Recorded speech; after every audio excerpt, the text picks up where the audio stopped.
Chapter 76, Fretcher's World. The awesome Atone has landed on Fretcher's planet, and as a planet of a race that used to not exist, it has crumbled. But Yeah, pretty much every other planet that hasn't had anyone living there. Yeah, of course, it's kind of cracked. Even in the background, I thought it was detailed, but I know they're meant to be cracks on the wall. But regardless, I still quite like their setting. And look at their keep element as well. That's like a quite nice interpretation. Oh, actually, did I create like an abstract version which elements look like? Something like that. Although I feel like I might go for a different approach. But um, but yeah, what's weird is that yeah, to properly show how neat the reboot was. Yeah, like I remember getting rid of the first lot of 8-bit assets. Well, only some of them, like some I've saved thanks to the final guide. Just created a screenshot and carry over some of the designs then. Um, but yeah, anyway. at the same time, much of the culture is around like the many statues representing the race alongside. Yeah, so as well as details like that about the location, you get the drawings of the various stories which they told each other as well, which is quite nice. So yeah, despite this planet being lifeless, you still get a very good description of them. Many wall paintings that tell many stories, whether fact or fiction. Now they have arrived, Fretcher states that they need to look for a certain building. Especially Is it only one type of building that has that protecting mechanism? Fair enough. What if they did have to? Would they have to like stuff it deep down the planet's core or something? safe to which you cannot get out without the right steps, because if missing these steps, the results can be fatal, which will. Steps is said in a abstract manner. I feel like it should be specified on how it's done correctly. So hang on. So I'm a bit puzzled because Vata died by interacting with Hamota, so he had to get it in and out regardless. But in here, it's like maybe when you take the right precautions, it's the element will be exposed, therefore won't get you. But does that mean um, Vata would have been like totally exposed and you have to quickly grab it? Is that how it works? It's the best inference I can come up with. I really hope it's not hope it wasn't underexplained. Will be a great last resort against either Xyanthor or Vata, and so the search for it continues. As the search. So yeah, even it's like set up to be like, either one of them will go. Because imagine if, despite Xyanthor's build-up, Xyanthor's the one who sacrificed himself, and therefore Vata has another try. Because after all, Vata does have some intimidating moments, like defeating Dion. So yeah, that would have been like an interesting what-if scenario, but at the same time, putting a threat to Xyanthor's who we followed all along. So yeah, it's a bit of a weird thing to think otherwise. Occurs. Everyone is split off for a higher chance of finding it, even keeping in contact, providing each other with location ID. So they pretty much wander around the planet to essentially find their building as they communicate with one another. I think they do talk about other things as well. Oh yeah, Zami's about to comment on some of the paintings, and if Red's about to say something, let's see if it's substantive. Ideas that could help later whenever they fight Xyanthor and Vata. While Nicole is thinking strategically, Zami is intrigued by the paintings. Seeing how they're. So Nicole thinks strategically, is she using the environment to her advantage? Is that the case? Yeah. Yeah, most likely. And yeah, we'll see how the element, how the battle, uses the environment. Were heroic Fretchers, some of which got a good crowd, but at the same time, the heroic ones respected their people well.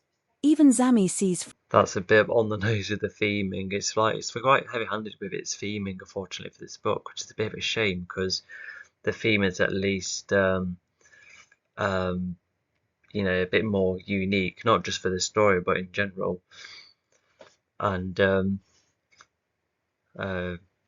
so yeah. Anyway, what Sam is looking at sounds also like too abstract. It could have been could be, despite being many drawings about similar things, it could be just be one that really catches his eye. Fletcher getting nostalgic. Fletcher has encountered a drawing of his own, one where he shares how he used to want to be an artist. But after seeing what his race Um, oh, okay, that's a neat aspect. So great. So Wretch is like the artist. Okay, that's neat. Um, uh,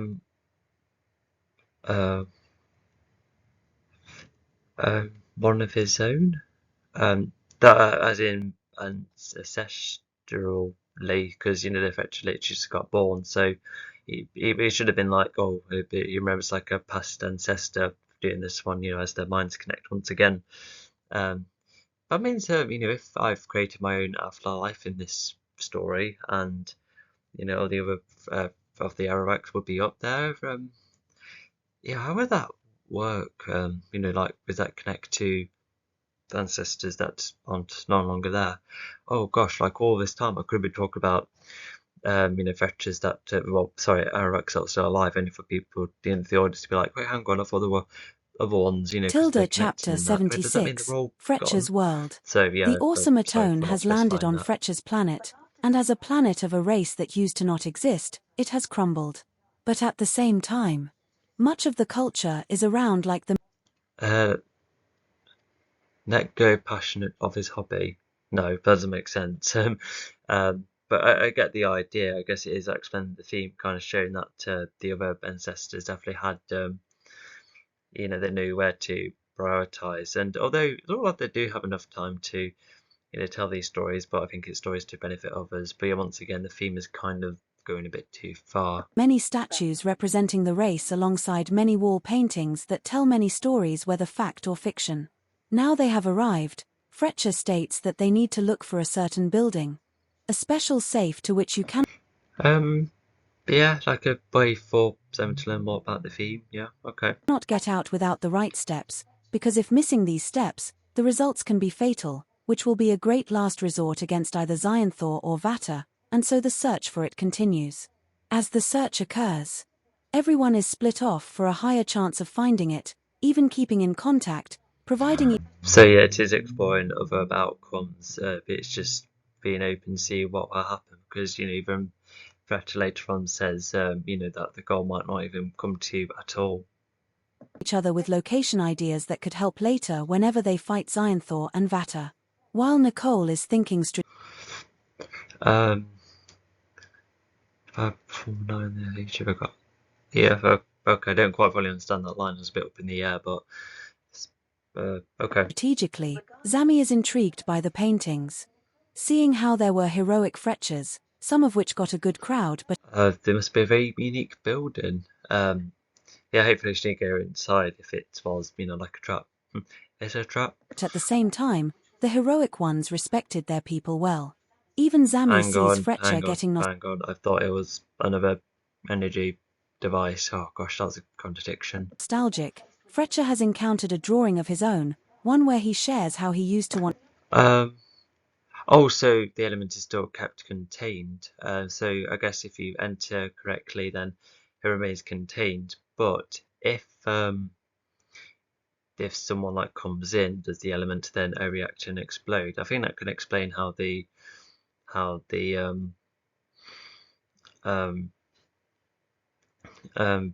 this trap could work, but it's just so up in the air. I'm almost like making up headcanon reasons for how this works, which is really bad. To be an artist. But after seeing what his race is like, he knew to prioritize many innocent lives. Oh, okay. So the entire element energy. So, is that what's exposing? Okay, but but it's the Hermota that unfortunately destroys Vata. So, okay, I suppose the whole of the energy powers some things. Letting go passionate of his hobby but is still expressing it during more spare times. Zami explains this once he is close enough to Fletcher. And Zami starts to see why prioritizing the greater good than their desires while it isn't black and white, should be balanced well enough. But yeah, I think the combination of elements has been somewhat explained earlier. With all being the yellowish green kind of colour, but also yeah, it's just I'm a bit lost about the whole energy thing because is that like around like some of the buildings like fueling it even after years of the planet being abandoned. As Zami starts talking to Fletcher about the fallout of Mechajaws' event alongside Tori. So it's initially meant to be a trap, but once Avata gets out, it then would come at the cost of his life, something like that. And also um, um, hmm. Unless it was like to literally, it's like a way to keep them one spot and it can't go out without the impact of the elements. Is that the case? Fletcher then goes on to say that Zami will get the attention he wants and Nicole can still make an impact. Gets to no would be. Oh, okay. So yeah, so it's just really willing to like test them if they're willing to trade like that. Although the other team forgot to mention about that Vatra is even a thing. They don't absolutely nothing. I don't think Dion's even spoke about it either. Um, so yeah, but yeah, it looks like Vatra was willing to trade it for for Zionforce, which could go for him. But not as much as they would like, or it could be unexpected at a point where the goal could be reached and beyond. But it's about having an open mind, which can somewhat be deterred by Um, uh, okay. Oh wait, so it's asking the reason why yeah, so it's explaining how come Nicole could tell this is the building and it's the energy inside and something. Fair enough. It must just be very airy, a bit like a sauna, but instead of general heat, it's element bits and bobs of all the elements or something. the actions performed from now and in the future. Regardless, the search goes on, and Nicole believes she has found the building, and Fletcher confirms. And Um, okay, but I thought they already knew about the whole of the elements combined into one colour. Oh, maybe how all of the elements are brought together, yes, but all result in the same yellowish-green colour to signify or represent all the elements in one. Okay. then her motor, which was contained within another briefcase made by Zamis Cube abilities. Her motor is then placed within the building, and the building starts to guard. Oh, but now this is an interesting one. So Fletcher's like, well, what about your superpowers? You seem to be holding a weapon, and Nicole's just like, I'm free of power. Just all of these are just tools. Like a crossbow, but without the summoning part. But yeah, that would. And Fletcher's like, oh, you have a combination of both abilities as well. So Fletcher seems to show interest in their abilities, which is nice. Although I feel like that's like a thing that belongs to the Sotras. They were the ones interested in abilities. So once again, we've got two types of alien races that are feeling to stand out. And protect the elements. The energy within the building is still there. It is the energy of all the elements combined. And then her motor, which was contained within another briefcase made by Zamis Cube abilities. Her motor is then placed within the building. That's a bit too on the nose, but at least Fletcher's like, you're not very over the top with your ability, which is rather good. Even though what he did with the Fletcher there with the camos earlier did seem reasonable and did come in from instruction from Nicole. So yeah, a bit on the nose nonetheless. And the building starts to guard and protect the elements. The energy within the building is still there. It is the energy of all the elements combined. No wonder this trap could work against Zionthor or Vata, trapping them. It gets them to think that neither would be crazy enough. I think we already knew that part, but anyway, so Fletcher's race is immediately born with wisdom, okay. To grab the element and trade it with their lives, and now with the energy placed, ideas are then made for right when both foes come along. Nicole believed she found the safe underground because of seeing the remaining energy. Who's them? Do they like practice by firing arrows at each other? Doesn't sound very beneficial. Idea being wise, okay. Inside, looking dangerous, making it worth bringing it up, and it paid off thanks to Nicole's observation and initiative. Even Nicole asked about the energy, and Fletcher explained. Okay, so there must have been like the superior element experts even before the Sotters came along, and I guess the Sotters just knew the basics, but Fetish Race knew the entire gist of it. Okay, but not to mention, I would have liked for um, for Fletcher to um, like for Fletcher to ask more about Zambi, about the capabilities of the quantum zone and their powers. Yeah, like why not expand on that conversation? Yeah, it would have been like actually like rather cool, to um to compare battles and that. Um,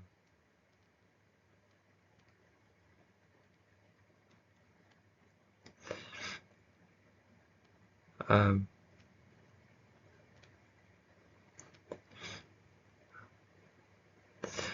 um, yeah, sorry, it's getting a bit lost. What it is. Oh, no, that's the end of the thing. So, right, I didn't get much of a solid answer. That was all too much into the air. I felt like, um, yeah, if definitely more of an answer. Yeah, yeah, that's just a bit much and not really clear. Anyway, we'll get going, shall we? Okay, so this is where Pod and the others encounter the Morphals. Let's see how this catch-up comes about. Tilda Chapter 77, Pod and the Morphils. The Comet Front has arrived, and Pod, Opusnost, Hailwolf and Vonjor all arrive on the Morphils' former planet, which is new to all except Pod, who tries. Yeah, this is the first time he's come here in ages, because this is the second Morphal world, or the one that he originally came from. Oh yeah, because this must have been like the one he originally came from, and he must have had some time in the following world, hence why he remembered it. I can see that would be in the case. Yeah, loads of memories. I can't imagine. Well, just bigger, but it might have been some moments where when he was first amazed by the world he was first born in, and only for Mechatol to ruin it. Not to let his memories of the world get to him. But like Morphil kind, the world can be redefined as the place to defend Viber, and where the Legion could earn their victory, but at So yeah, it's not just redefining races, it's redefining worlds as well. So that's a really neat concept, really. Yeah. Oh yeah, I can imagine in spin-off. So yeah, every world gets repaired anyway. the same time, it could result in their failure. Not the one that has been blown up by Retron. They are mainly looking for Mechajor's body to defend the Viber within him, but even then. That's a weird sentence because we do know that is the other one that was blown up by Retron. So and that's a weird line, um, but regardless. So um,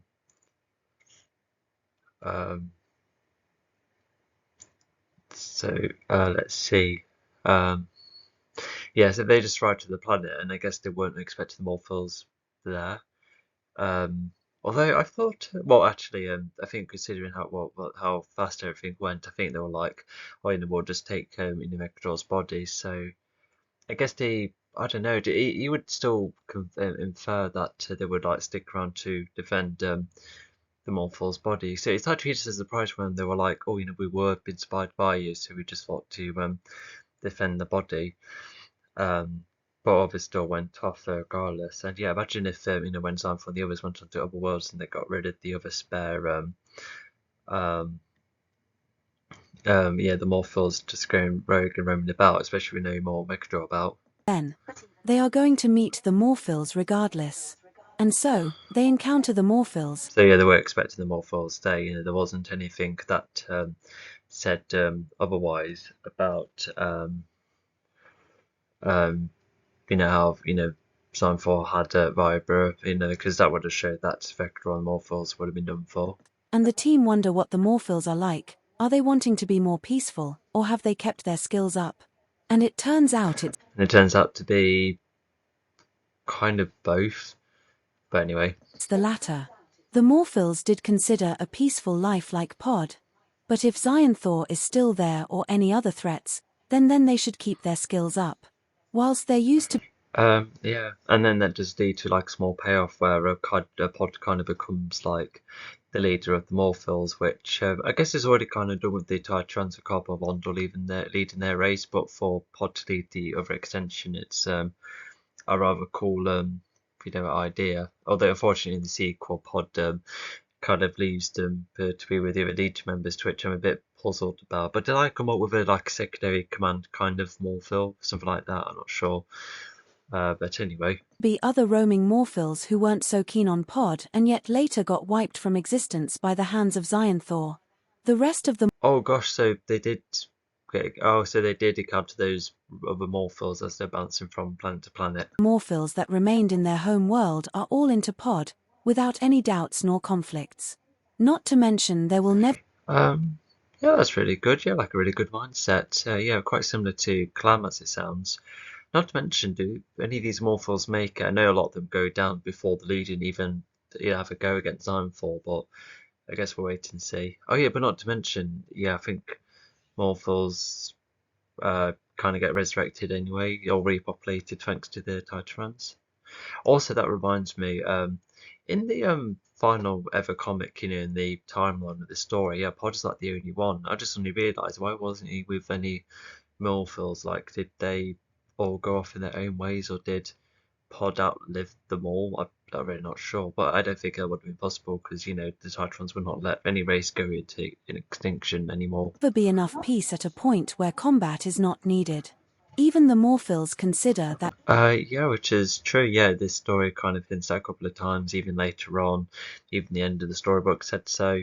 Even the other comics kind of show that as well. But it's just the main point is that though after this there'll be no effect like Timefall again, because I've said it a couple of times where, and this will be the highest the stakes will be. The elements will never reunite to one another. Tilda Chapter 77, And Pod and the yeah, Morphils. and even the The character Comet Front has problems that arrived, have to be and Pod, solved won't Opus probably Nost, get this Hailwolf and intense as Vonjor big as all this. arrive Like, on the like I Morphils' know former the planet, spin-offs will which definitely is have new to all their except own Pod, form of who stakes, tries not to but let his memories of the world get just to obviously him. not reach But as like high as Morphil kind, like the these. world can be redefined as the place to defend The size of the Viber, stakes and where here. the Even in the Legion could earn their sequel, I think victory, it's but if at it the was same like multiple time, it Legion could worlds, result in it's their like failure. slightly smaller Not than the one that Taurus, has but been slightly blown up bigger by than Retron. They are Ozonia's. It's mainly like looking that for Mechajor's middle body to portion. defend the Viber within him, but even then, they are going to meet the Morphils regardless. And so, they encounter the Morphils. Oh yes, a bit early to think of. Yeah, they haven't even got rid of design for yet. Live to experience the goal first. And the team wonder what the Morphils are like. Are they wanting to be more peaceful, or have they kept their skills up? And it turns out it's the latter. So I felt like that should have, I guess, what was said earlier about redefining the purpose of a planet. I feel like it should have been kind of stated here as they're talking about Pod being a, like a new lead for this. It's just quite a jump of a suggestion. I felt like it should have been like lightly hinted, but obviously they had to consider what's happening. But even Pod's having a go. Okay, fair enough. The Morphils did consider a peaceful life like Pod. But if Xyanthor is still What? And he will even. Oh, okay.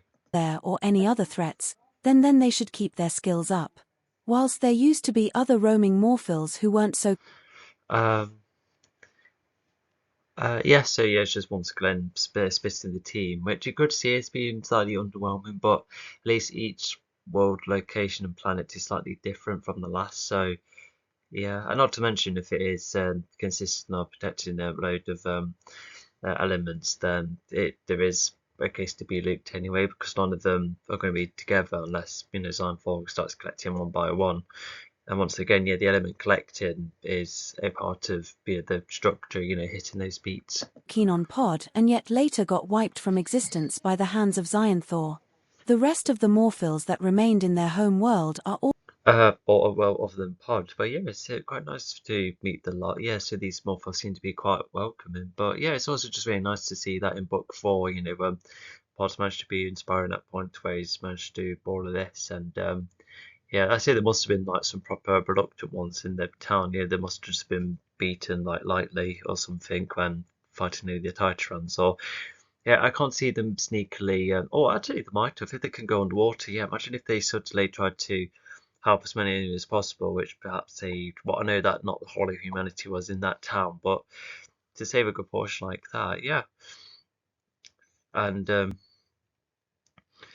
um, yeah, I feel like that should have been added as well, because if these pod morphals were truly inspired by Pod, then they would have done something like this instead of being willing to follow Megador. I need to be like, oh, maybe they could have been decided to be good um, now that you know Megador's out the way, they have like more of a chance to choose. So yeah, um, so yeah, okay. Fall into Pod, without any doubts nor conflicts. Not to mention there will never be enough peace at a point where Yeah, that's like probably one of the best ways to describe it. Um, oh, what's her Vondor? Oh, okay. Yeah, well, once again, like they only had a brief argument about you know, not using like the full potential of the powers, which you know has been like another miniature theme within the story, this specific book, sort of, as well as the story as a whole. But also, yeah, so yeah, Vondor's just been willing to get on because, yeah, because he doesn't because. Well, that's what's happened to the Cytrons is bad enough, but you know, I think deep down it doesn't want that to be happening on a massive scale. combat is not needed. Even the Morphils consider that whenever Pod is around, Pod could be the leader for the Morphils to which Pod Uh, so of course, got to clarify the parties plan sent some more force to the Legion. Okay, relocation and 8 Green H technology, which so Mexdor did like keep it all this time, and so the Morphos kind of kept it, and now it's becoming handy. Okay, well, that's cool. mainly declines. He has too many memories of Mechajor. I've started to think like there's only I feel like I can count the main problems etc. on um on each hand.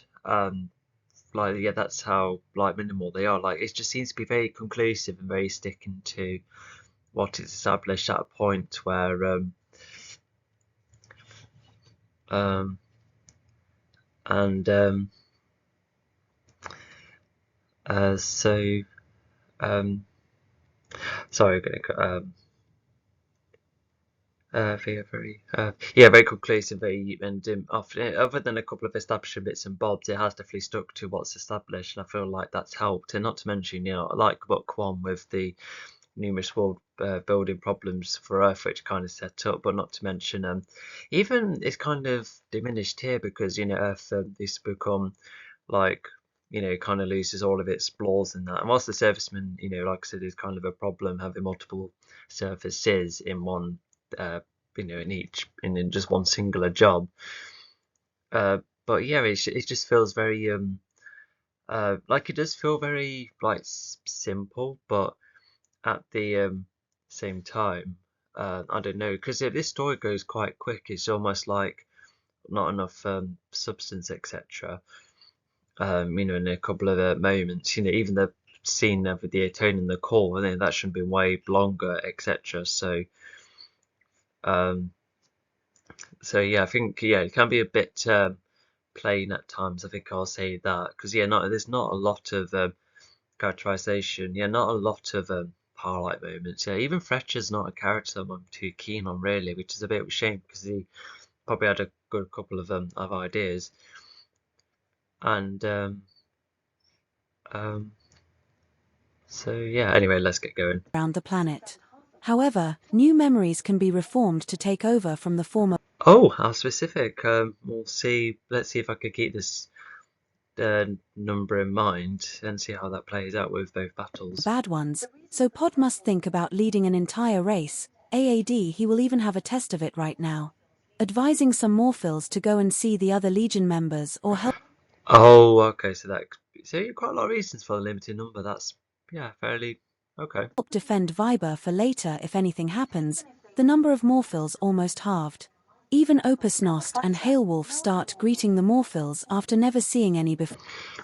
Um, okay. Only make sure I had this knowledge, even if they knew.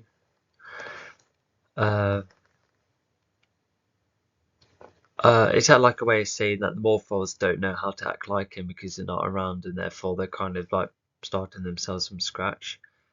Uh, Something like that. Um, yeah, I think that's the case. 4. Oh, is that the end of the chapter? Okay, right. So I think fast I can remember. Oh, and I think we still got quite a bit, but let's just get going, shall we? Okay, so I think it's this, the fight for Hermota, the final battle, and the conclusion. So, yep, so we're strangely going for a flashback, and yeah, looking at this, there's that a younger Forest sees other two fighting Zyphors, and here here's some uh Toplins, I think they're called, yeah, which are mice-like creatures. Yeah, I remember coming up with a character like Mouse with a stick, quite a long time ago, and there was an attempt to carry that over. But yeah, that race I kind of lost interest at a point where there won't be in the reboot. I might still invent like a small character like that, but it's just knowing how to um adapt it properly and so forth. And yeah, even yeah, and most of these what all the elements look like. And far as I can recall, it's Hermota definitely has the redesign. What was the other element that I was going to redesign? I'm not sure, but I still like the design of the other ones. But yeah, and if you can see, it matches each element. So yeah, lime green is living good, dark blue is Forza, light blue is Vibra, and shade green is Hermota. So yeah, that's explains what they look like. Anyway, what's this flashback all about? Tilda Chapter 78, Xanthor's Flashback. As both Xanthor and Vata make their way to their new destination, Xanthor starts to reminisce. What he sees now are decent times with his dad, and there was only another time when his dad was good with him because the rest was mostly negative. Um, okay. Oh, I think the only memory he can recall is something to do with yeah, when Design 4 was like rewarded for his efforts or something. Right, let's see what that's all about. Anyway, I was wondering how the flashback came about, but no, it's just like a memory thing, which is, yeah, okay. The memories start from when he was very young, a being full of fun and curiousness about what is around him, but he is often discouraged by this behavior. Vata Um, Discouraged because of his behaviour. I think that's what it's trying to imply, or at least learns to not go into that behaviour because yeah, he needs to be raised to be a fighter. raised Xanthor to be a hardened fighter like him, when he is not too busy ruling the planet. Telling Xanthor the many flaws in the universe, such as how many alien races are robbing the fighting talent of Vatus race, the Naravas.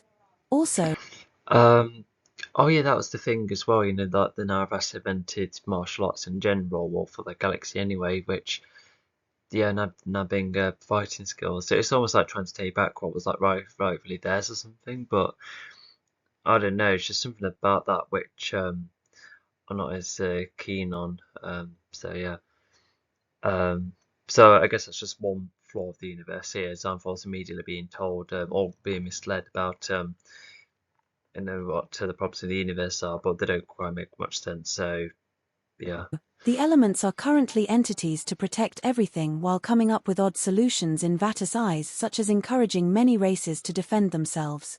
Additionally, It can, I don't know, you can see both things where because the elements want races to be able to defend themselves, but that is like, wait, no, hang on, there should be one protective force overseeing the lot. You don't want to give that kind of power to everyone because it could be like a misuse of power. That's what I'm inferring, but yeah, it could have been expanded in that manner. So yeah, I don't know. It's just because there's like times where you're like, oh, okay, I can see where Zion Valvetto are coming from, but I don't know. It's just never been anything specific. Like the problem with Mechadraw is that he has a really good motivation, but it's just hardly gets explored upon because he's getting tied with one too many goals. how the element's powers could be used in better ways, like recycling brownfield sites, more resources for everyone and decreasing situations at a point where combat isn't needed. Now, So it looks like the Narabas have put on like a certain mindset that's almost extreme. So I think the elements are definitely in the right. They're pretty much out like the Legion, just freedom for all in that. But I suppose it's just a question of how much power can anyone else have. So yeah, and also I thought the elements were going to be more controversial than this, as if the Legion were going to be better than them. But I don't know. It looks like these elements seem to be good enough, and I even thought of a couple of ideas to make the elements, like even fight each other on one point because they couldn't get on. But I'm kind of struggling to think of that kind of premise idea, and not to mention it. I guess you could have them fall out, but then start to get on, as shown here. And that also creates the question of where the other types of gods are, but maybe they would have all gone until all of these before get converted into the energy. And by the way, if I think the main creator of the universe, I think he was gone or something already, because yeah, imagine like converted him into energy, will actually have the power of everything, the universe reforming in the first place. Naravas are starting to arrive on a planet of the Toplins, small mice-like aliens, mainly harmless, but thanks to the planet being bright and producing beacons which shoot lights into the sky, it is a good planet to And if you're wondering, yeah, it's somewhat Minecraft inspired, with the lasers in the sky, which is cool at first, but not yeah, I think the life rest of the land isn't too interesting. This world is meant to be like the first ever world or something, where every godly being lived at or something like that. Um, but yeah, I think if they forced to bring something like that in the reboot, it would have to be far more exciting than this. draw the attention of the elements at their living form. These Naravas can travel via their craft, simply named Narava speeders, a yellowish-green, Well, how original of a name. So, but anyway, they did have their own vehicles back then. Okay. quite chunky, made up of a square front and a rectangular overall body. They also have a massive Oh, that's carrying over from the 3D design I've made once again earlier on my YouTube channel. grey engine at the back, making them the fastest ships at the time before they all got destroyed during the elemental wave. Before making their way, I suppose no one had the chance to evacuate, or maybe evacuate ahead of time just in case, but maybe they were overconfident to not let that happen. But anyway. Vata notifies the army and teaches them how to use a certain device that will transform the elements into a form of energy. Technology is mainly capable. I think the devices, they might be explained a little, but not an awful lot. So, yeah, we'll see how that plays out. Of taking power from other races, a technology which no longer exists. It got destroyed with the rest of Xyantha's world. The army is given 4 each, and Oh, okay. So yeah, that explains why their technology is no longer around. Not that the creator would have created any plot holes in the story, but I guess it's just good to acknowledge, where that kind of technology is now. told what to expect from each element, how to tackle them, and who will be tackling. Oh yeah, because it's of each element, yeah. So yeah, they've updated of which element it is. So yeah, okay. And yeah, even the elements talk about all sorts of ways that the Naravas are defeated. Yeah, once again, it's just listing the layered of abilities without a specific function. It's just like using every ability on the dime. And even the Naravas, the weapons and how they try and do things, they do come up with all sorts of various ways how to overcome these powerful beings. Because yeah, even the Naravas at this point are just strong and armored and have a decent weapon, a couple of other gadgets as well, which yeah, they did have other tools during the third book flashback battle, but I swear that a lot of the gadgets invented here which aren't just used to the back, but not that it would have made much difference. If anything, it would have given the Naras a bit more. Oh my gosh, because if it was like more shielding, then they would have been able to live or something. But I don't think the wave could defend themselves against anyone. Them. No, defend themselves from the wave. Sorry, nothing would have. For the fight, however, alongside Xyantha's years of training and getting badly brought up by Vata, Xyanthor does meet the army, even making a new friend, someone who often gets downtrodden by the others. Both have shared some memories such as eating. Does this friend have a name? But regardless, it's nice to give him like another mate who he kind of connects himself with, only to be like, lose him during this battle. So yeah, it's like a case of him potentially nearly getting a friendship, but then he kind of like hangs around with his dad, makes him more bitter, and because I think he gets on fine with the goons, even more is happy to do any kind of commands, but even then, it's yeah, he's just kind of devoid of friends, unfortunately. While sitting on a wall to admire a view, sharing their opinions about the universe's condition, and even sharing tips for when it comes to combating situations. Most of the training has been focused on Also, it would have been kind of nice to get more in depth into these little bits and bobs, but that's a rather good list. You can kind of see how they made like their own little friendship. But once again, if this is a flashback, then it'll have to be a bit more brief anyway. So it makes this a quite decent list, I would say. Yeah, although, yeah, I just wonder what kind of opinions and what tips, really. So, yeah, a bit of a missed opportunity as well, shame. finding ways to take down the elements. And despite some great effort from everyone, Xionthor has been struggling. Yeah, it's like their primary foes, really. So, yeah, they're all getting trained for this, essentially. And once they take down them, yeah, they'll be able to take on anything. Well, until the elements bite them back and destroy the whole planet. Due to the negative influence of his dad. Vata tells Xionthor that he will never be ready and that he will have to be in the backseat of the army for when the time is right, and the time is now. Once all the Naravas are Um, oh, okay. See, despite making it, trying to be, good with friends, and even probably trying to get on with the army too. Yeah, Vata, is just constantly, like spewing him with the with negative energy, and yeah, it just makes Xenophog seem a bit cold in that. Yeah, it's a shame because he does get a rather good team with the elements, but I think that will probably continue to try and be negative to try and strengthen him up, which probably worked a little bit, and then yeah, it's just Dion taking like a lucky shot at the spare at the moment, which enables him to yeah, to be the one to stop the elemental wave. Yeah, it would have been so good for Dion to explain how he managed to stop the wave going as far as it did. arrive on the planet in hundreds of ships. This is where they perform the plan to wreck the beacons, capturing the elements' attention as they always sense activity throughout the galaxies. And so the elements let each other know what's happening. How long are these light beams? They must be like extremely like prominent. Like imagine if Earth did that, but with like sky beams or something. But anyway, so this is where planets wreck beacons, capturing the elements. Oh, the elements could sense galaxy activity. Okay. Well, anyway, so yeah, what I said about this being the godly world is not really finally been the case here until the final guide came along. But I can see how with the beacons you'll be like a good plan to get their attention. Yeah, I don't think the Toplins would have been able to do much. They'll probably most likely have been more than might be left alone. They seem harmless. And so they all fly their way there.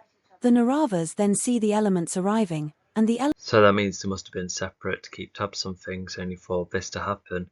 Yeah, because I'm not sure about what this book says, but it was later idea where the elements themselves had problems at a point where they created the Naravas as like a race to defend, only to accept the elements themselves and try and become like the overseers in the galaxy that way. elements who already dislike the race are not pleased to see them again, knowing that they are a race to top the rest of the universe. As this havoc Can the elements not combine their abilities to destroy the lot of them?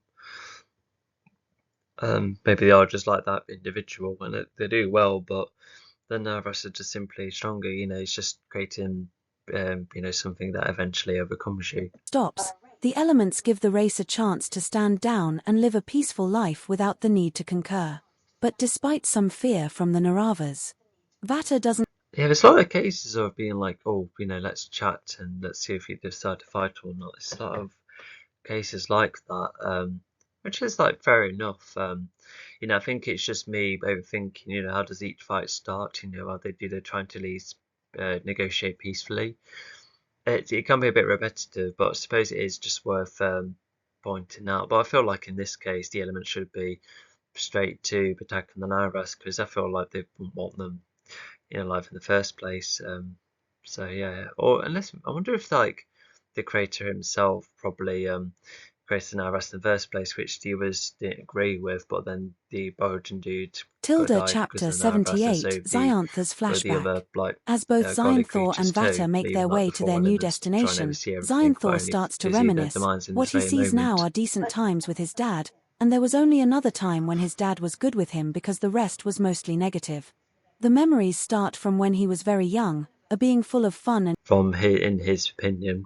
curiousness about what is around him, but he is often discouraged by this behavior. Yeah, I won't know what to do either. Vata raised Xanthor to be a hardened fighter like him, when he is not too busy ruling the planet. Telling Xanthor the I feel like all of them can fly. I know that one of them has wings, but I feel like all of them, or unless maybe they travel through more unique ways, like via water or something, or one of them can grow out of any ground, something like that. Could they be partially omnipresent? many flaws in the universe, such as how many alien races are robbing the fighting talent of Vata's race, the Naravas. Also, the elements are currently Oh yeah, that's where you get a good description of them. To which, yeah, it's nice and detailed, and much as with what they used to look like. And I say used to because um, of the what's it, either the reboot. I think Living Gorn Viper is keeping their designs, but I don't know about the others though. Because I think they're getting rid of Force's first design because dragons aren't just going to be a thing. It's going to be all original creatures. And Hermota was a clever idea by being a floating creature made up of like float on top of loads of cubes with 4 arms. And yeah, it's more of a hovering creature, but yeah, I just wasn't too keen in the end. entities to protect everything while coming up with odd solutions in Vata's eyes, such as encouraging many races to defend themselves. Additionally, how the element's powers could be used in better ways, like recycling brownfield sites, more resources for everyone, and decreasing situations at a point where combat isn't needed. Now, the Naravas are starting to arrive on a planet of the Toplins, small mice-like aliens, mainly harmless, but thanks to the planet being bright and producing beacons which shoot Well, with Jade Green, also like a buff insect. I kind of like that description. But yeah, despite being a mix of alien features, which could be said for a lot of these alien races, there's like an aspect to them which has like a grandiose. No, that's probably the wrong word, but they do seem like grand in their design, especially living or to be an ape with a turtle shell and having tentacles too. Um, it just sounds like a very like grand creature almost. If you actually did see that, yeah, something like that. lights into the sky, it is a good planet to draw the attention of the elements at their living form. These Naravas can travel via their craft, simply named Narava speeders, a yellowish-green, quite chunky, made up of a square front and a rectangular. Yeah, so it's splitting themes into 4, which is not a bad idea, especially if you want to stick to one specific element and therefore try and get one into the box. Although, how does the oh um yeah, I wonder if the boxes actually get displayed, because I wonder if it's like once they're open they start getting sucked in, therefore like the remainer's energy but lose their lives. Is that how the boxes work? I'm not sure. Anyway, we've gone on to every type of, although I think in this case it's every type of danger being listed from any of these elements, so if the Navras aren't careful then any of that could happen to them. Overall body. They also have a massive grey engine. And not to mention, if they are this capable of doing this damage against the Navras, like what about like with Pod being a living, like a body in an element himself, he should be able to get time for more often, unless the Royals are like stronger, which I was kind of thinking about with the I'm not really sure. Um,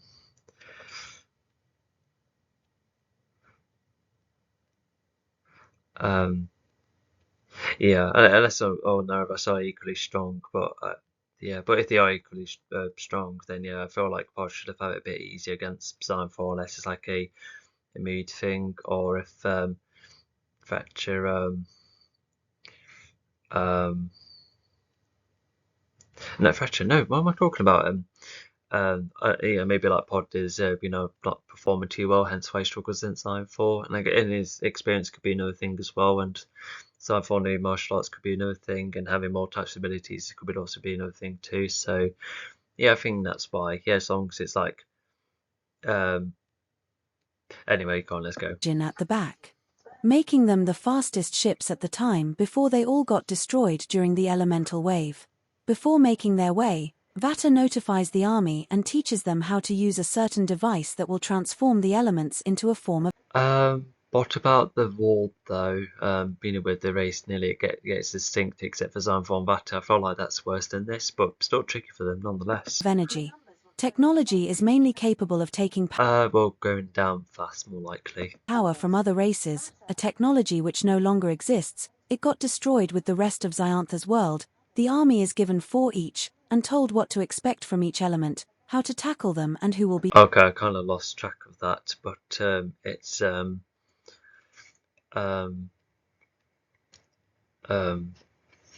but yeah, at least we kind of see that to the raw light facing their own element. So yeah, we'll see what happens. Does oh yeah, because Hermotra escapes and that one gets looked after by the the likes of Zimmerman, etc. And then eventually that gets through the box treatment when Orphan finds out about the betrayal, which was said in the flashback despite the lack of detail.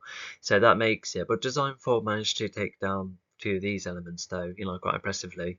So yeah, that trained him well. tackling them. Before the fight, however, alongside Xayantha's years of training and getting badly brought up by Vata, Xayanthor does meet the army, even making a new friend, someone who often gets downtrodden by the others. Both have shared some memories such as eating while sitting on a wall to admire a view, sharing their opinions about the universe's condition and even sharing So even though this is a villain's like origin story, or at least a part of it, yeah, it's like a part of you that kind of like it's a bit sad that someone like lost a friend due to this hard task they've been forced to do. A bit quite manipulated into fighting the elements as well. I wonder if that was like the original Naravas and influenced the rest. Is that I can see that being the case. But it would have been kind of better as Ironfall was the one, because he was there from the start almost. Yeah, what if, tell you what, instead of Zymfor trying to have beef with his father, what if he had beef with his son? Oh my gosh, that would be way more effective. And yeah, his son could be inexperienced, and Zymfor could be like, well, one day I'll share the element power with you, I promise. I need for him to go down because of the Legion. Oh my gosh, like the guilt of that. Yeah, that would be awful. And um, and there's but yeah, so your one element is down primarily helped by a good collection of Naravas, so it means there are 3 more of us, but anyway. tips for when it comes to combating situations. Most of the training has been focused Also gets tempted, but sticks to his element first, and then yeah. on finding ways to take down the elements. And despite some great effort from everyone, Xayanthor has been struggling. Um, wait, 2 elements left. Um, I don't think Hamota left immediately, unless. Oh, I see. So Living God eventually got in, and that was thanks to presumably the other Naravas. And so I thought example how it were both, but well, 2 of them, but no, he just faces one of them, which is one more compared to Vata, and unfortunately with his mate dying too. Due to the negative influence of his dad. Vata tells Xayanthor that he will never be ready and that he will have to be in the backseat of the army for Oh, so yeah, I think they were partially in the flashback, weren't they? Okay, so they weren't totally out of nowhere, so that's good. So yeah, they have some rather effective tools at their disposal. Yeah, once again, the weapon at 2 ends. Yeah, I feel like Xyphor was probably going to have that weapon at one point, but no need if he has the elements. I guess he could have used the elements along with them, but even then, like combine the weapons with the elements. when the time is right, and the time is now. Once all the Oh, hang on, yeah, those weren't in the flashbacks though. At least they weren't too big of a deal, but I don't know. They could have been giving them quite a bit of leverage, during the fight back, well, Naravas later on. arrive on the planet in hundreds of ships. This is where they perform the plan to wreck the beacons, capturing the elements' attention as they always sense activity throughout the galaxies. And so the elements let each other know what's happening, and so they all fly their way there. The Okay, so it's just trying to justify how some tools were gone. Okay, well, why not make more of them unless you decide they're not very handy, or you think they won't be needed as much because of the world being in a much better case with these tools just for these elements?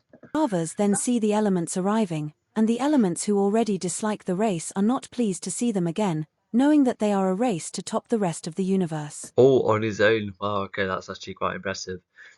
But yeah, it's just one of those cases where despite being taught badly, he's going to try and hold his own and do his best. As this havoc stops, the elements give the race a chance to stand down and live a peaceful life without the need to concur. But despite some fear from the Naravas, Vata doesn't stand down, trying to belittle the elements for their questionable ways of using power when the Well, good. Well, I need to think of a sign for, but no, but bad news, the living elements are gone. And I say this is an idea I still had this for the reboot, where the Titrons were still going to bring those races back, but because it's not exactly bringing those specific beings back, and probably not with the abilities either, or maybe like a lot muted version of the abilities they have, like some but more simplified chronokinesis, for instance. And yeah, it's not just the but yes, unlike they won't just make one by one, it'll just be multiplying the lot, just make each race populated. But then these races find out that they come from godly beings that used to be one of each, and how that could have been questionable for the Titrans to literally try and recreate gods but discount versions. Yeah, it's just something I quite like, and it just goes to show how I'm into the this animal design. So yeah. universe needs correcting, making the elements unsure of what to do next when the only other option would be violence. The Guardians are Okay, so that's probably the only good time, but I guess later on Batista wanted him in his control, especially after this, and wanted to be one of the amulets. But he still trusted Zyphon to try and defend him despite the criticisms years later. So yeah, I think it's just a bit in between. I think sometimes when you have that kind of lack of a bond between your parents, sometimes you're like, oh, my kid's done well, but some other times you just kind of um just not very become very appreciative of the achievements, which is really sad. after negotiating start to flee towards the whole army of Naravas, and despite lacking long-range attacks, they fight head-on like warriors. The living elements are an So yeah, he flies away, but in actuality, he does. Oh yeah, he even says Hamota, yeah. So, but I don't think um, Hamota stays for being the only guardian. As it says here, goes to Zimian to try and help. Well, for Zim and the others to try and help protect him, before things go further, and unfortunately they do. entity of their own, so godly in their look despite some animalistic features. For instance, Viber is a serpent-like creature, light blue, able to crawl on all fours with a long neck, Or he created his own craft as he flew away. Okay, maybe that's what he did before, but even then. long tail and flames on his back with an extra pupil in her eyes. Yeah, so this is helping some context of the third book's flashback. So yeah, I like that. Forza is a dragon-like creature with feathered wings and overall dark blue. Hamota is a being with 4 eyes and 4 arms. Almost if you make an insect more buff, a floating entity as he hovers on cubes with cubes moving around him and overall. Wow, that is yeah, God knows how long this history goes on for, but yeah, kind of just imagine it being like a real shame. That this is the only time that was inspiring his dad. But yeah, I bet that was just both really cynical and jealous. Yeah, just yeah, once again a real shame. And also, I wondered how Orpheus found out about Simeon's betrayal. Would have been need to be something more specific, but oh well. Or green. Finally, Livinga is an ape-like entity with a turtle shell and many tentacles, moss everywhere with some growing vegetation and glowing veins. Vata orders the lot to equal the numbers towards each living element, with each team having their absorbing box, which won't be easy. When close to these elements, they can do all sorts like freeze you, burn you. So yeah, it looks like that's how they reference, the others. They're very war-ready kind of race, almost. Yeah, I think that's the best way to describe them. But yeah, it's just nice in the way they respect the others. Evolve you, grow plants through you, crush you with telekinesis, zap you. manipulate your armor, sink you into the ground, and much more. This would be the worst battle the Naravas had ever. And some could say this was like the start of everything going wrong. Although if so weirdly enough, if for instance, this novel, the modern day in the novels took place in the first quarter of the year 3000, that means 100 years ago, like maybe this year, the elemental war would have been happening. Although yeah, I think I don't know how there would be ages and ages of history before, that does this how long was this followed by the elemental wave, and what about all the other history beforehand? I can imagine them being a lot of it, so I feel like it would need to fill in a lot of history. But I think having the gods be demised, and then it'll be a very long time until the elemental wave occurs. If it's then 100 years later when the elements come along, the legion come along, sorry. Ever encountered, and the numbers were closing fast, and the race arrived in hundreds. Vata and other. I think I'm starting to get into accidental, repetitive situation again, which is, it's a real shame. It's the third time this has happened. Yeah, but not because this didn't really happen in the other books, but it is in this one, which, it sucks because this is almost like one of the better books. Others were fighting against Harmota. Xayantha's new mate Kragog and others were fighting Livinga, Xayanthor, and others fought. But still a bit lost on why. Viber and the rest were fighting Forza. So far, Forza does get taken down. Or what he was thinking. Despite all the elements being at a similar power and fighting experience level. Sadly, Kragog died after trying to. Yeah, I'm still kind of lost how they're all nice, but at least they talk about the memory in that kind of way, which is, still endearing-ish. Use the box against Livinga, hit in the face hard as Livinga evolved his fist to form not only very sharp claws but even the hand's strength was enough to kill Kragog. This disappoints Xayanthor, nearly fighting Livinga, but he keeps his focus on Viber.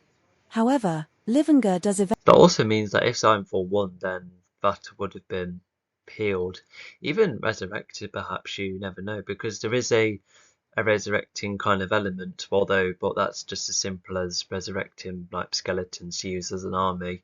So that's kind of the limit here, because I feel like it'll be a bit odd to bring zombies about. This nunch pig race I came up with, I kind of see them as like the closest to zombies, just just very aimless but still quite destructive. Because do you remember, because zombies in a lot of fiction are very vicious and strong and quick, aren't they? Eventually go into the box too, leaving two of the elements left to fight. The Naravas continue their methods such as their superior martial arts, their staff. Oh, so he's had some weaknesses as well, and I think that might slow him down a little bit, and I think they do get addressed a couple of times, whether they can try and aim for them as weaknesses or he does eventually heal once he has all the elements. Which has a blade at one end and a blunt weapon on the other, alongside other tools like movable cannons, shields, and grappling hooks, all useful for defense. Oh yeah, and that's already a very good idea to go for, because I think he must have felt some kind of pressure for the elements, but he has definitely used them when necessary. Well, granted, I think he could have landed on top of Retron instead of performing a lightning strike if it does take a lot out on him. But regardless,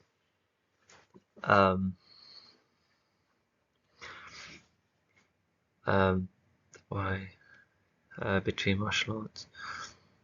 Asking why for its advice come about.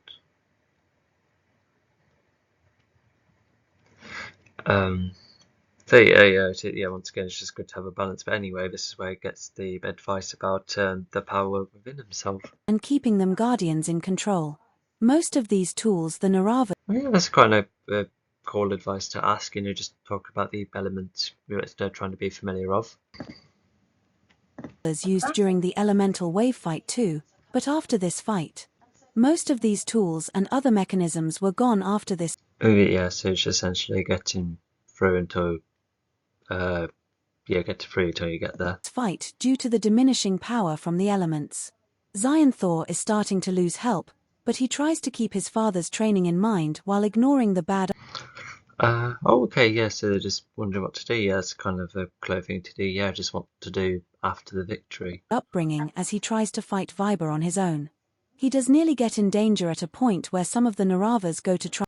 I thought Ivata would have seen a good view. He's travelling all about, but we don't know, he might have been stuck to more singular spots. But for him to be more of an explorer, which also explains the star exploring, that's actually like a cool little character trait that's expanded upon. But oh, it's weird because I've seen people be like when it comes to mobile media, they think that villains shouldn't have thoughts half like this, which I kind of see why. You have to be careful not to make them too sympathetic. But what's happening here is that, for example, about how they see things are flawed, but at the same, but you know, this is what their son and father bonding is kind of like, and so yeah. Yeah, so it's not necessarily, it's not like too sympathetic. It's just like a sense of bonding, and yeah, it just adds to Zionfall's anger once Vata loses. Well, yeah, but one once Vata's gone, rather. So yeah, I think it's something that's okay. It's just because when we look back at other times where villains are anchored by someone, like they remain like quite villainous with the. But they do show soft spots, but obviously, you know, try and remain intimidating primarily. So yeah, I feel like this is an alright mix. So yeah. Try and help, but even they get beaten by Viber quickly. Zionthor takes advantage of this by jumping on Viber from behind, using the box and turning Viber into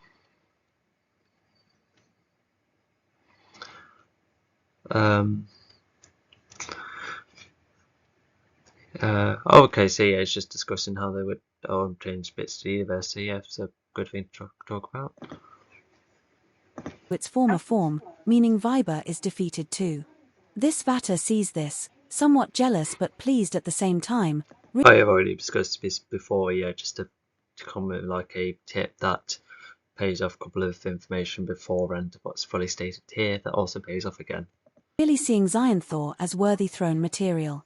Hermota, however, despite his efforts, see that he is alone, and so he This almost feels like a cop-out likability, but it's definitely not easy to design for, especially if it probably hits him more. It could be like a half-baked version of the power. Hopefully something like that would have at least made it a bit more of a trade-off, hence why I should have the amulet on. But yeah, it's just, you know, it's like a tricky way of going around things, so yeah. Decides to save himself, he has to be the guardian of the universe for the time being. Even to try and become friends with other races to help the universe from this murderous race. Oh, okay, so there are consequences to it. Oh, okay, let's hope it's consistent with it. Hermota forms his craft, scares the Naravas away and flies off, ending the battle, and Hermota later hides until he is found by Zemian, who protects Hermota alongside the others.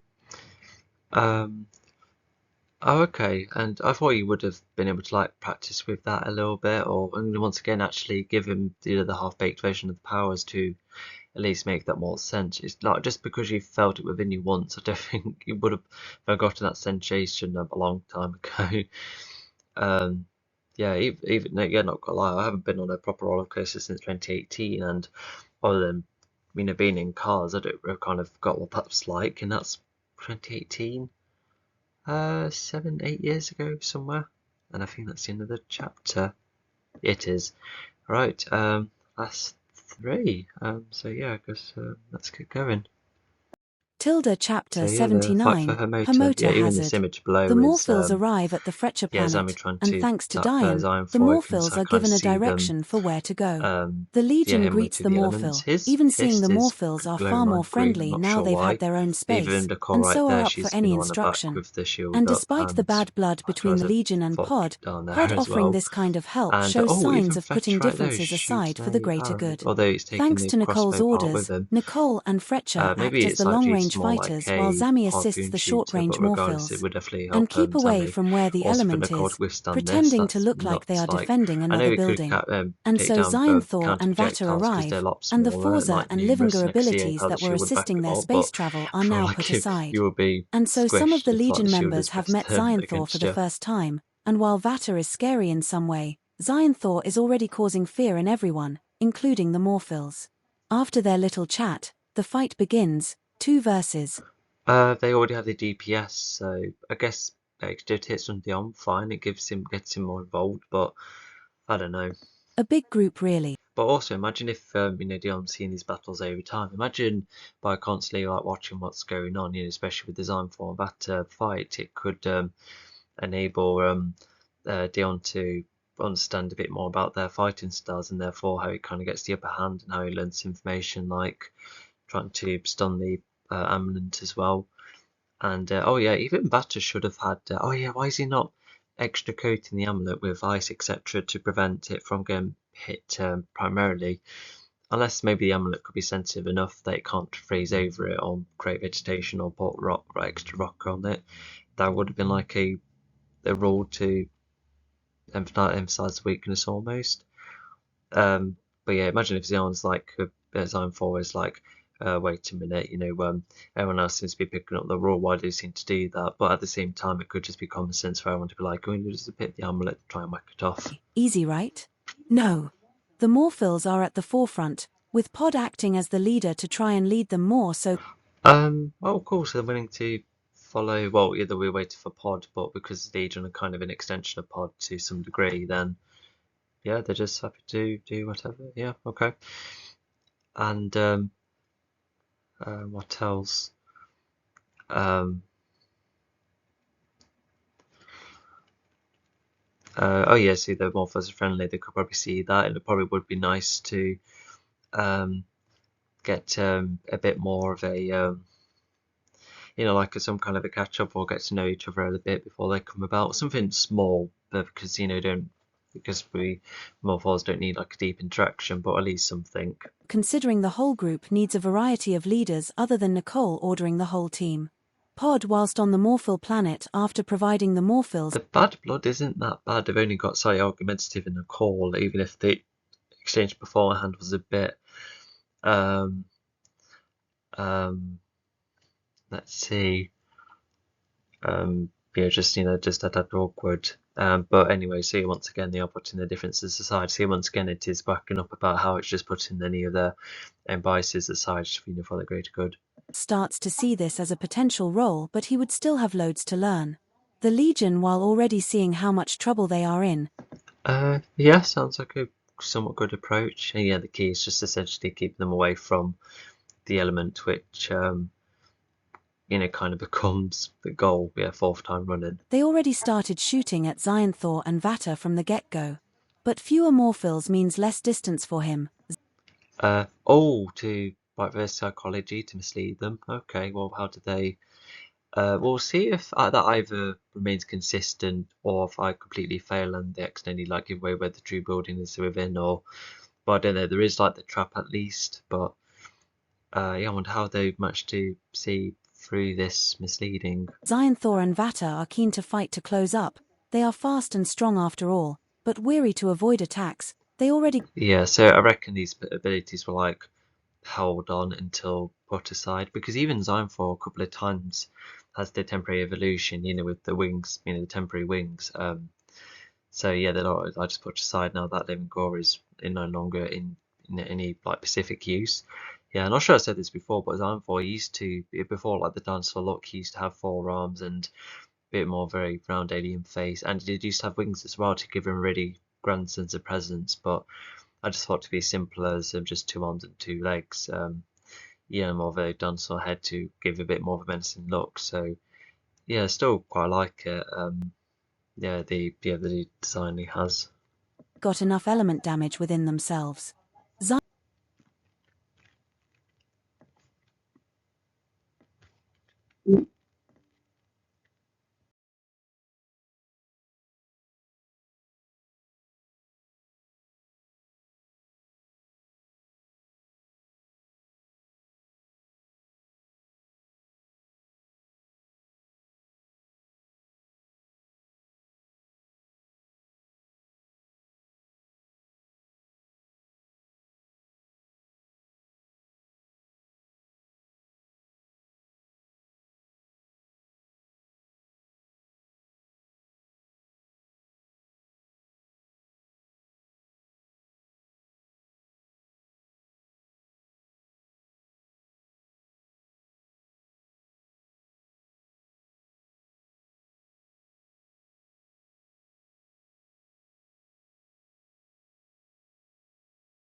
Tilda chapter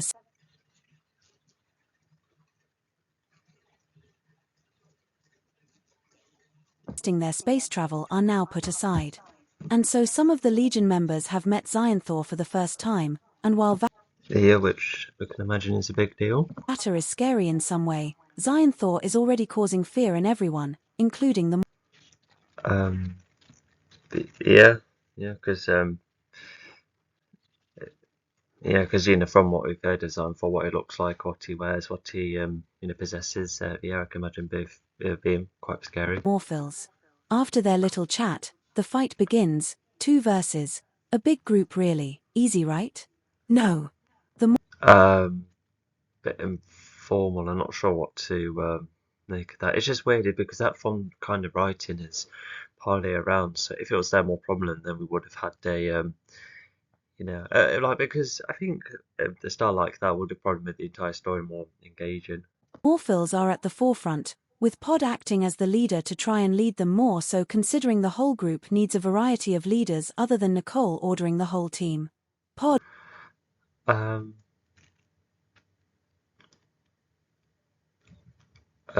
Even if Pod's acting as lead, I think he's telling them orders, although I wonder how he would keep track. But I think it's trying to explain that Nicole is like the one temporary lead in these Morphils here. I think that's the case, which core progressive, if that's the case. whilst on the Morphil planet after providing the Morphils starts to see this as a potential role.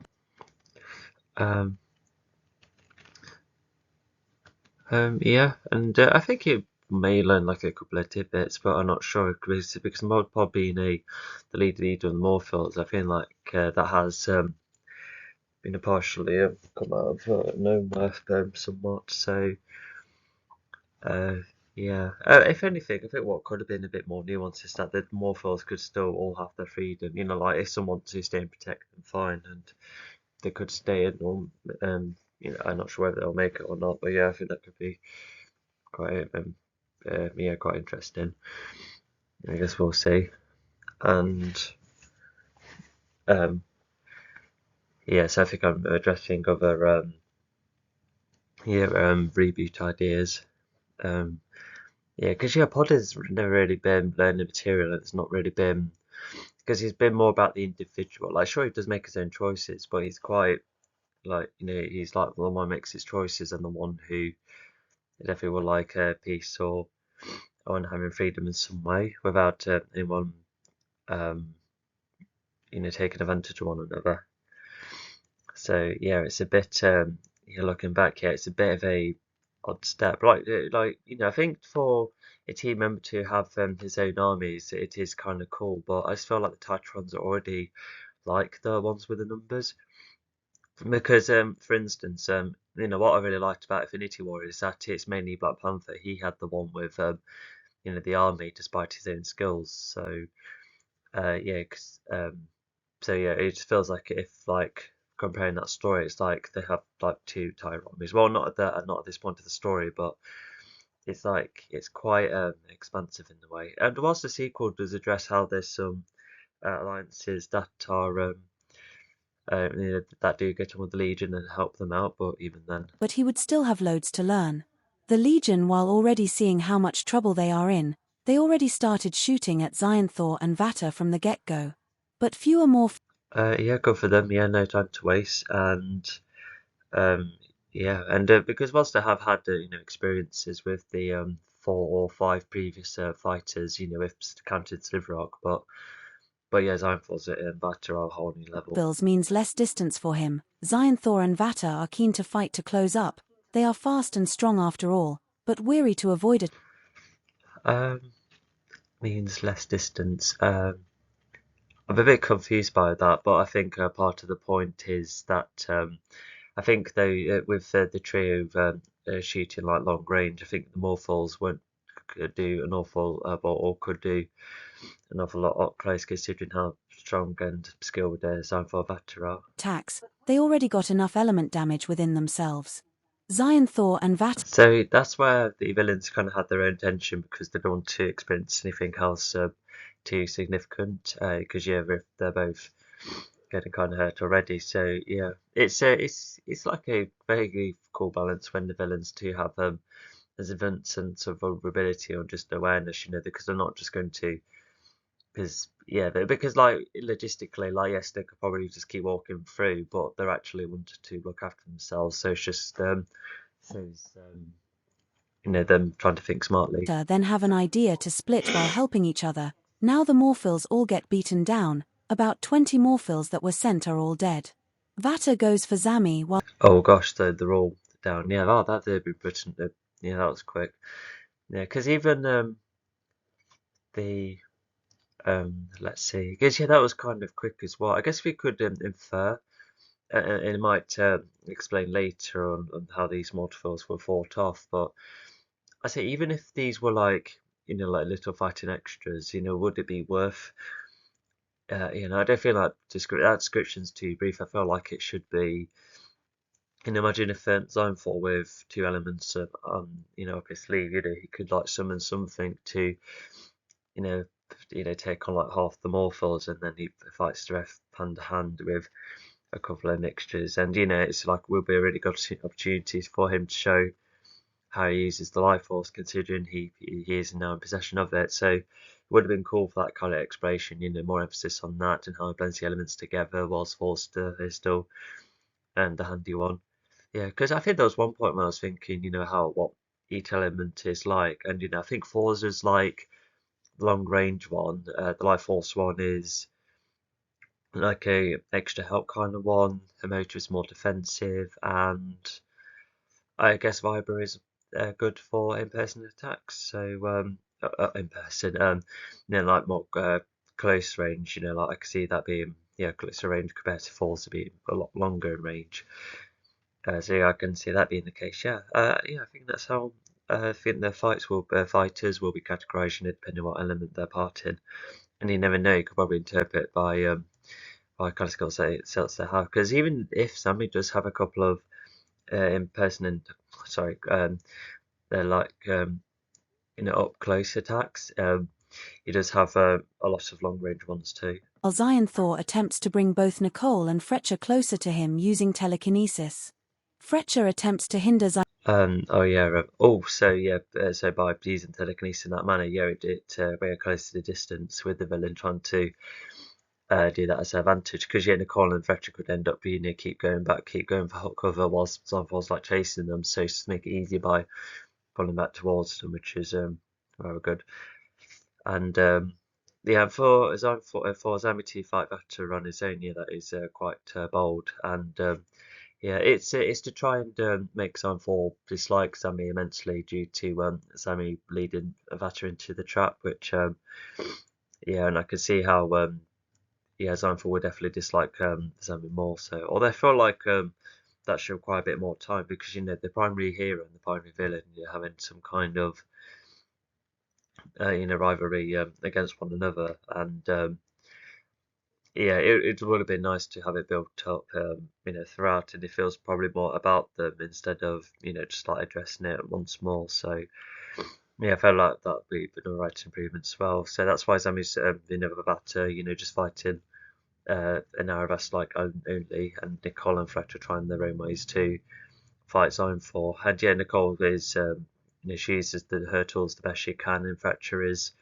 where he kind of has all the elemental powers despite it being like less saturated. So yeah, so I can see that split working. Yeah, especially no Morphils. Yeah, they must have worked the lot very well. Zyantha's power by firing an explosive arrow towards Zyantha's amulet, and even Nicole fires both her fatal laser and grenade launcher at Zyanthor, mainly in the face to try and harm Zyanthor. It was Viber's fire-like quality.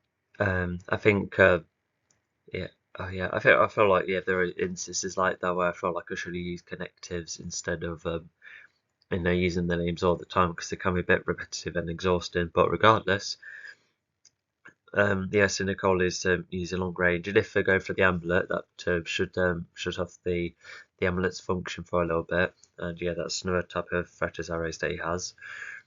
And so yeah, they're going for quite an explosive route. So yeah, and yeah, I do remember that because I think Nicole can chuck grenades too, but I think she does have that gun function where she can launch explosives too. That caused an explosion from that particular arrow from Fletcher. Zion Thor does take very little damage. Yeah, like a fiery explosion. Yeah, I feel like yeah, I think that's how I personally see fire. You know, the one that is yeah, the more explosive type. Yeah, whilst also burning as well, because that does have its own yeah, qualities. Yeah, fire does. And I guess it is explaining where does the big explosives kind of things come from, because but yeah, there you go. From this, but Fletcher still gives both himself and Nicole an upper hand thanks to the arrows. So Fletcher uses another arrow to Very little against Iron Force. Sounds like it would do probably a lot, but maybe it is just showing that you know, Iron Force can really take a lot of hits in that. form the spirit of a beastosaurus, a creature. Not to mention, yeah, maybe Xantho and Vat are both made maybe a tad too invincible. I think I'll definitely keep out for that in the reboot, because I still want Xantho to be, you know, peak biology, but you don't want villains to be overly over the top, because even when Dion had to use the amulet in the end, like sure, it seems to be like the only way, and it comes at a great cost, but it just makes you wonder how else was Xantho being defeated. Would you have had to fight him on hours on end, and you know, and carry of the elemental damage? Is that what would have happened? That is normally giant but is only slightly bigger than Zion Thor because of the arrow's limitation. Zion Thor does get whacked around at first, but Fair enough. And oh yeah, so we do get these stories later in the story. Yeah, just like a part of the ending kind of thing. Yeah, just yet another mission really. Yeah, just to really yeah, like an attempt to close the story off. And but yeah, it's yeah, it's a cool idea. Yeah, and yeah, it expands on the spirits and wildlife a little bit. And yeah, it's a cool idea. Zion Thor then forms his own astral body to take down the Beastosaurus spirit more easily. Regardless, the arrows keep firing. So again, some exploration if we go here, and yeah, the whole spiritual side of things, especially with what we've seen of both Bastos and Hellwolf.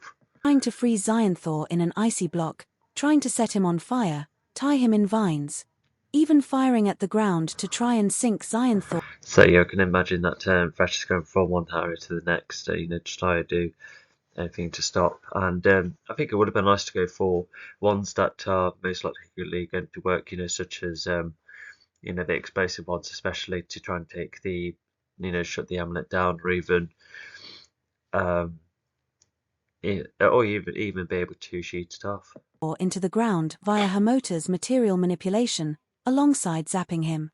While the arrows do a great deal of damage. But yeah, that's rather cool. Yeah, I think I reckon Time for gets inspiration to then use later on. So yeah, wow. And but yeah, it's a good idea.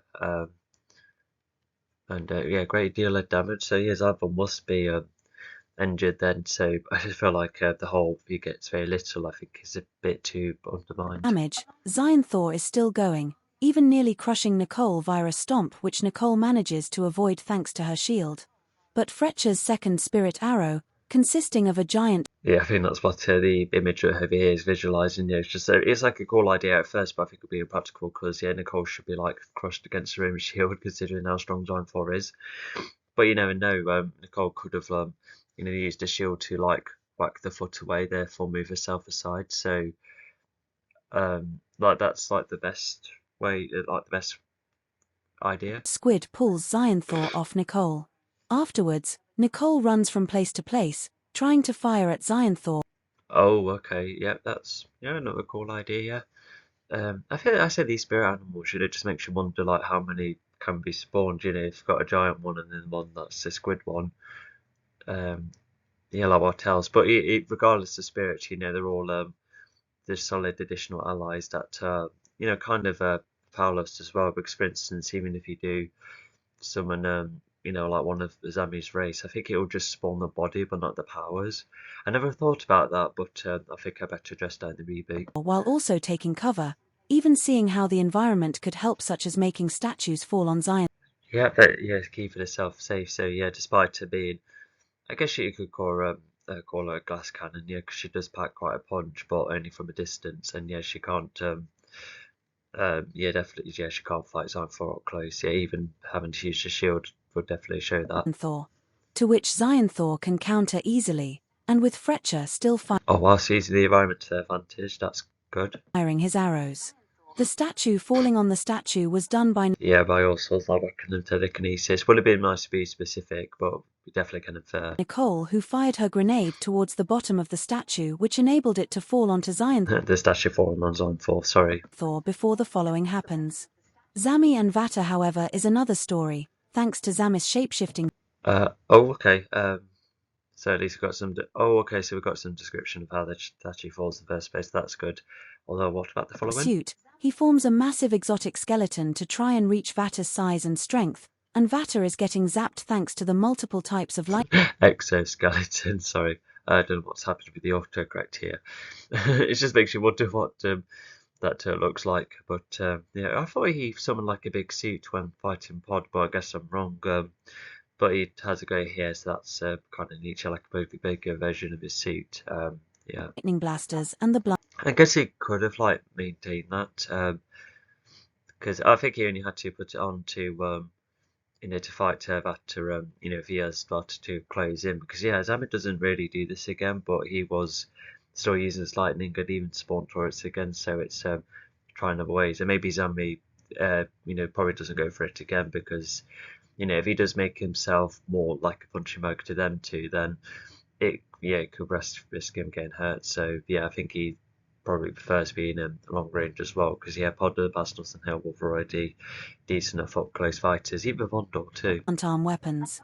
It is still the hardest fight Zami has ever done, but because of the enhanced lightning, So yeah, that's the shapeshifting doing good for Zami. Vata is starting to slow down, and even the awesome Atone being in drone mode helps fire at Vata without hitting Zami.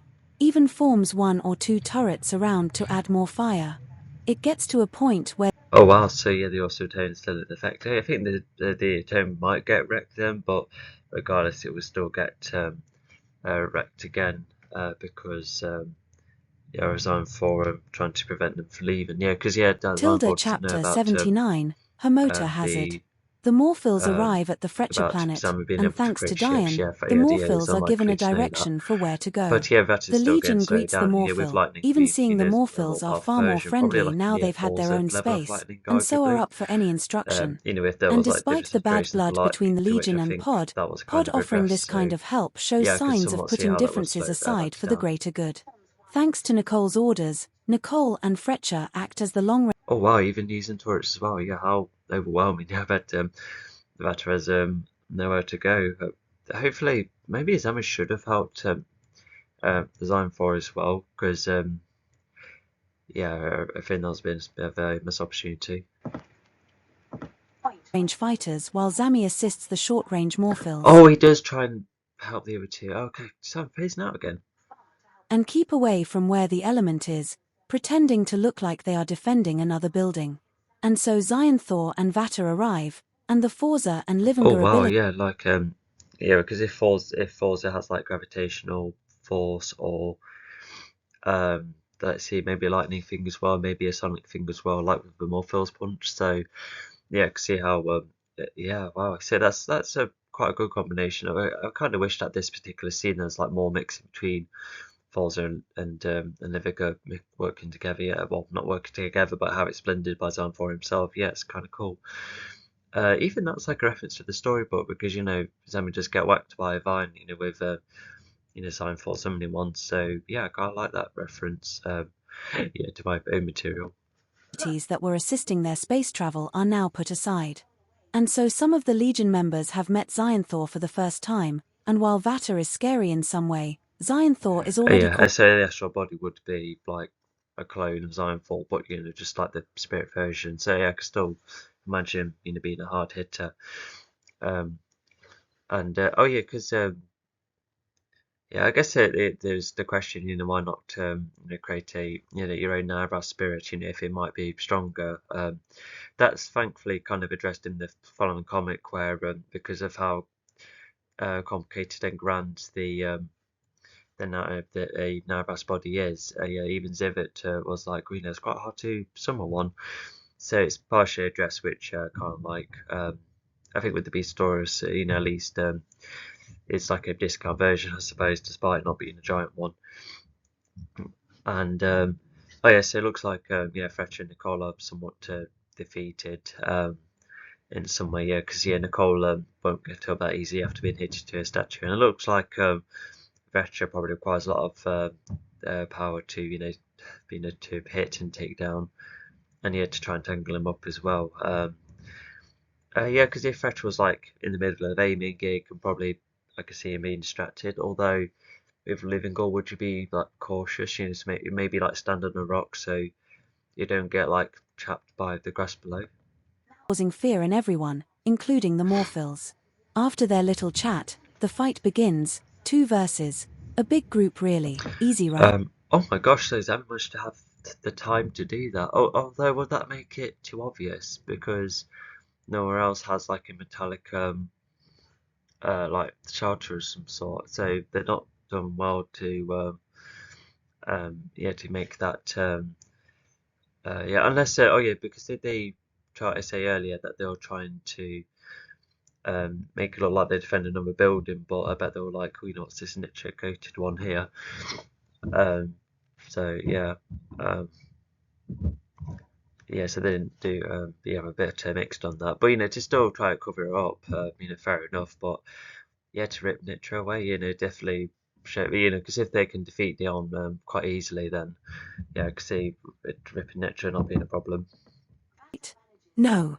The Morphils are at the forefront, with Pod acting as the leader to try and lead them more, so considering the whole group needs a variety of leaders other than Nicole ordering the whole team. Oh, so that's some of the part of the trap as well. Okay, that's good to address. Yeah.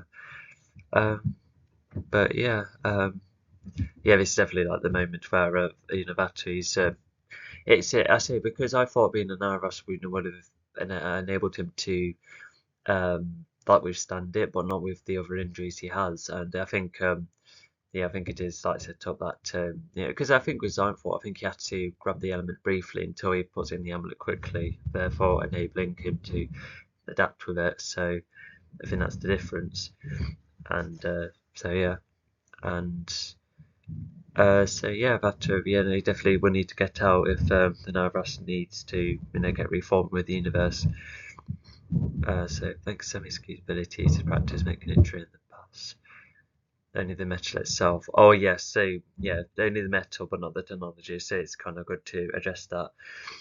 And if he has like had time travelling, the ship on autopilot, I can somewhat see that happening. And I guess we could infer he's done it recently as well. It would have been nice to address a couple more bits though. Pod, whilst on the Morphil planet after providing the Morphils, starts to see this as a potential role, but he would still have loads to learn. The Legion, while already seeing how much trouble they are in, they already started shooting at Zionthor. Oh yeah, so definitely requires a lot of time, and obviously it's addressing, not the technology, just to kind of obey Dion's wishes. Although maybe Demi should have used Nitro like the last time, and knowing that he would have been like the only worthy creator of it almost, because he could still create Nitro whenever he likes, and it could make him extra powerful. But I suppose it's not about power because he's already quite powerful anyway. But I think it is just obeying Dion's wish. But is his wish worth obeying if the universe is at risk? And Vata from the get-go. But fewer Morphils means less distance for him. Zionthor and Vata are keen to fight to close up. I think that was when, like a couple of chapters ago, when it was talk about, how the area's kind of like protected, unless that was that fracture arrow doing that, or was that already a function in it? I'm a bit unsure. Fast and strong after all, but weary to avoid attacks, they already got enough element damage within themselves. Zionthor and Vata then have an idea to split while helping each other. Now the Morphils all get beaten down, about 20... Sorry, this was a full stop after great, so sorry about that. But I think it's like about being like, oh my gosh, they were really being that innovative back then. So it's expanding a bit more, especially if they were the ones that managed to create a force field. Although, because at the time it was a force field that came from a creature. Actually, they were the ones with the ability. Although who has force fields now in the reboot? I don't quite remember. Although I don't remember. Anyway. Morphils that were sent are all dead. Vata goes for Zami while Zionthor attempts to bring both Nicole and Fletcher closer to him. Hang on, let me just go back a bit. suspension. Yeah. So I finished. Although, as I guess is that like a previous point about how that Zanvoran would have won with against Nicole and Fretch like a couple of minutes ago. So when did Vata see? Was it just before he got in, or as he's coming out? Vata sees Xionthor finishing a fight against Nicole and Fretcher. Seeing more for how worthy Xionthor is with the elements, and Yeah, good for Vata to see that. Yeah, even if it's a tad unclear at points, at least it's nice to see. sadly Vata will not be live to see Xionthor go forward with the element. Probably alive, more specifically, but yeah, I think it's just going to show that to you that the element is yeah, he's got hold of it, and yeah, he's not going to make it. Although interesting enough, as he gets hold of it, he manipulates the ground around him to disrupt the force field, which is kind of a clever move. But I think that would have facilitated Vata's demise. And so Vata quickly grabs her motor, and he tries to use her motor to manipulate the underground around him so he can disrupt the force field. Yeah, because was that just like the building itself that did that? I think that's part of the trap as well. But I just felt like there wasn't like very clear in the previous chapter. Even if it's like left in the air, I don't know, it should still be nice and clear. They have at least gained massive injuries after holding her motor for too long, not to mention the element-based injuries he has already. Vata makes it out of the building, trying to crawl to Xionthor, and Xionthor sees this in shock and runs to Vata. Vata explains imagine if his armful didn't run, it would have just been RTA, but maybe it could have like accidentally wrecked the whole planet with Xionthor on it. But yeah, to go for Vata means that can absorb the element quickly too. But at the same time, it's just trying to make the most out of Vata because it looks like he's not going to make it. I think even if Vata tried to let go, I think the effects would continue. I think that's how I would do it anyway, because imagine just being like half Narvas and half a motor. That would just look like a very dysfunctional creature. Situation he is in. And despite his condition, he places her motor into Xionthar's amulet. This is where it's Vata that places it. Okay. Oh wow. So yeah, he must have got up with enough strength or something. So yeah. Wow. Okay. And so yeah, places her motor in the amulet. Yeah. Xionthor goes into his transition where his body switches between cubes and other materials. And then it's happening again, but a different element. Until her motor is absorbed roughly, and will be fully a part of him once he gets to the element machine in his world. Vata hopefully that's not suggesting that her motor is different from the others, because all the elements are still part within him. It's just the machine to further emphasize that and unlock other tricks. So yeah, I just felt like that was a bit of description, but yeah, it looks like the element machine still works, and he'll still have the 4 elements regardless. That would be enough to fix this elemental machine that remained in this world. Although that reminds me, has no one ever come to visit the Naras's world? Because if Signfall is like in underspace, surely did people ever go there feel like, oh, what's this cool machine if we can mend it? But oh my gosh, once I know what it is, well, actually now it'll be redundant to try and use the machine if you don't have any of the 4 elements.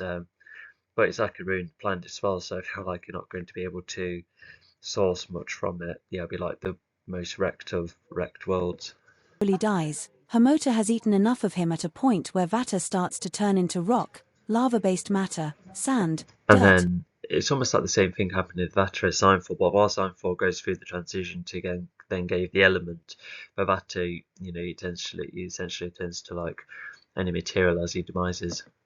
And cubes in various places and starts to fall apart more so, making Xionthor very angry and sad. He uses Forza's telekinesis. Yeah, so that adds a bit more personal motivation for when Signfall fights the rest of the Legion and acts like a motivation himself, and it could it not only foreshadows Signfall's own loss, but even he's truly alone now, as you've thought all this time, and he might have made up with his father a little bit.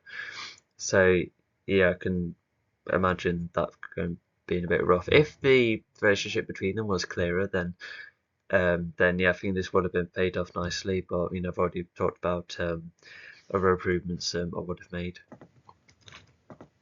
To gather what remains of his father and places them into a metallic container, which he attaches to his armor almost like a bottle hanging off a hiker's belt. He sees the Legion. That's kind of clever. Yeah, I think the container would have created himself, most likely. But yeah, so he's gathered Origin Remains, so it's like a Ashes equivalent. Yeah, okay.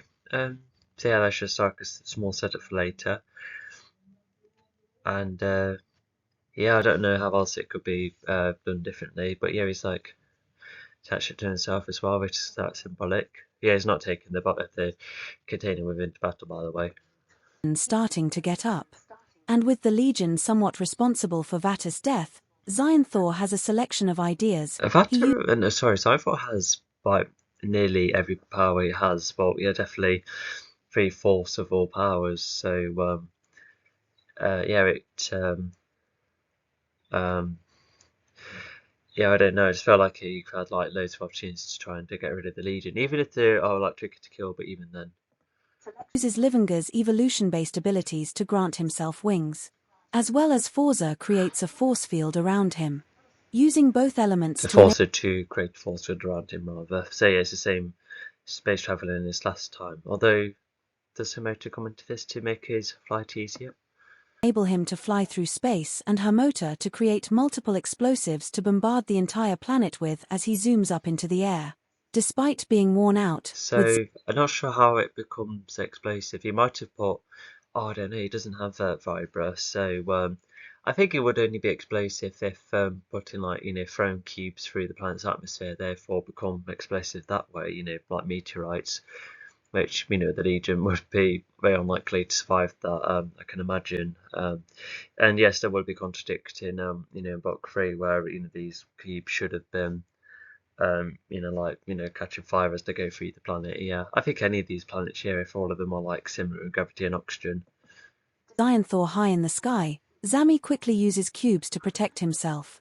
Nicole and Fletcher from the bombardment What from is it? Oh, it's just like maybe for an extra defense. I think that's a force field though, from the explosives, completely wrecking the and planet. also like a way to try and implement her motor to help his flying. But if he already has the ability to fly and protect himself from space, and not to mention Forza can help with the presume light speed. Assume that's part of the power, like the speed boost. But yeah, Homoto, not sure it can be handy. Maybe like a small spaceship around him. Maybe.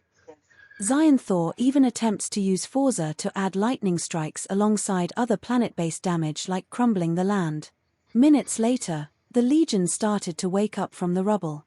And the Legion started to look around. Oh my gosh! So that's what as well as the the explosive blocks, he managed to do all of those as well to the planet. How did the trio survive this? They might. I think I might have like tried to write an excuse for why he managed to do all of that, but still not to check with the Legion. Yeah, no, it could say, oh, I don't think they were going to survive that. We probably saw how easy they were to knock out earlier, but I don't know. Should have still checked. Saw the morphal blood on their hands, and the extra destruction around a planet that was already wrecked. So yeah, they definitely would feel guilty for just bringing them along, only for them to be sadly wasted. So yeah, yeah, because I'm sure they'd try their best. But yeah, I feel like Pod won't be pleased about it. Hopefully, it'll be addressed. Now it is unrecognizable. With Xionthor getting the third element. Her motor further aids Xionthar's space travel by forming a suit of cubes to enable him to go through asteroids better, making him go faster in a straight line without the need. Oh, I see. But I don't know the force fields though. Like I know it's like atmospheric protection, like from space itself. But I didn't know like the force fields are quite strong though. To make severe turns. This angers Fletcher, seeing nothing left of his race. No, still not buying it. And then Zami and even Nicole talk about how they got. Oh gosh, yeah, with his own world destroyed, yeah, they only caught up with him so briefly. Yeah, I bet that'll be not very good as well. Yeah, yeah, you do feel kind of bad.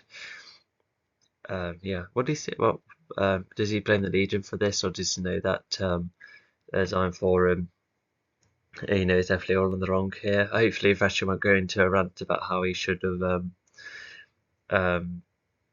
Let's see.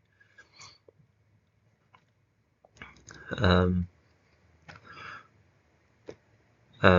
about how Nicole didn't do enough, because it sounds like really tried and started to put their goals aside, unless Vetter acknowledges. Conflicted. But even then, fighting a foe with an extra element is already a lot. Conflicted with what exactly? I don't know, it just sounds like they tried their best. Compared to fighting a foe consisting of one more element feels near impossible. This makes Zami and Nicole consider the idea that if they... Oh, I see. So I'm still confused about the first line, but the rest of this paragraph. Yeah, so just emphasise that even with one more element, yeah, the foe is really tricky to find. Not to mention, Zionfor's race is already, really tricky to try and fight and beat down. Continue to cause trouble, then there might not be a reason to be alive once they succeed, or if they fail. Regardless, they go back to the awesome... Oh gosh, so they consider this idea here. Okay. So is that what the confliction's about? Slightly being eager to stay alive, but they reckon there should be a bit more, riskier, to take more risk as an extra effort to take Sign 4 down. And obviously, you need to do the right balance because you don't want to, hand yourself to a plate, like on a silver platter for Sign 4 to take an easy shot. But yeah, I think maybe the Legion will be like too restrictive almost. Yeah, I think that's what they're trying to state. Although, I don't know, can't really apply that with the story. Like, even Nicole moving out for cover, it's her whole pair of protection. Like, what was she meant to do? Not use cover as much? She was still firing, I don't know.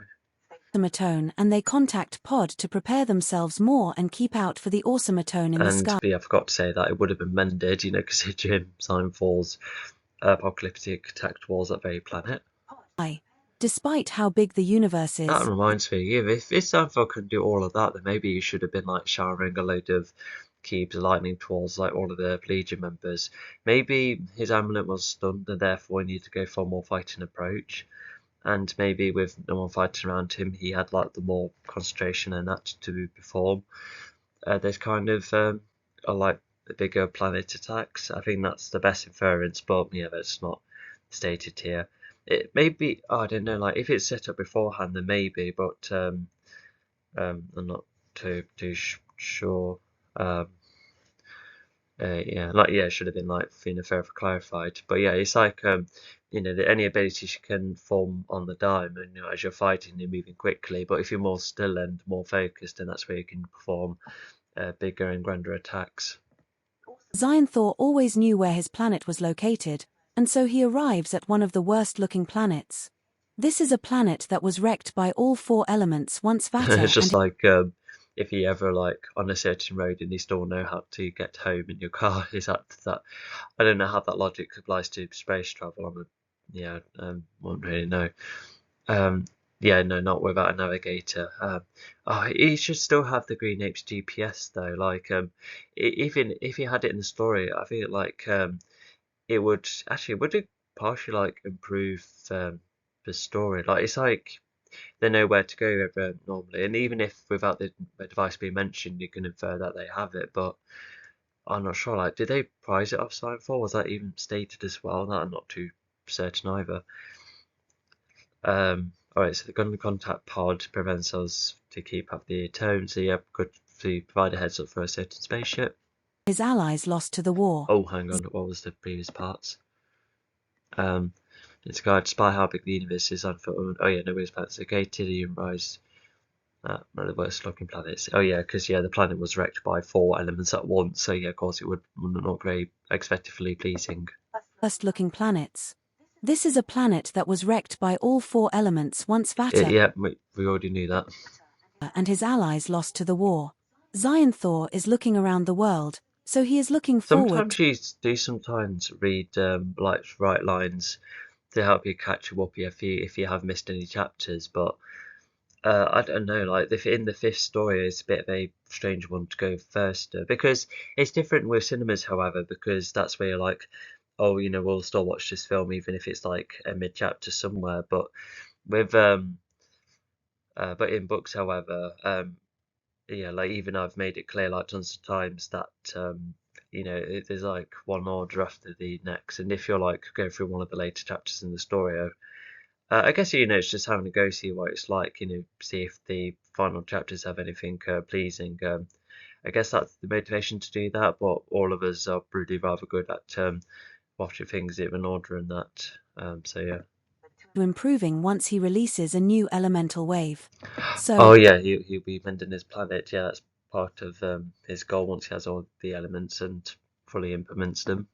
one thing he does have enough power for is to create a gravestone for his father.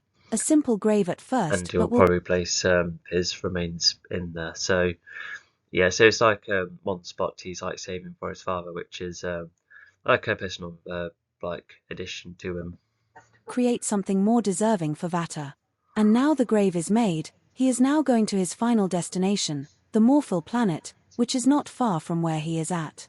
Before leaving, Fair enough. And yeah, because if Sunfall was like an additional allies, then if it's like one of the first planets to come across, then I guess that adds a bit more reason for why he managed to get hold of the Morphils as a alliance, especially like a big one. Um, Although I feel like that would have been the case regardless of where the planet's located. But okay then, I just hope that the planets located are consistent. And I felt like the Titran's planet was a bit odd because Legion managed to go from Earth to there partially easily, but in the third book, Bastion's like, oh no, that's actually too far, but Haphazard's closer. So that's like the only problem I found with these locating planets. But yeah, because I feel like I would need to do like some kind of galactic map, but at the same time, it's not really going that route anymore. It's like Earth is going to be in Pangaea. Yeah, I still like the idea for the reboot and to make Earth a bit more unique in the story, because because if because so in the like fiction when the Earth is around, they're like not really interested in Earth. We've seen that loads of times. And see what the aliens planet like. Well, if you like make Earth seem more alien, especially in the future, then yeah, that's where Earth can seem and look more interesting then. however, he saw the element machine, it was in a wrecked condition, but he Yeah, fixed of it. course. And oh, okay, he's fixed the machine. That's good. But he still needs one with elements before going on to it. A part of me wants to say that I could repair a lot of his planet right now, but he does what's important right now, and then he gets going. Using her motor, making it functional, and considering that it requires a lot of heat from the hottest core of any planet. The machine can Oh, I see. So yeah, that is why he needs Vibra, yeah, which is sourcing the heat. So yeah, so even if he's missing all the elements, he still needs yeah, just all four, for as some kind of benefit. Because when you put like the elements together, life, temperature, and material, then yeah, that's what it makes like everything in the universe, really, even our own. only work in his home world, and so the machine is ready, but everything else needs rounding up. Oh, okay, I thought it was talking about the elements, but no. So, despite the planet being wrecked, it still has an extremely hot core, and you still Soundfall cannot generate that amount of heat anyway. So, okay, so the planet has hottest core. That's a fun fact, and so yeah, that does explain why the machine is kept there. Because yeah, of course, it must have been like, why not move it? But I think the machine is more so um, um, yeah, it's like probably like more attached to the planet, more so. Yeah, a bit like a turret rather than a sentry gun. I think that's the best way to describe it. Anyway, yeah, let's just move on. Okay, the short one before the long one. Tilda Chapter 80. Will Diane get a star? Back on Earth, first aid is through the roof, and there are some planned funerals too. Um, okay for the servicemen or the resident. The residents get hurt. It was the servicemen, but I suppose it will be talk about maybe some of the Titrans did make it, or there's Retron as well. You might get accounted for in a bit here. But yeah, so everyone's getting first aid was good. But at least the President and Carpo are working on their differences, agreeing to respect each other's race. They didn't really have a well, I suppose it did need addressing considering Retron did try and fire up them. So it's like the president needed to negotiate, and yeah, Carpo does have the wise nature to accept it. And yeah, also the image below is kind of self-explanatory. Yeah, the base is wrecked. They found a star, so that's the size of the star. Okay, I can see that happening. And you can see the president and Carpo talking together on the bottom right. With Carpo admiring the Earth as it is but knows it would be better if brought back to its former glory. Does he even know what Earth looks like? But I suppose he sees some beauty in it, and he to then see what it will look like when it's better. And yeah, it's kind of a core line partially because he's like, well, no, this Earth will be so much better with vegetation, and it would just make the whole most of the natural land at least look a lot better. And but Dion kind of does the work for him. Yeah, I reckon Earth like looks even more gorgeous, thanks to Dion. Yeah, because he could fix a lot, could like decrease a lot of pollution, etc. While he is at it. Land that has a good amount of vegetation. Not to mention, one serviceman manages to find a spare star at the base finally. As many stars were left in the base once the Netro defense scheme ended, and so they have. Yeah, I guess they were just like there to experiment, or maybe some scientists want to work on it, because it would be a bit daft to like try and throw it out of space, especially if space travel was stopped. So yeah, although looking into stars is definitely less important than the survival of the human race. Have to run back to Dian, and even Dian has a long flight ahead. Now he knows that everyone is around the Morphil planet. As this yeah, he's been keeping tabs and tracking them, and you might have seen the Hermota fight in action. Tilda actually, no, it chapter doesn't 80. get Will really time Dian get to a star? discuss Back on anything with Earth, the Legion, first but aid I is think he's through the still quite roof, caught and there are himself some up planned regardless. funerals too. But yeah, he's But got at his least star the and he's President off he and goes. Carpo are And working on their differences, agreeing to respect each oh other's yeah, I think race. he's pretty much With off pretty Carpo much. Yeah, he doesn't admiring really have the time Earth to as it chat is to you. He but needs knows to. it would be Yeah, better if Signford brought does back to its former make it to the glory, Morphal a planet land that has for a good him, amount to of which I can vegetation. Not to mention, probably one see serviceman why. manages to find a spare star at the base finally.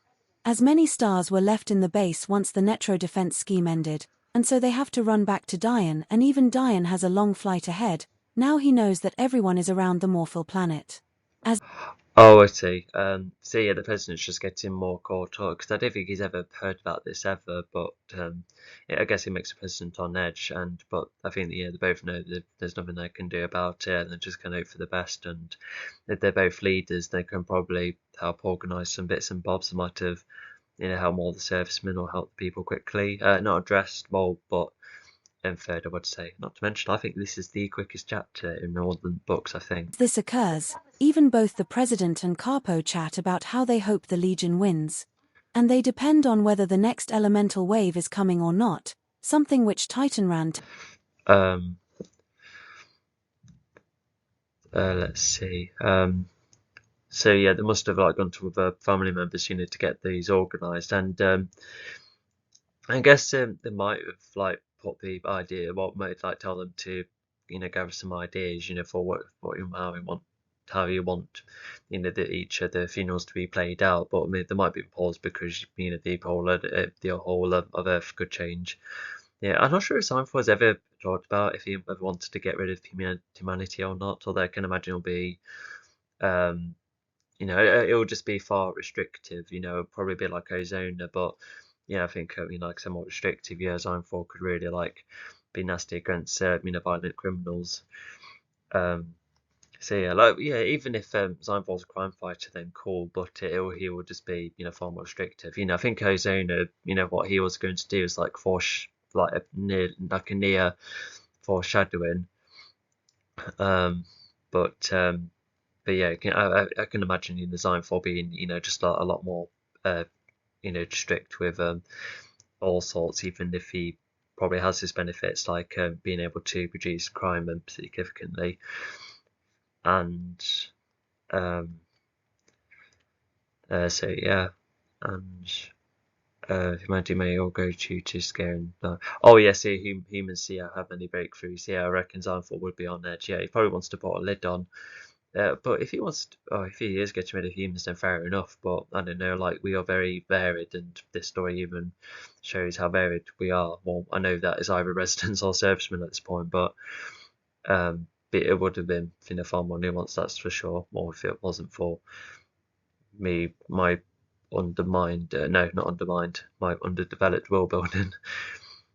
So put on hold. Yeah, just don't know what's going to happen. So it's going to be very, yeah, we'll see. Tells the President, making them both nervous. The serviceman who sadly died from the. Alright, that's the end of that chapter. So whilst we do have the ending, we still got the final battle. So yeah, let's see. Let's go. Right, here we go. The second to last one, the big climax. And yeah, I think the bottom is pretty much self-explanatory. Minor reference to the storybook, and it's coming back to that ruined planet. So yeah, let's have a see. Tilda Chapter 81, Planning the Final Battle. The awesome Atone has arrived at the Morphil land, and thanks to knowing how to defend an area thanks to the experience back at the Socha planet, it Too many thankses, but never mind, do continue. pauses now that Zami, Nicole and Fletcher are now around. Pod's What was that? Tilda Chapter 81, Planning the Final Battle. The awesome Atone has arrived at the Morphil land, and thanks to knowing how to defend an area thanks to the experience back at the Socha planet, it pauses now that Zami, Nicole and Fletcher are now around. Oh, I see. So I reckon that's a bit on the nose because it's saying, "Oh, do you remember when they defended a planet one time? You get the defense star, well, they're doing it again." So yeah, it should have been, just like a connection that you could like make yourself, as opposed to admitting that there is, which is kind of weak. But never mind. Pod's team have now been responsible for losing one element, and now Zami's team has lost one too. So yeah, so it's like both losing the round almost. So they they do have a bit of a rant about that. they both have an equal amount of blame. I think the ranting would have needed a bit more as well, because then it could have said all sorts of reasons, like, that's on some Wolf, maybe they're not, as experienced or on board, or, Fletcher, is he truly a good one if he's still lost an element. Leading to an argument, mainly between Pod and Nicole. This makes everyone nervous, uncomfortable, and even distracted. Even Fletcher. So, Pod and Nicole are like I guess like the loud ones of the whole cast, so yeah, I can see why they would be the ones primarily arguing. But once again, it would be nice to get a bit more into detail. But regardless, I still like the how would you describe it? But yeah, it's just like the last time, like the team like almost crumbles. But yeah, Sammy of all people, he has like a speech to which yeah, fair enough. Let's hope it's a good one. But yeah, like being making everyone nervous as well. Yeah, like you don't really know what to do. Listens to this and now sees a team which are trying, feeling sorry for them but at the same time wishing they had always. That's a bit quick, but fair enough if that's how it feels. You're feeling like they're now I'm a bit lost. Been better. Zami is the one to stop this, using a lightning strike to stop this ramble. Zami gets everyone's attention by stating all sorts like how this could be their last fight and that Xiantha's reign could occur if they don't work together. Or that Xianth. Yeah, absolutely. Yeah, you just don't know what's going to happen. And even, I think at this point, Victor could still see that, there is like some attempt at trying, and not to mention, what would you say? Yeah, because even the Legion try and become more more of a sacrifice mindset later on when they've really struggled to win against Ironforce. So there is that as well. Thor would have been in a position like that much earlier if it wasn't for them. Not to mention that they need to shut. Oh yeah, that's true. Yes, yeah, the Legion is pretty much slowed them down. Yeah. But here's the other thing. Like the Sochas, for instance, are down because of the Legion giving them the element. So it just makes you wonder. Actually, I think they would have been targeted anyway. But the planet visit. Well, yeah, they were going there anyway. So yeah, it's just all sorts of makes you wonder. When like the delaying and that. It just makes you wonder how much time they managed to buy, or how much they did manage to slow down for you. It could be anything. So yeah. Down any desires and focus on fighting, even if they die trying. So they sounds like they're pretty much on board, to which yeah, that's good.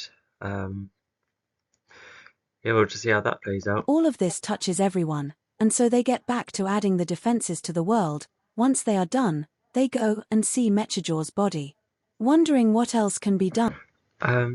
Okay, that was quick. So yeah. So yeah, it's just like being able to follow through, and if they are like in the mindset being like that, so yeah, I guess it is like a tad quick, but I suppose they I think they do eventually get into the idea of, oh yeah, we actually don't have a lot of time, so yeah, we could do with getting going.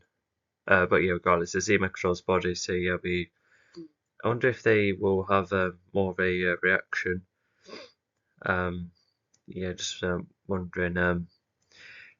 Yeah, like seeing Mechatroll again after all this time. To stop this element from getting grabbed. They all take the time to look at a foe who harmed so much of their reputation, not to mention both Hailwolf and Fretcher are intrigued by how he looks. And Opus Nost also gets interested. Um, I, I think Capasnos would be as well because they've never really seen him. Yeah, not really. Yeah, not no. But yeah, so there is like a reaction that is somewhat described, and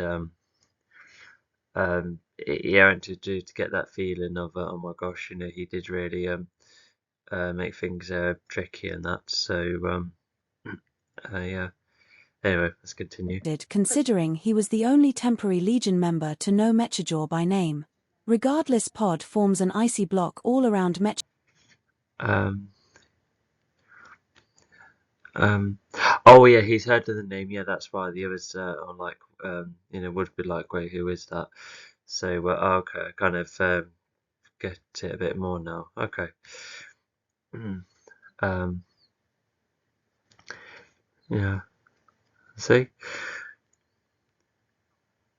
So yeah, just seeing what how those who know him, seeing like how they react, but with the others being like, oh, who's that? But regardless, he still needs to be defended, and even the um, what is it? The um, yeah, so and so on. But it does get well defended later on. They do make an attempt to case it in that. Mechajaw's body as a last defense, but even then, the Morphils are all underwater ready to launch. Nicole and Fretcher Did I just once again are okay? Um, so yeah, so there's a ambush that's been set here in the Morphos underwater, and yeah, as Microdor's body is being well defended. Yeah, I wonder why they had a quick look first. I think maybe it's to yeah, just I guess just like a moment to be like, oh gosh, that was him, after all of that time later. So I think it's that kind of reaction. on the high ground ready to aim and fire alongside the others hiding behind rocks, but Opus Nost decides to step up his confidence and aims to act like Yeah, it's good to have the long range ones behind you because they do kind of go close range later on. Um, but yeah, that's where things do get more complicated. But yeah, they're fairly good strategy, and yeah, even the others kind of hide nearby. But Pasnos is going to get himself out in the open. Yeah, it's just like one of those cases of getting the primary foe to just face you only, so you kind of get drawn. But even both of them have what I think because of G's in chat, but I guess we'll wait and see. the distraction, thanks to the speech from earlier. He gets his mojo back and his dream to Oh, okay, so Pasnos is that inspired by the speech. Well, it reckons me and to be a good speaker. I feel like there would have to be a bit more set up towards it, and I guess you could talk it as I don't know, like Sammy be more. Sorry, not be more like confident in that. Hence why he can do a good speech like that. Is that what would be further? That the idea would be? Yeah, I could see that. Oh.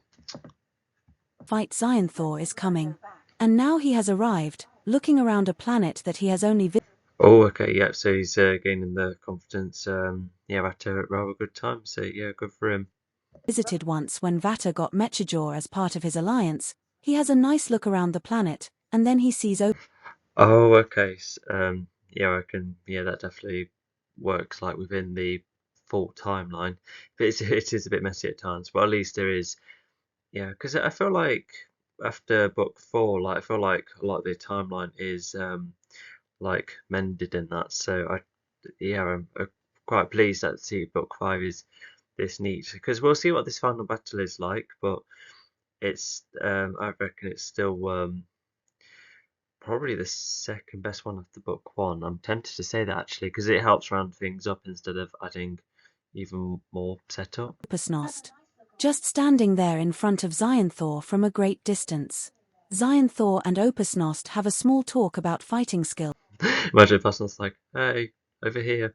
And yeah, surprisingly enough, the Pasnos, everyone knows, so everyone doesn't take the chance to like zap him. But looks like, yeah, I wouldn't really know why the need to chat actually. That wasn't quite justified. Because, like, granted, there's no time limit, but why would Zanthor waste his time? I suppose a Pasnos may see some deep words, and he for Zanthor to be like, nah. Thinking Opusnost could have a good chance against Xionthor, with Xionthor belittling Opusnost, and then So it's like Pasnos picking himself up by being like, oh, I reckon I could beat ya, and then Xionthor's like, nah, very unlikely. Opusnost threatens Xionthor, saying that Xionthor has a chance to stand down, but Xionthor laughs at Opusnost and refuses. Even Opusnost has a small appeal to Xionthor that perhaps Xionthor had sent.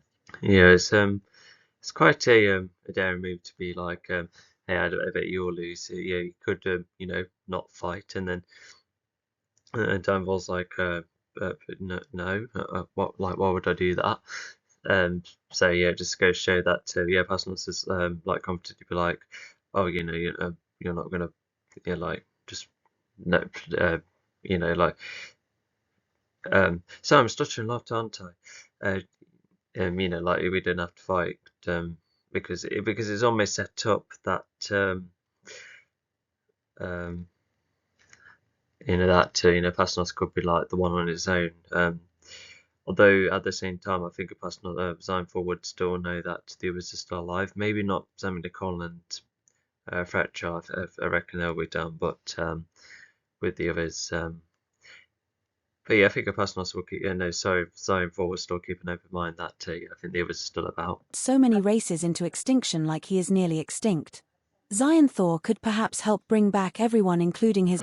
Oh yeah, so that'll be like another deep conversation, being like, oh, this is what you've somewhat done, and like, I guess like a chance to delve deeper. But yeah, just as we could probably infer that Xionthor's not really, and it's just not gonna buy into it. Race and perhaps participate in the peace while no more chaos is being caused at the moment.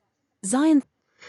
Oh, okay. So then there's like, okay. So the Xionthor and the Pasnos, like, I wonder what they talk about at fighter skills, because it's actually quite an interesting topic to go for. To be like, let's, we could always see who's the actually better fighter.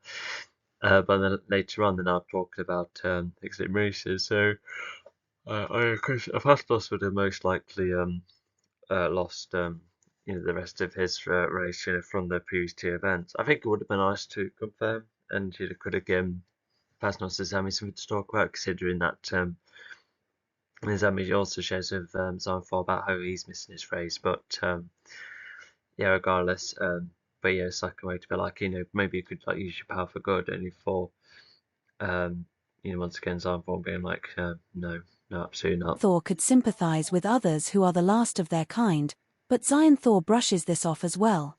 Trying to sympathize makes him angry. Seeing the Legion as nothing but attention seekers, not matching his life of more than 100 years, seeing combat go down in very. Is that like really the? Oh, actually, if they have been perceived as like more goal orientated than they thought, and just like in the attention sometimes they may be, but I feel like Xionthor should have seen what they like the last few like times, like, imagine if Ekron did like spy all around, as like a, to get familiar with what the universe is like, as Xionthor, I don't know, gets ready, and then Ekron could, like, they're probably at quite a low point.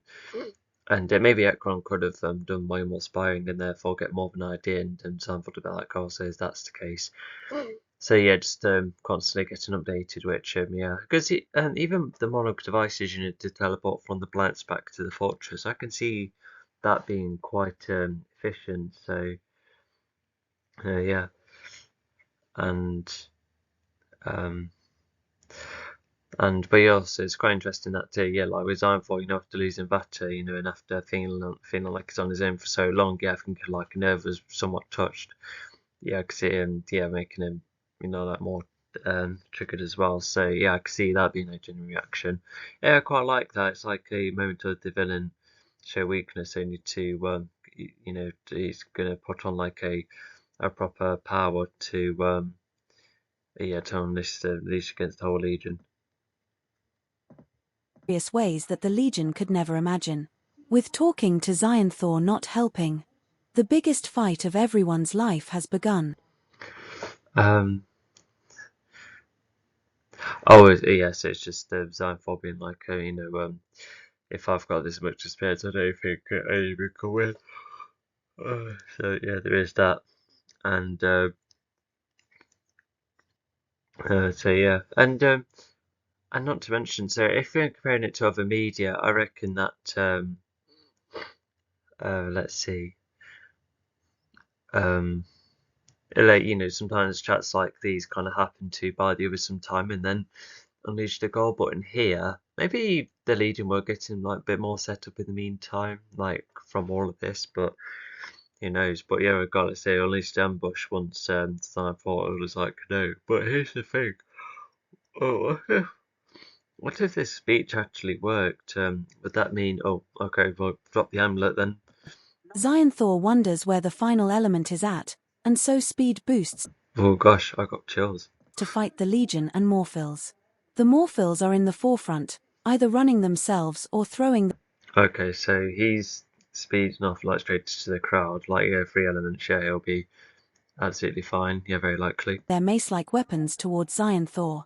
Xyanthor does get hit by some of the spammers, but when fighting So that's like a somewhat good starting point. So um, yeah, so yeah, Xylophone have his eyes all over, and yeah, if he's having maces thrown at them, yeah, I could see that being quite disjointed from various directions.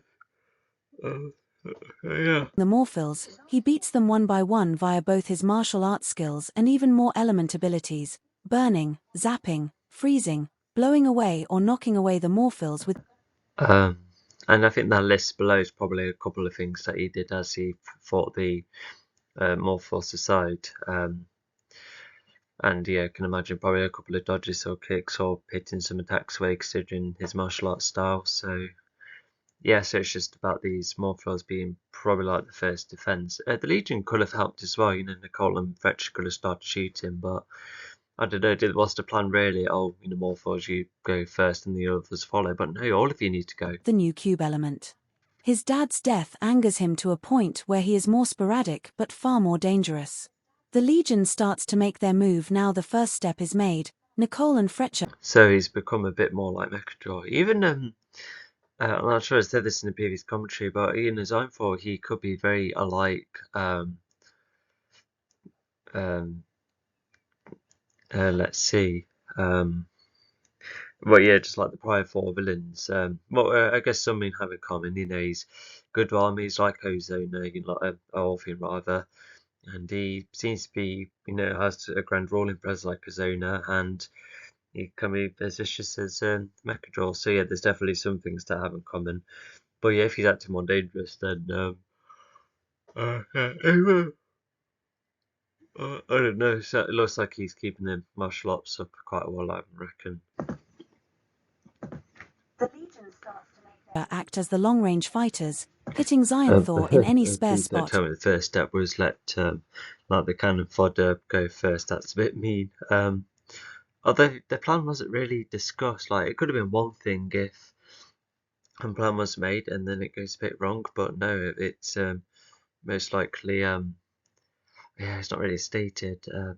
So I'm a bit lost, but never mind. Let's continue. And the rest fight him up close. Zami tries to zap Xyanthor, Hailwolf and Opusnost going for Yeah, Xyanthor's skin that's together. yeah, okay. and Pod almost acts as the primary forefront fighter against Xyanthor, acting as a second round for Pod and an awaiting chance for Yeah, Opusnost to fight definitely Xyanthor. planned with Pod being more at the forefront, because if Pod and Xyanthor are almost like the same size, yeah, I can picture there being the case. Yeah, they're going to be like battling Tilda each other, and Chapter then yeah, the rest are 81, pretty much going planning to the final assist Pod. battle. The So yeah, Automatone Zami's has arrived at the partially like long Morphil range land, as well, and and thanks to yeah, knowing how with to defend an yeah, 'cause I area think thanks to Xyanthor's the still in his experience armored back at the clothing, Socha planet, if it that was pauses ever now that described. Zami, But Nicole and regardless, Fletcher are now yeah, around. we're passing us Pod's and Wolf team like have now constantly been like responsible for losing scratching one him. element, and Yeah, now I don't Zami's think it'll team be has easy. lost one Hopefully, too, Passnos so and both Wolf should have an go for equal the amount of blame, elemental leading to injuries. an I reckon argument, that's what he mainly between should Pod have and done Nicole. primarily. This makes everyone nervous, uncomfortable, and even distracted. Even Fletcher listens to this and now sees a team which are trying, feeling sorry for them but at the same time wishing they had always been better. Oh, even Zami is Vondor the is one like to a sporting power like one too. So yeah, we've got a lot of pairs. So yeah, partially mid range, two totally close up, and two exact long range, with Pod being the yeah the main fighter. Yeah, because even Dion is probably like even Dion and Pod are probably another pair. You know, just like they can just like go to face Zanvor head on. stop this, using a lightning strike to stop this ramble. Zami gets everyone's attention by So stating yeah, all this is sorts almost like like how the basics of the fight. So yeah, it looks like then there is some with the vines being explored, you know, trying to go for those, but I reckon he just has like a really hard head. So yeah. this could be their last fight and that Xyanthor's reign could occur if they don't work together. Or that Xyanthor would have been in a Yeah, which is nice. Oh, that yeah, because there was that moment where Pascal saying, "Well, like, oh, yeah, maybe we should put our rivalry aside." Although I felt like there should be like an in-between moment, you know, where Pascal actually apologizes to Wolf. You know, that would have been good to do, but never mind. And but yeah, if they work together, you know, like they're definitely the most important fight that we'll ever do. Yeah, I can imagine that being very yeah, I can definitely imagine. Yeah, I can imagine it being rather hard. position like that much earlier if it wasn't for them. Not to mention that they need to shut down any desires and focus on fighting, even if they die trying. All Yeah, of I this reckon touches I might have everyone. seen like a couple of glimpses along the way, being like, oh, you know, they've actually worked together. They'd be probably have a good chance. So yeah, it is be extremely nice to see. And uh, so yeah, and yeah, Bosmas can see that Tailwolf is definitely legit, you know, trying to help the others. Because if they both know Podwell, for instance, then, you know, knowing that they're doing anything to assist him, then yeah. And so they get back to adding the defenses to the world. Once they are done, they go and see Mechajor's body. Oh, Wondering what okay. else So it looks like the rest of Morphos have come to help out. Well, and yeah, all of them have went. Yeah, it is. Yeah, it's because what's weird is that I don't like Cannon Fodder just being, you know, totally like whacked aside in the Epics, and he did it here. So yeah, but I can't talk. But yeah, regardless. Yeah. So with the Morphos down, yeah, that's already like a lower amount. Yeah, but maybe these Morphos have never been summoned recently, which could also explain how they become like a fan of Pod. And maybe they did try and throw themselves in a bit more, you know, they're probably more sacrificial. Oh, imagine if these Morphils like, oh, I tell you what, will offer to be in the forefront, because in that way, um, you know, you have like more of a start if we sacrifice ourselves. So yeah, I reckon that could have been like a rather cool idea. can be done to stop this element from getting grabbed? They all take the time to look Oh at a yes, so foe who harmed despite so Fetch like, you know, liking the tea a bit more, they feel I think he's is thinking that oh, you know, probably not quite being as sacrificing. Although does that mean the Morphils are doing better despite all of them going? Like, I wonder what Fletcher thinks of them as well. But regardless, so it looks like that the Legion are probably still holding back on not getting the role somewhere. much of their reputation, Not to mention both Hailwolf and Fletcher are intrigued by how he looks. Um, And Opus Nost. oh, I don't know. It's just because because I feel like they were letting go of their goals a bit more, but are they still wanted to stay alive regardless? Is that what's being implied? Well, of course, here's the thing. Like, you'll definitely need to stay alive because of you have to beat Sunfall somehow. So yeah, I get what the story's going for, but I just feel like it's like going too posh almost. So yeah, I think that's how I'd describe it. Also gets interested considering he was the only temporary Legion member to know Mechajor by name. Regardless, Pod forms an icy block all around Mechajor's body as a last defense, but he Okay, so yeah, so they're just done general fighting and that's not really worked. We haven't got much design for yet, but I guess Starfall can just like take the hits. That's pretty much the impression I've got so far. So yeah, Zanfall's like really going to bounce back, and yeah, the Legion are going to try and get him into one spot, which is definitely a good idea. Going to try to try to prize the amulet off somehow. even then, the Morphils are all underwater ready to launch. Nicole and Fletcher once again are on the high ground ready to aim and fire alongside the others hiding behind rocks, but Opus Nost decides. Okay. Oh, I see.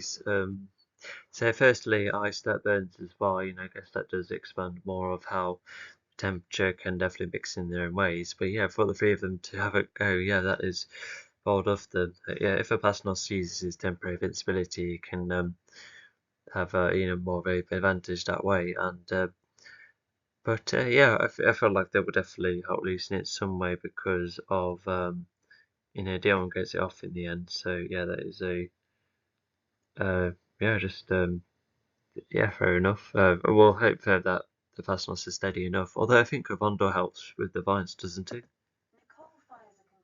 To step up his confidence and aims to act like the distraction, thanks to the speech from earlier. He gets his mojo back and his dream to fight Xyanthor is coming. And now he has arrived, looking around a planet that he has So only visited once Beastosaurus. when. So that's done earlier, but looks like he's trying that again. To which, yeah, fair enough. Probably that was helpful last time, so it's like an extra pair of hands. But yeah, concussions. So yeah, slightly dizzy. So his arm form must be somewhat tolerant to something like that. Because yeah, I wonder what is in a concussion. I'm actually kind of curious. Let's have a look. Um,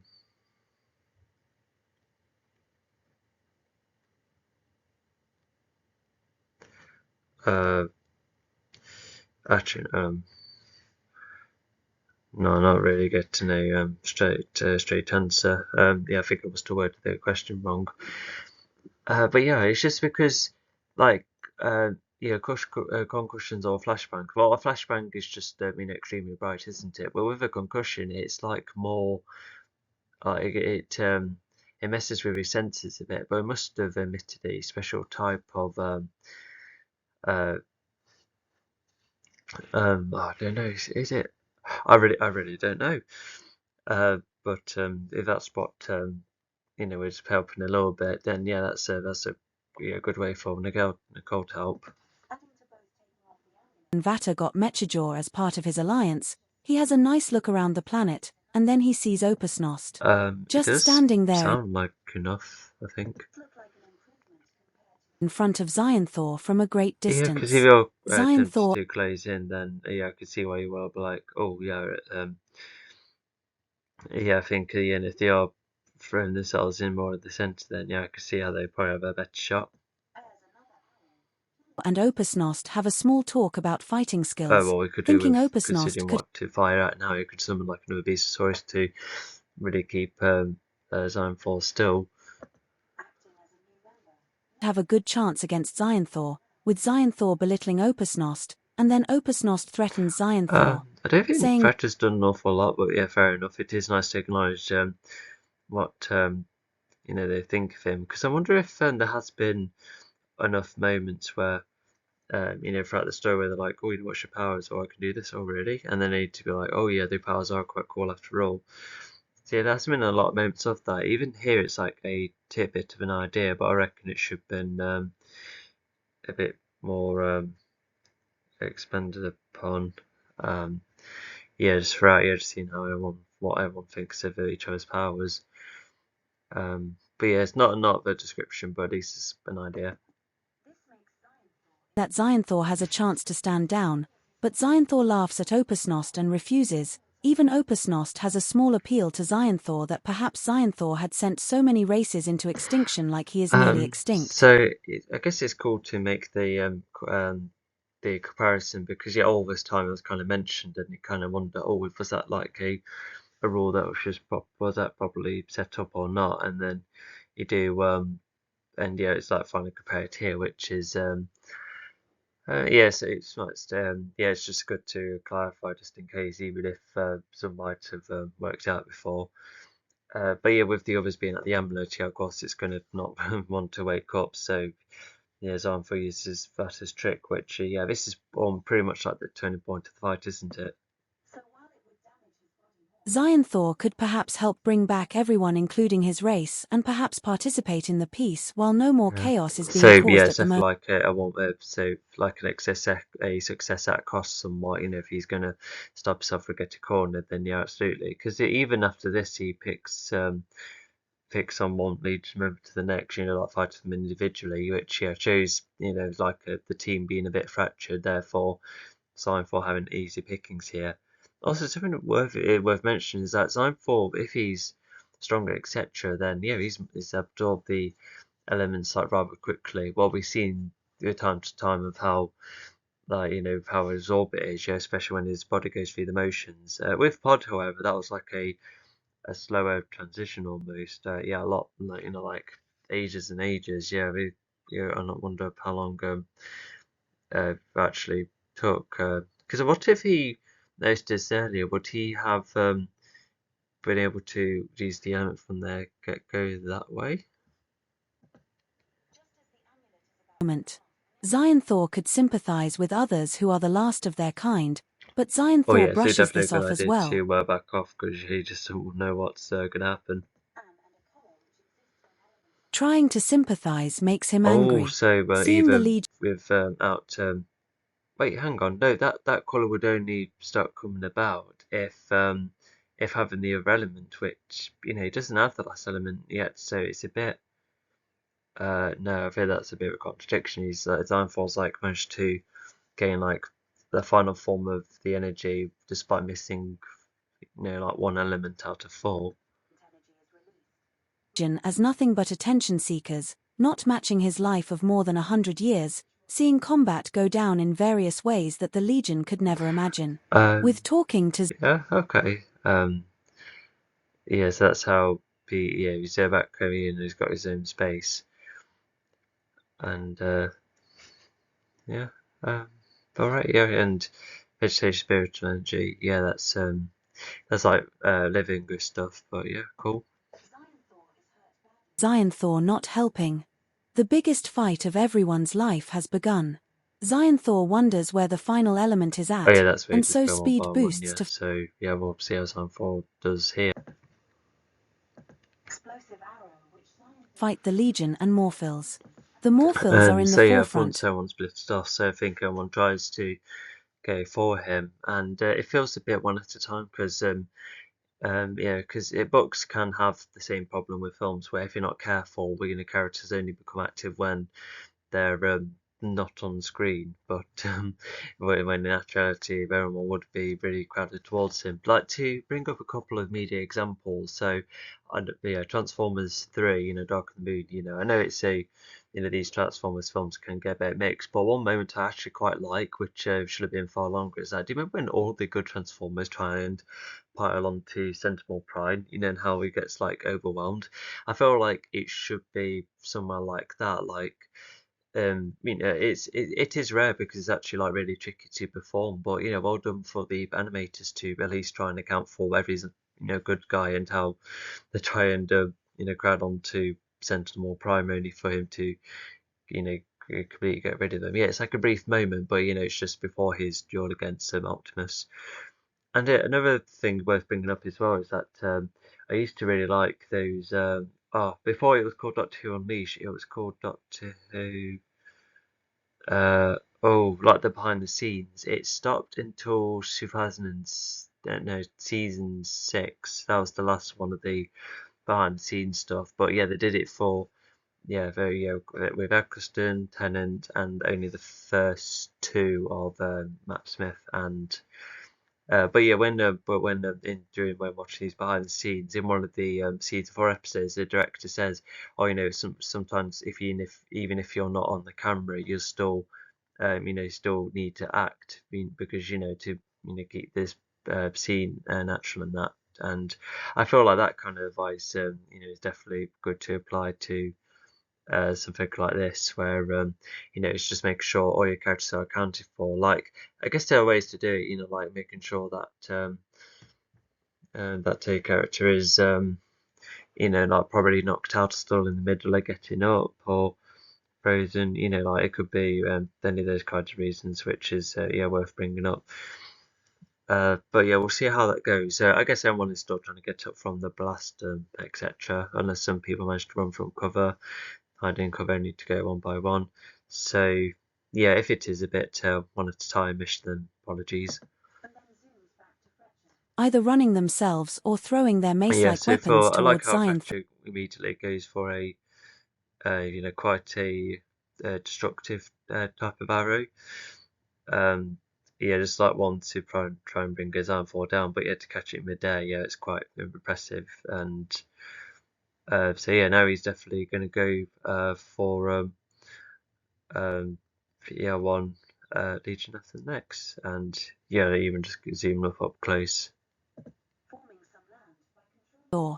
Zion Thor does get hit by some of the spammers, but when fighting the Morphils, Okay, he so beats yeah, he's some element of exploration. There's not an awful lot at this point, but although make no mistake, we've had let's see about so if dividing, how do you say it? So I think a good, let's say a half of this is on the Signfall fight, and then there's some, planet arriving stuff. Then the attack with Signfall, that's probably like a third or fourth.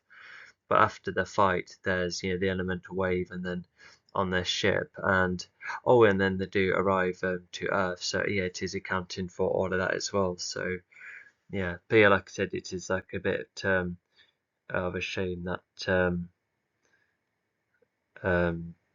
like I said, yeah, just not a lot of element exploration yet, which is a bit of a shame.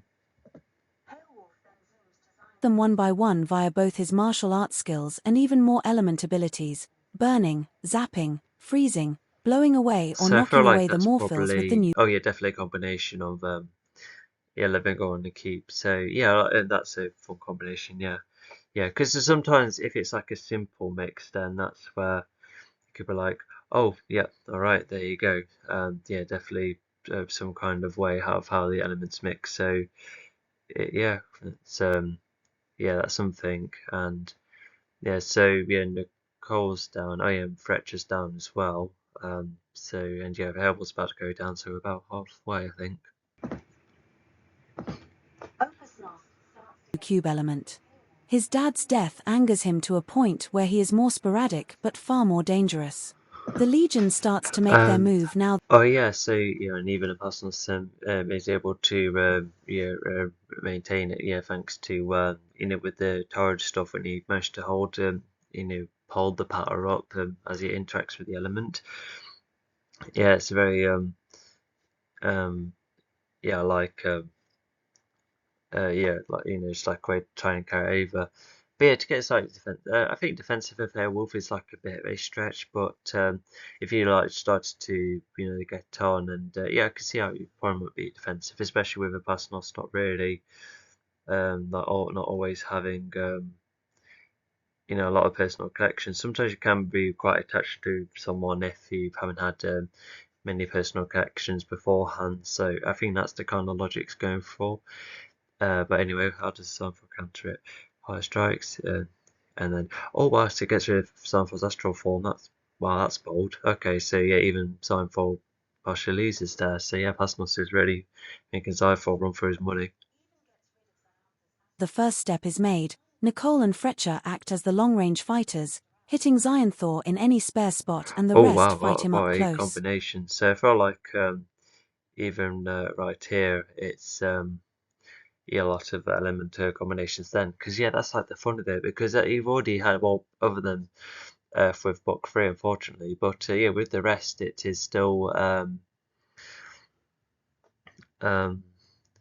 yeah, it's just you're just seeing how what the elements are like on their own. And granted, you know, Xyanthor does like gain a couple, then yeah, you know, it is good to see how he uses the abilities independently, but it's good to mix them because you know this is like the only book where you get to have that chance. And yeah, I feel like the only other way to explore it is, you know, to create additional races that can.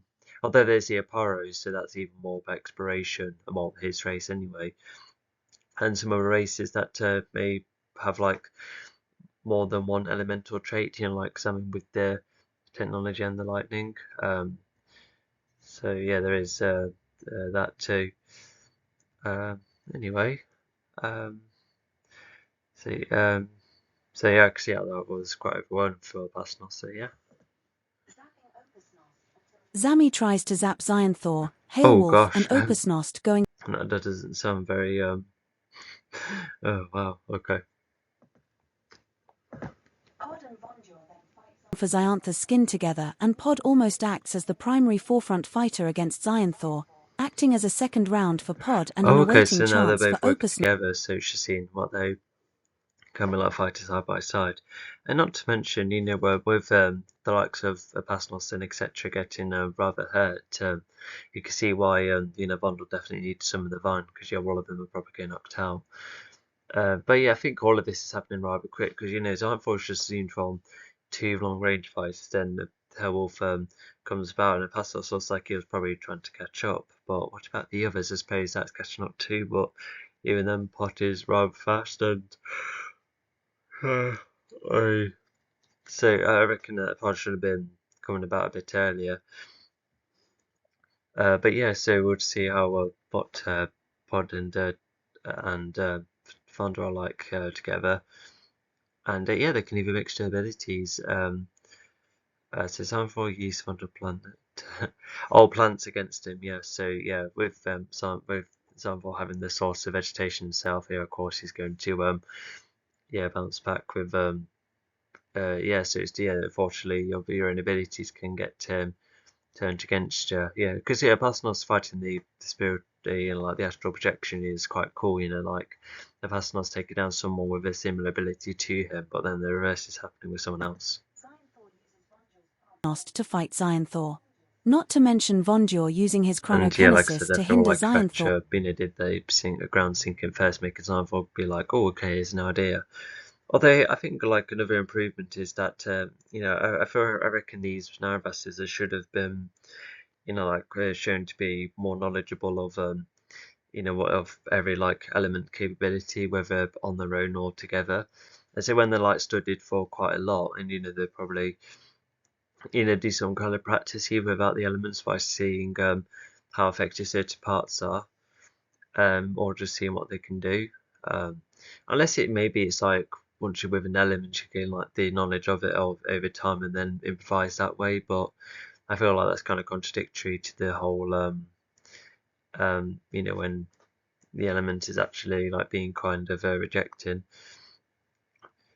So yeah, so for great profession for near Christian bonding with oh gosh, so oh wow, so that's like a form of telekinesis. So yeah, yeah, wow, against oh that is bold. And then lightning strike made up of cubes, so oh more like a solid lightning strike almost. So that's wow, okay.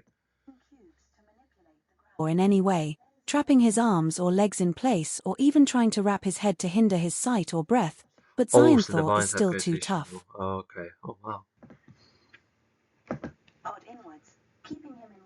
As Opusnost and Hailwolf are working together, this allows them to get on more.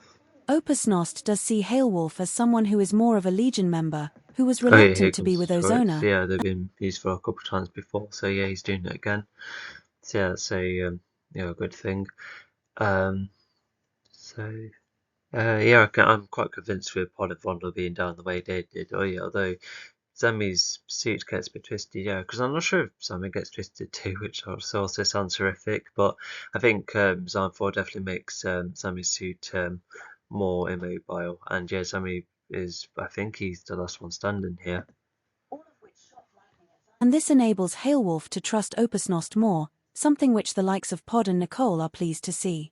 As each Legion member loses on their Oh first my go, gosh, that's a the lot. rest of the Sometimes it can have like so much, it could be a bit overboard, or maybe the landing turrets could be from various directions. Yeah, I could see that happening.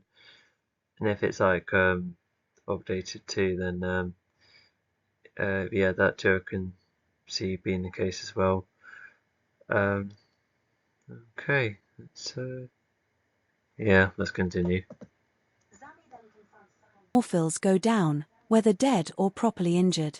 The Legion, however, tries again, and Fletcher, however, sees a flaw in the Legion's approach. They So are yeah, too it's just concentrated on a keeping the case of being like, oh, you did you took away this. Well, because if you remember, yes, yeah, Zami should have had a bit more emphasis on that side of him. But yeah, with considering how short Sanford's time was, it paid off somewhat nicely. By being like, I was just starting to reconnect with my dad, and then he took him away from me. Um, so yeah, if his semis have had a bit more work in, then yeah, I think this moment could have been a lot better. So yeah, it's just a case of loss, and yeah, they both talk about each other, and um, so yeah, Sam is going down. If Seinfeld's still angry, or if his anger is reinvigorated. themselves alive, which is limiting their performance. The Legion wants to stay alive for their goals rather than being willing to die for the universe. It's just technology manipulation. Just making them all dysfunctional in some way, and so yeah, using select abilities to take them down as well. And so yeah, the turrets are down. And so as the Legion tries again, they try another plan. Oh gosh, Vondir so will summon Sammy Vine. does get most likely quite hurt. Although, I don't know, Zynford should at least go for at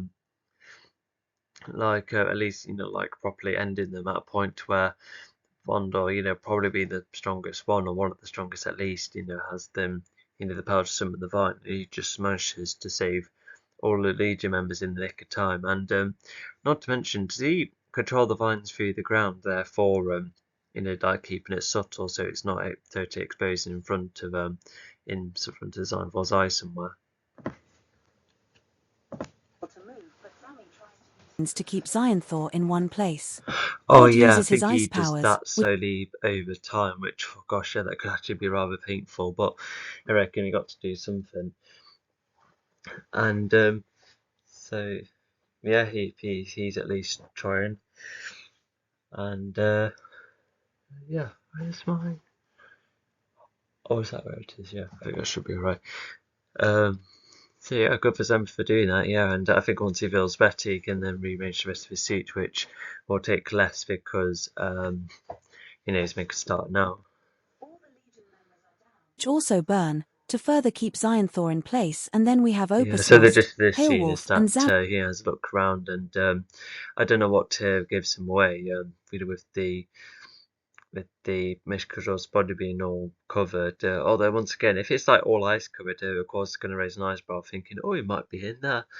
So, because he didn't at least try and like put it underground or something to make it hidden, but did Time for also like sense the elements nearby? Was that a thing as well? Unless I'm making that up, or if it's just something becoming a rule, which is kind of bad writing again, because it's Moloch who is meant to have that element sensing, and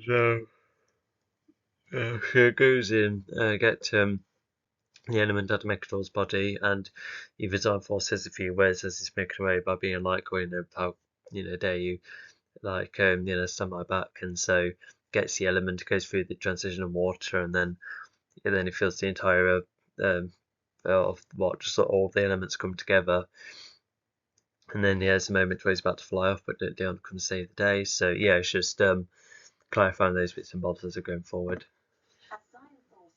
Me trying to take the amulet off while also hitting it to stun it. Nicole fires a Oh, so he's doing concussion that at by Xantha's random. Oh, head. okay, so that's kind of good. Yeah, because if it's a plant of ruins, then you can't exactly find a straightaway shelter. So yeah, it's a good. It's got not bad of an idea to be like, oh, just wreck the land around. Yeah, because also what's interesting is that despite the land being wrecked, Dion at this time uses the the ground to his advantage because the planet's is kind of ruined anyway. And plus, maybe Dion was already considering the elemental wave. That could be up for debate. To correct everything. And it was also acknowledged that Dion for once is going to use the ground to help him out as well. So yeah. Without harming the others, making Xanthaur So only also slightly placed that dizzy ground. until Okay, Nicole would has have been nice to set it up in the fourth book, for an actual existing room instead of maybe it was like Pod's no Mechador's like room where he went to a lot, and then that way uh, that way was underground. But yeah, anyway. to fire another one. Even Fletcher fires an arrow to summon an animal I'm not spirit of a using it smaller again. beast Well, there Aurora's. is less time this time, so um yeah. Although how would they have less time? I guess I don't know. I feel like you should have used everything you got. Adding to both taking off the amulet and keeping Xanthaur still. Fletcher I sees picks up this too. and Yeah, this wonders is if this slightly is reminiscent of the how he got hold of Forza. And I guess also I like that with how it comes out of a shelter as well. Oh yeah, it just goes back to how it's all too similar, unfortunately. enough. It does look like an improvement compared to the previous attempt, as he prepares another arrow, planning what to fire if needed. With Fletcher acting as a new member, no Yeah, one until has seen the his more recent abilities. ones. But yeah, so Dunfall's still been rather strong, and yeah, whether by power or fall, or just being extremely strong. Yeah. Until now, making everyone quite impressed with Fletcher thus far. This makes Xanthaur in We already knew distress, that this is and so he accidental repeating information. Sorry about that. remembers his father's advice. Like Pod, if the elements are absorbed enough on the body, Xanthaur can use that to his advantage if the amulet is acting up. So while it would damage his body more, Xanthaur must use whatever energy is within his body, and so he charges himself So up. he is suddenly having elemental senses. Was there a line later on that the more elements he got, the more he would sense a lot more? That sounds a bit contradictory. Yeah, well, that wasn't set up. But yeah, he started just changing the ground around him, and yeah, because it'll be a bit yeah, I can see how he's probably making a few adjustments so he can get in and out quick enough. Just as the amulet is about to come off and everyone starts to back off as Xanthaur starts glowing a yellowish Despite being green, and closed, I suppose fair enough because Vibra was yeah within Mechador's body and it could have been leaked a couple of times and probably the glowing too. I can see that happening. and a color which exists when elements are merged, and so some element energy is released. Releasing Yeah, and the force, universe. So yeah, lightning, Zion 4 is cube. almost like disappointed by disappointed in Mechador for tainting the universe, but in Zion 4's eyes, you feel like he can fix it. So yeah. And yeah, Zion 4 is definitely strong enough to get it from Mechador too. So yeah. Vegetation and spiritual energy from his body, getting rid of all the Legion. Xanthaur is hurt badly, but he has his own space. Xanthaur then has an idea to fight each Legion member, one by one. Fletcher fires an explosive arrow which Xanthaur catches using telekinesis and then zooms back to Fletcher. Followed by Xanthaur reforming some land by controlling the molecules within the Oh ground gosh, was Nicole it is like on, very bright? knocking Although there were that knocked out as well. But yeah, I can just imagine like a perspective of all of them. Just imagine seeing that, and you would get the impression that, oh gosh, it's that colour. He's probably got hold of all the elements to get the trap out after all. Yeah, and but yeah, the Legion must be yeah most likely proper down um and yeah. Oh, so yeah, Back Nicole. Hailwolf then zooms to Xyanthor to bite his head, but yeah, that's Xyanthor summons his Xanthor's astral like form. color of his power. Now he has all the elements. Yeah, because I think I must have wondered, or like, what is his power going to look like when it's all come together? But then we're just exploring more of that color scheme, the blues and greens.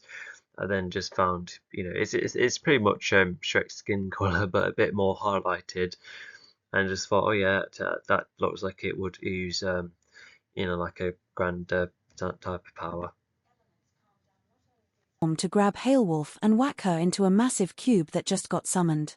Opus Nost starts to So get he does defensive of have some of the Hailwolf and perks even before using the machine. Okay. And oh wait, hang on.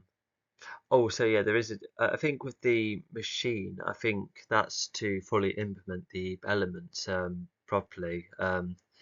Yeah, because I already talked about how I was getting a bit lost because I think Vata trying to wear the element as he was inside the machine. I think that's what wrecked him, despite being able to perform the wave. But I don't think he was quite getting all the perks. Xanthor, however, has had a bit more time with each element, so slowly building it up and yeah, then using the machine to so he's healed himself already, but he's still needing the machine for the elements to be fully implemented, and then yeah, nothing goes with it.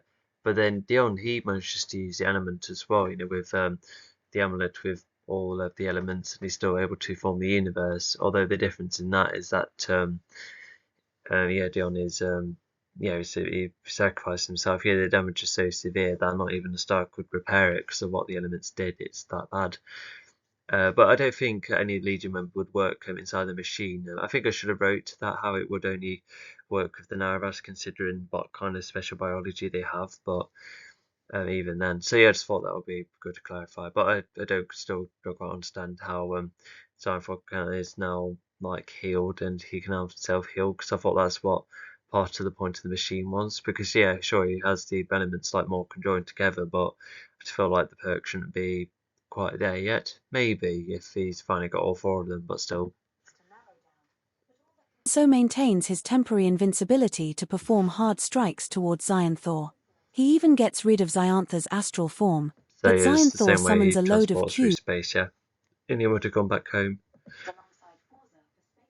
to spin Opus Nost around and make them all produce lightning, zapping Opus Nost until he's fried but still alive. Pod and Vondur then Oh, I fight think Xyanthor he side by tries, side. but he couldn't. And I think once day on this day, he gets a bit of hope, being like, oh, I better get onto it. Using their fists and elemental abilities to try and take down Xyanthor, and despite the effort, Xyanthor uses Vondur's plants against him, making Vondur sink into the ground. Using cubes to So manipulate the I've already ground. gone over how I felt like he shouldn't have got the healing then, because if he still like maintain his injury, like it's still a risk for him to have all the elements, but he will still have like the weaknesses done on like full show, so it made it so easy for the board for the Legion. So yeah, I'm a bit lost, fortunately, but oh well. Then Xyanthor summons Oh, hang another on, no, set sorry, of I thought we were vines talking which about possesses. Dynefall, but no, so it's Von Boy, seen he summoning the vine, and yeah, I wonder how he would still do it subtly. I feel like the only way it could work is through the vines going through underground, but yeah, so he applies the vine towards himself, and I feel like if he heals himself more so, then he can definitely function better to heal the rest that way.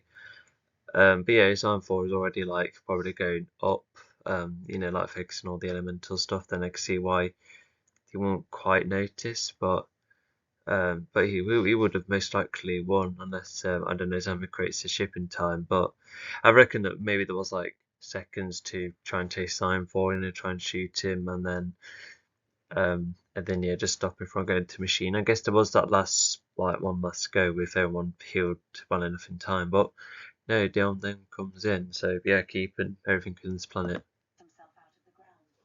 Gravitational force, nearly crushing Pod inwards, keeping him in one spot, followed by forming a lightning strike made up of cubes, hitting Pod's head.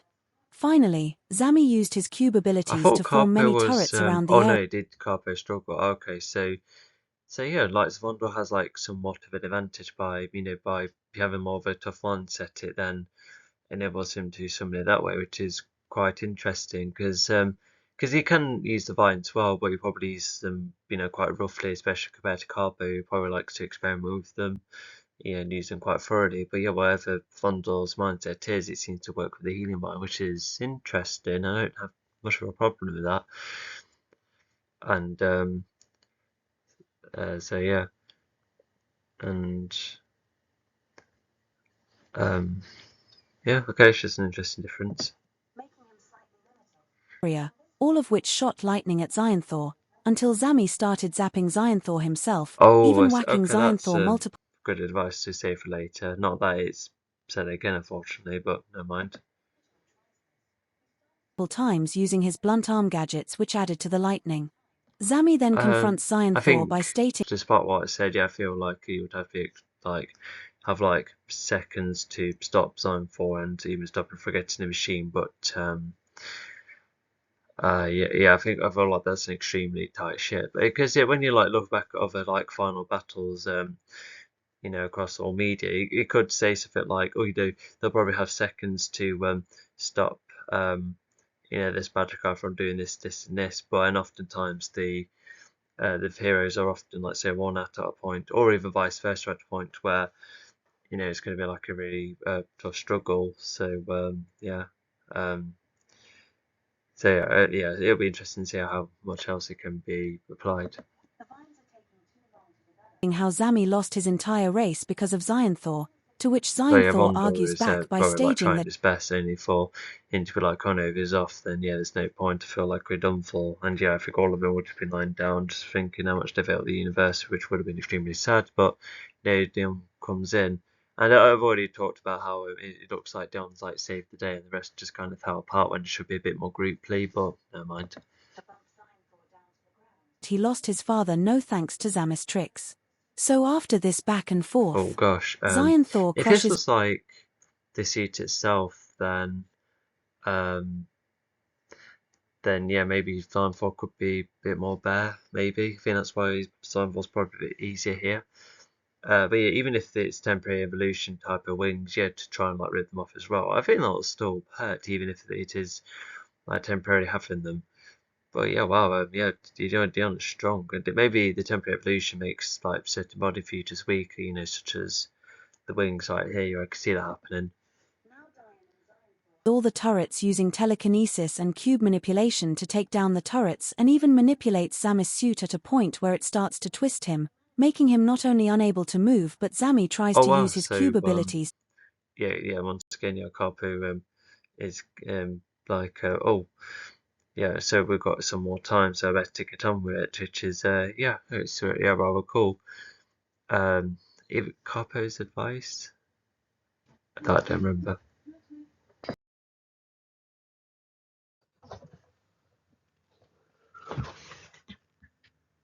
tilde chapter.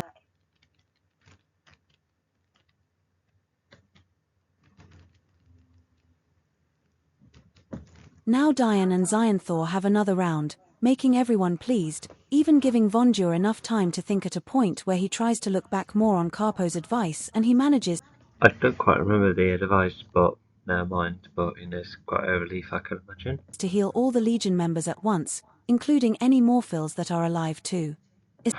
Oh, okay, so they do bring them back as well. Okay, that's rather good. Especially as Vondur doesn't have to worry about Xyanthor for the time being, he is too busy getting bounced around by Diane. Diane Yep. So yeah, at this point, yeah, I think hitting Xanthor against the ground, it's not only damage in and of itself, but also it could easily get the amulet off. Can see that happening. It also depends how hard the ground is of the area, because yeah, I think that should have been clarified. Because if it's like more rocky land, then yeah, would have meant extra damage. But not to mention, yeah, Vandal definitely has the time to do what he needs to do, um, as to save the Legion while Xanthor's preoccupied. gives his all, firing all his projectiles at Xyanthor while zooming him around, and hitting Xyanthor Yeah, that's a pretty cool combination. hard into the ground and walls. Yes, Diane doesn't normally use the environment, but not only is it wrecked already, but Diane already has an idea to use these elements later. He will be able Oh, so yeah, the idea is already there. It would have been nice to hear, what those ideas were, or at least like sort of ways of. Although I guess we have had the foreshadowing of, Dion like leaving like the lot alone because of feeling neglected. So maybe that's like the best setup. But I feel like there could have been a bit more clarity of that setup. With for instance, Dion could have, ideas like, if I ever had like the power myself, I would definitely, fix all of this, even if it means that I cost myself. So yeah, I think it probably might seem to be too on the nose, but just a bit more clarity on that side of things would have been quite good. Anyway, seas environment, but not only sea wrecked, but yeah, the land's wrecked already, so yeah, you don't have to worry about anyone else other than minding the Legion, of course. But yeah, with the Morphos coming back as well, yeah, it just makes you wonder, how they could help out. If anything, it just means, although, yeah, does Pod still generate Morphos, but instead of like generating ones that instantly adult, does Pod like run the whole race himself, perhaps, which means the Titrans don't have to worry about, the race, which means, the Morphals stand out as a race even more to the Titrans then. to rebuild the land and everything else. And so with a large majority Even that's like a foreshadowing moment, because at first you could be like, oh yeah, of course you have plenty of time to rebuild, but then secondly it could be like, oh, okay, maybe something is up. healed and ready to help Diane. Zion Thor still has the strength to fight back against Diane, not to mention the After being whacked about, yes, his Iron Form must be extremely hard and so forth, so yeah. And yeah. And and it has the metallic vines as well, so yeah, something like that gets something like that definitely would most likely pin Dion, and yeah, the amulet started to get loose as well, so yeah, whatever Dion's done or what the others have helped previously, yeah, it starts to wear off now. And yeah, okay. amulet is starting to become looser from his armor. Firstly, Zion Thor coats some vines in metal and controls them to I keep think Diane. Sanvar probably had like finding an opportunity to fight back, because it just makes you wonder, like, I reckon Dion would have been quite active, like with the firing and the zooming about, but maybe for a split second I was like, I'm gonna quickly summon this. In one spot. And so temporarily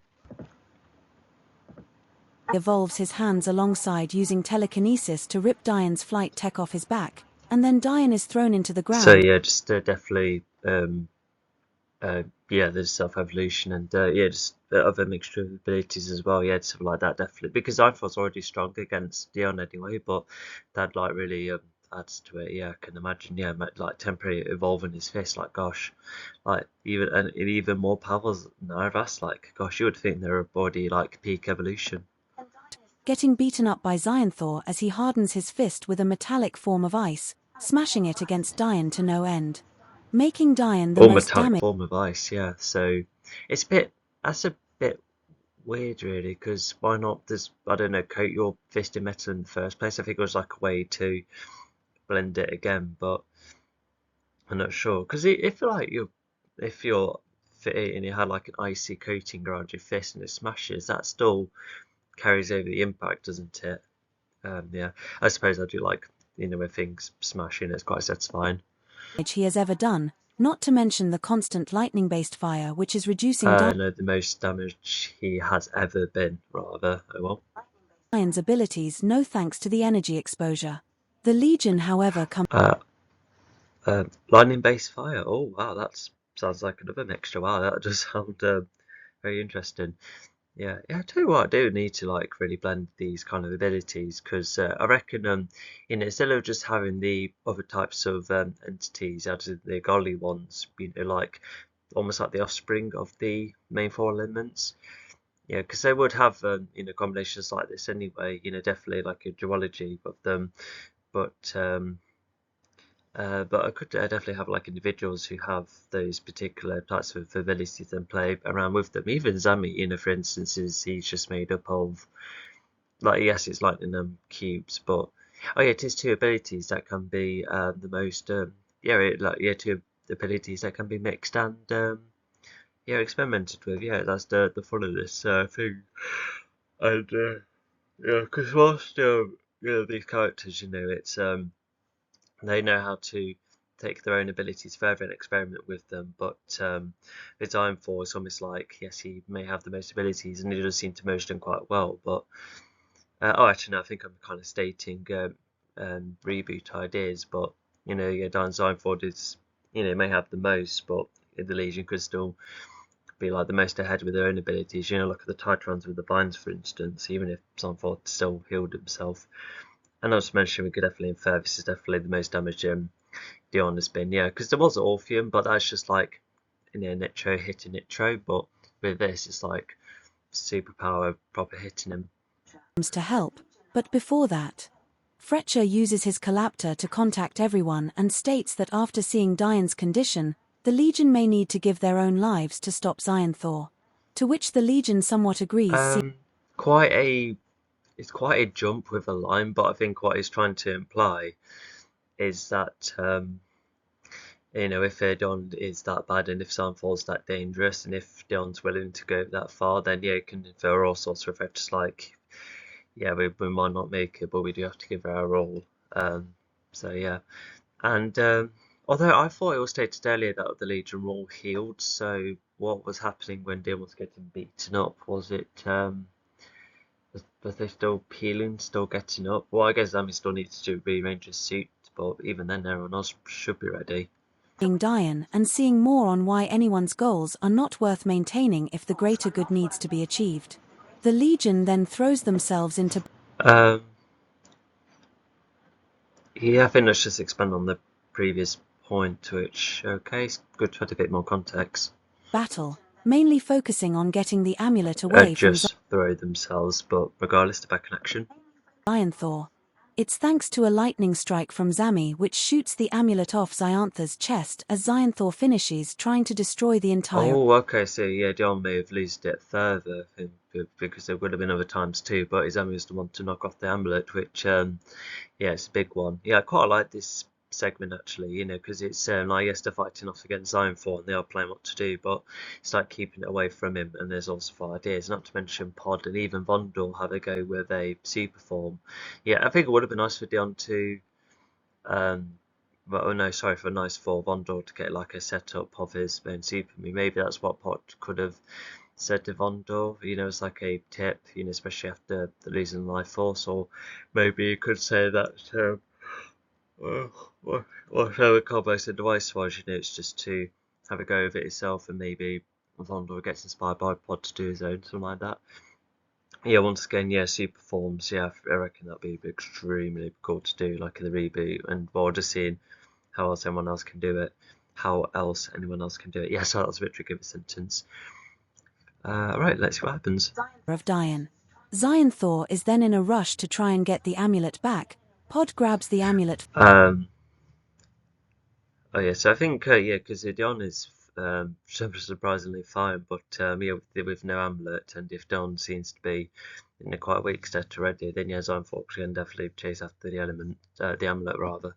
First, freezing over it to make it harder to put back on. After all, Torrid's never really tail described the size of the amulet, but it's almost like a size of a dinner plate, or probably bigger, definitely thicker though.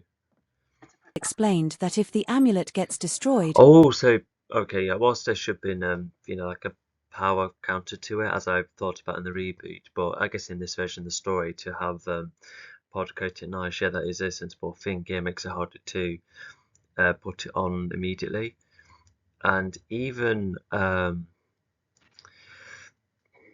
was going to say something else as well. No, I lost it. The elements will go wild and will kill them all. After reinstating this might be a last resort. Oh yeah, so yeah, they just remember it. Yeah, so that's another useful thing about Torrid, I suppose, all that time ago, where yeah, because I'm not sure about what book 3 said, but due to how many things were getting broken apart, and with the elements being leaked, that's where it would cause wreckage all around. So that's actually not only a good way of plugging the plot hole of why did not destroy the amulet, but it can definitely just imagine those effects happening if they are like the four most powerful forms of energy. That's just it's now just like started to be released. So yeah, if I what uh, I say even Fracture could have been like I know maybe this could be the best way to destroy the amulet and that the elements completely engulf all of us. Or they never know. Xynthor could come out, like escape the planet unless he's held within the planet. That could have been quite a what if scenario, or like a really sad ending actually. Yeah, I can reckon the likes of Carpo and the president being rather sad about that. Anyway, to get rid of Xynthor, but Xynthor still has element energy within him, so he could counter this idea. And so another plan is discussed, as Nicole goes to see Diane. oh okay, so Xynthor still powered himself up to that degree. Then yeah, I think that's where he can always be either like adapted or immune to the elements. So not like that.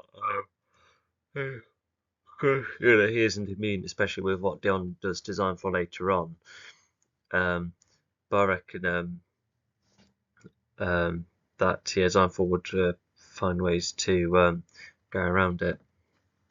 All the Morphils and the rest of the Legion members fight Xynthor to keep him away from And the this amulet. is where I think Dion emits the plan right there. Because if it wasn't for Dion's idea, what else were they thinking of doing? Not sure. While trying to fight him head-on, all the element damage towards Xynthor does make him easier to hurt. Nicole and Diane discuss what can be done, for everyone to perhaps use. I think that's referring to. So yeah, if he's managing to use the power without the amulet, yeah, that's one damage. But if Zami's lightning, for instance, is like an elemental ability in some way, then yeah, that would add to it too. The amulet to fire all the elements at Xynthor, meaning everyone could get hurt or even die, but it would be worth it, and then Diane can be healed. Everyone coming in to fight the amulet. Yeah, that is a bold move. Yeah, to consider everyone in there. Yeah, that would have been a cool what if scenario. Yeah, like that kind of unity to use single power, so everyone's like taking the damage as the fire. But no, it looks like Dion's he's managed to work it out that he can by himself he can use the amulet for two different things, which is yeah, fair enough. Although I don't know, he would have been greatly damaged, and we felt like he felt like he was struggling to find his place. Because I think the story should also have emphasised that that's been literally Dion's entire life, just zooming around helping people, unlike the other Legion members who we've at least seen, chatting, sitting, practicing the fighting. They're far more sociable with lies in between the fighting, but Dion's not like that, so yeah, probably sees that as no reason for him to get going. Thanks to the elements, so he remains as the guardian of the universe. And Diane agrees with the idea, but he would like to do it himself, even with. Wait, what? And then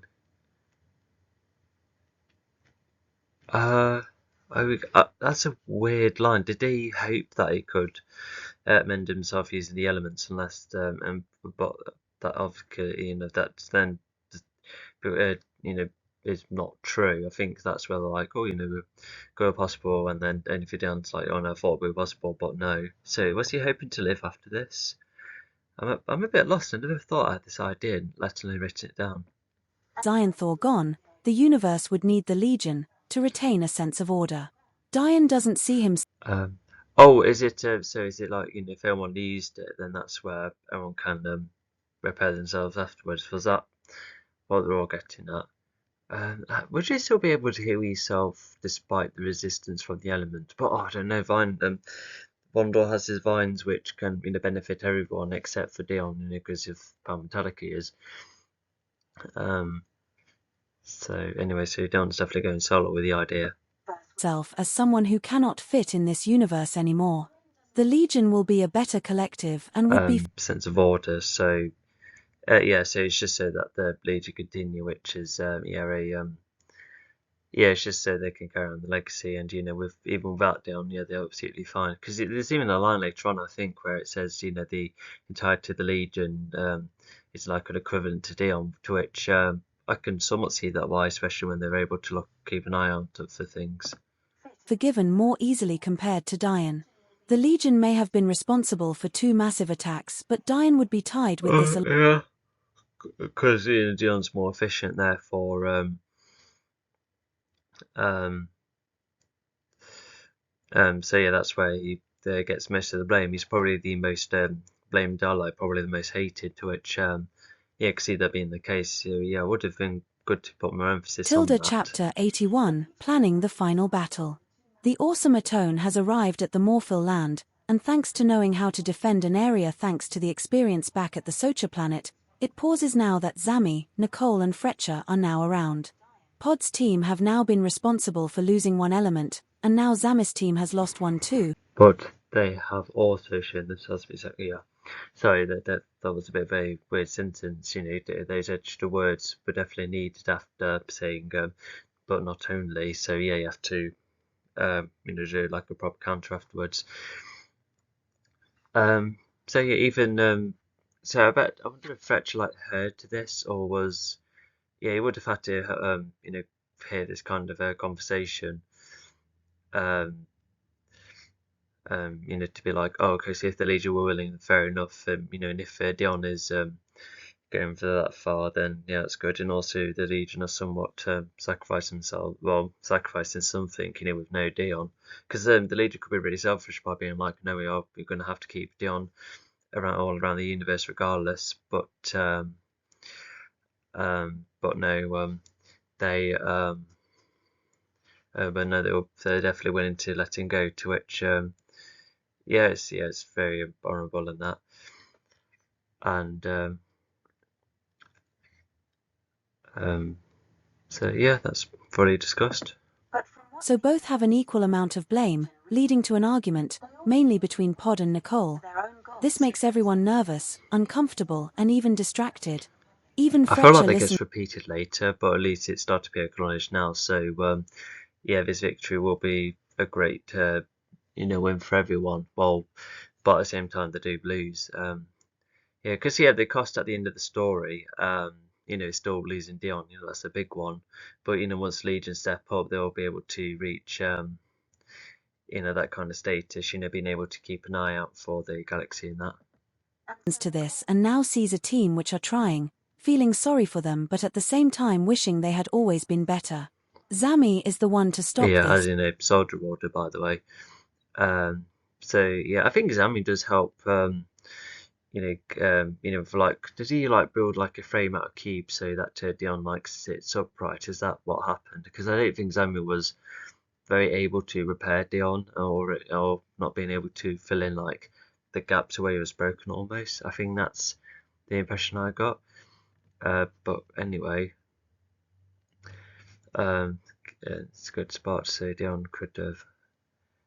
Yeah, well, yeah, we'll see how it plays out. Using a lightning strike to stop this ramble.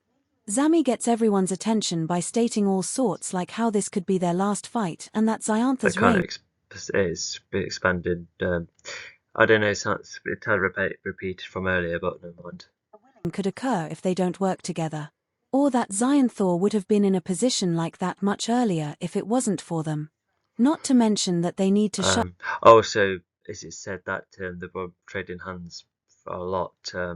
Although last time I checked, was it with Pod fighting Xyanthor, especially with creating the amulet in ice? And that's just what's stated. And I guess with what happens in this list here, I suppose there's been other similar bits and bobs that have happened.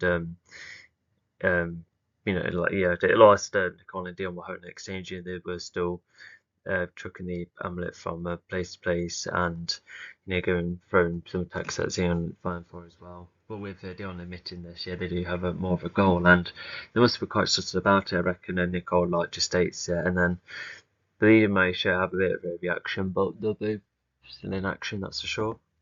Down any desires and focus on fighting, even if they die trying. All of the thing about the Warforce is repeated, but never mind. But anyway, this is where they come to tell, which is good. This touches everyone, and so they get back to adding the defenses to the world. Once they are done, they go and see Mechajor's body. Yeah, I reckon Zine 4 would probably reserve the elements then to reduce the damage towards him, so he was able to use just normal martial arts, but Morph just um, down, so yeah. Um, Although, battle-wise, like, what was really the point of having this Morphle? I mean, like, sure, it's extra help, but I don't know, it's just like these weird little gaps when the Legion aren't active, well, whether it made sense or not, it's just, I find that very odd. Wondering what else can be done to stop this element from getting grabbed. They all take the time to look at a foe who harmed so much of their reputation, not to mention So should be a space before Bondor, after that full stop, but also, yeah, the fiery cube using vegetation. Yeah, that is a storybook reference, which you would see. Yeah, some vegetation for a fiery cube. Yeah, it's a cool mixture of some kind. Yeah, although it's a bit weird that it's just cube, not like a rock instead. But I suppose it's just my interpretation of the earth element, I suppose, which is not a bad idea, but uh, yeah, I'm still in the kind of the middle about it. So, but yeah, this is so yeah. As I mentioned, all of this time they'll probably have been doing some bits of similar, but they have more a yeah. I don't know whether Nicole stated to the others with the collab to about what their next plan is. For Dion to get the amulet because he's pretty much ready to aim. But regardless, this last steps, yeah, the last few attacks and throws, and yeah. both Hailwolf and Fletcher are intrigued by how he looks. And Opus Nost also gets Oh, interested. Vondel goes first. Okay, I thought Pod would have. Never mind, it should be the way around, but never mind. So, yeah, Pasnos now currently has it after getting it from Vondor, and despite Vondor and Pasnos not really having much screen time together, it is just knowing how to do good teamwork even if you don't know each other much. Considering he was the only temporary Legion member to know Mechajor by name. Regardless, Pod forms an icy Yeah, block slight clarity, which is nice. all around Mechajor's body as a last defense, but even then, the Morphils are all underwater ready to launch. Nicole and Fletcher once again are on the Oh wow, so he tried to have a super form and stuff, which is yeah, yeah, I can imagine that being rather tricky in that. high ground ready to aim and fire alongside the others hiding behind rocks, but Opus Nost decides to Okay, so he just created it. Oh, yeah, like an actual projection whilst his real body gets going. So yeah, Poor Pod and Vondor are preoccupied. So yeah, well, hopefully they can catch up with Zion 4, but yeah, hopefully Pasnos can get going too. step up his confidence and aims to act like the distraction, thanks to the speech from earlier. He gets his mojo back and his dream to fight Xyanthor is coming. And now he has arrived, looking around a planet that he has only visited once when Vata got Mechajor as part of his alliance. Oh wow, okay, so I reckon Zion 4 caught up with Pasnos, and Pasnos managed to chuck it, and wherever Pasnos managed to get to Zion 4, both managed to stab both the front and the back at the same time, which is a good way to use an astral projection clone. But if Zion 4 started to take element damage, then I think by going for one of those cracks, you could say, because I think that's what I kind of tried to show in the storybook, where it kind of show like literal cracks of the element glow when you start getting elemental damage in that manner. I think that's the case, but yeah, I think Pasnos has definitely done rather well. Yeah, being this up close to Zime for yeah. Nice look around the planet, and then he sees Opus Nost. Just standing there in front of Xyanthor from a great distance.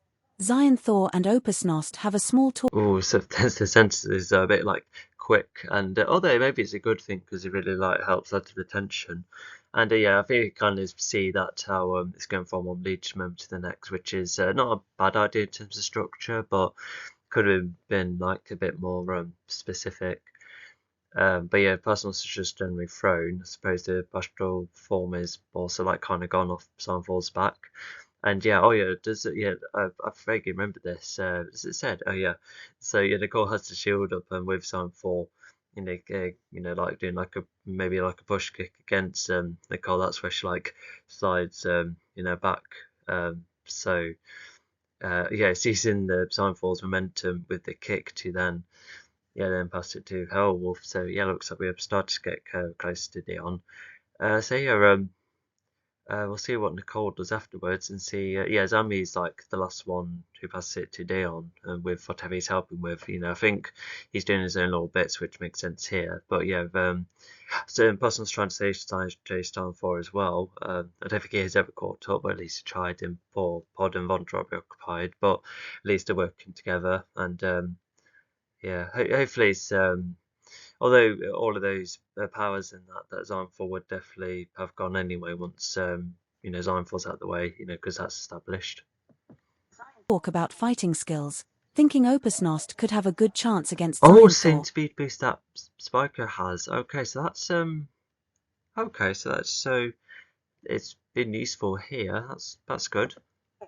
With Xynthor belittling Opusnost, and then Opusnost threatens Xynthor, saying that Xynthor has a chance to stand down, but So Xynthor that will laughs. slow down time for a little bit, and hopefully Nicole quickly gets into cover or keeps aiming and shooting. Maybe help Pod and Vondor. I don't think that's filled in, but never mind. And yeah, if Nicole was kicked far back, she would have to shoot that grenade launch from a long range, and it would hopefully be quick enough too. At Opusnost and refuses. Even Opusnost has a small appeal Oh, to so yeah, Zami has a final moment, has him out with, just helps Trav with it. Yeah, because she has carried things quickly before, to help Zami herself, held Zami herself, or carried her on her back when leaving Arizona's planet 3 books ago. And so she runs to Dion, yeah, because Wolves, I think, is almost like the fast one of the group. I might be wrong. But yeah, with only having claws and quills, yeah, I can see how she's been more useful by going to Dion while Sammy is the one to slow Xynthor down, yeah, because it's yeah, just anything to hold Xynthor back. Xynthor that perhaps Xynthor had sent so many races into extinction like he is nearly extinct. Xynthor could perhaps. Oh yeah. Oh yeah, because if it's going to be a big yeah power spell etc., then yeah, I can see yeah, Dion needed them some time, so yeah, that's good. Perhaps help bring back everyone, including his race, and perhaps participate in the peace while no more chaos is being. No, defend Hellwolf and Nicole from Xynthor. So anyway, it looks like Nicole's trying to be active as well, but yeah, good to defend her, even if she had her shield up. Caused at the moment. Xynthor could sympathize with others who are the last of their kind, but Xynthor brushed. Oh, okay, so who knows what happened to the astral form, but probably been defeated. And oh, alternative forms into beams of energy. Oh wow, that's quite a transition. Okay. And oh yeah, so yeah, life energy, the vibra beam, and Zami's lightning. Yeah, that's what's seeming to yeah, all against Xynthor. Yeah, wow, how about that? It's probably good. Oh yeah, if it's triangle as well, yeah, you're not really gonna know where to go. So yeah. Brushes this off as well. Trying to sympathize makes him angry, seeing the Legion as nothing Oh but yeah, I've attention. already. I think I addressed it earlier. Yeah, what Zami and Personals did with one element in book 3, yeah, they can't do with the amulet because it's too much, which yeah, can make sense. Seekers, not matching his life of more than 100 years, seeing combat go down in various ways that the Legion could never imagine. With talking to Xynthor not helping. The biggest fight of ever. No, it should say something like, this is not going to be as easy as Promoter alone. Yeah, sorry about that, that's a bit of a mix-up sentence. Everyone's life has begun. Xynthor wonders where the final element is. Oh, okay, so Zami managed to do that simultaneously. Well, that's good, unless that he did something like that earlier. So, but anyway, it looks like Dion can aim properly. That, and so speed boosts to fight the Legion and Morphils. The Morphils are in the forefront, either running themselves. Means correctly. And oh yeah, so that's where he's doing the elemental beam. Yep, so his Xynthor's pretty much gone, and the universe is then fixed with the President and Carpet Witness. Or throwing their mace-like weapons towards Xynthor. Xynthor does get hit by some of the spammers. But when fighting the Morphils, he beats them one by one via both his martial arts skills and even more element abilities. Burning. Yeah, it's listed through the elemental things again, because this list of elements has happened a good few times, but I feel like the list is at its biggest here, because it's the biggest climactic moment. But yeah, it's literally stripping Xynthor completely, from in a subatomic level almost. Freezing. blowing away or knocking away the morphils with the new cube element. His dad's death angers him to a point where he is more sporadic but far more dangerous. The Legion starts to make their move Yeah, now. I reckon that his ashes get collected unless they just go off in the wind, to which yeah, I can see either happening.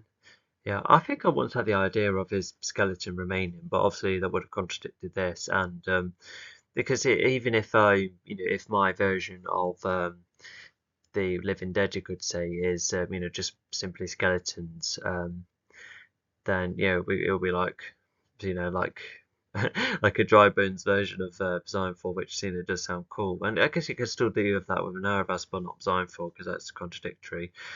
Um, and But yeah, that's the other thing as well, like how I don't know, because I reckon that my universe will have to be extremely clear. Like, does that mean um like completely um completely no flesh at all? Literally just the bones, like the final stage of decay, pretty much. Is that to where the power could work? I can kind of see that happening because unless it's like choosing between, go zombies earlier or skeletons later, I would have to address that.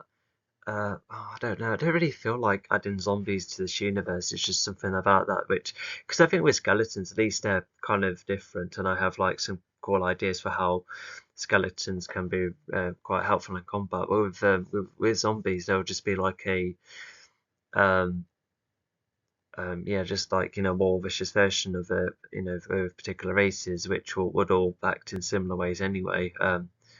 Oh, I don't know. You could probably say the same about skeletons because they're all made up of bones. So I'll have a think about it. But I feel like I don't know. It could be like too gruesome. That could be the case. Yeah, because it wouldn't in a family friendly thing. Zombies have to be a lot more goofy. Like Plants vs Zombies. But I think a lot of us prefer like the gruesome zombies. With like in films and video games. But I can't really do that here because it's like a darker tone, yeah, a tone too dark almost. Anyway, sorry about that. Let's get going.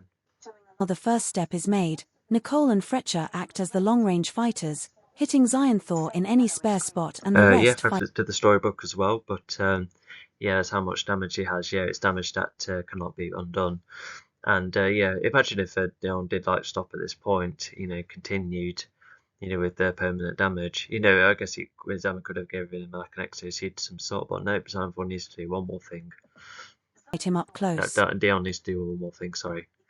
Zami tries to zap Xylophore, Hailwolf and Opusnost going for Xyantha's skin together, and Pod almost acts as the primary forefront fighter against Oh wait, Xylophore. hang on. I thought they were willing for Dion to, go the extra mile instead of, just taking the damage and that's it. No, I thought that's what's happening. So this is accidentally contradicting the theme it's going for, and it probably would have proven Vector right, despite how much of a hater he is. But anyway.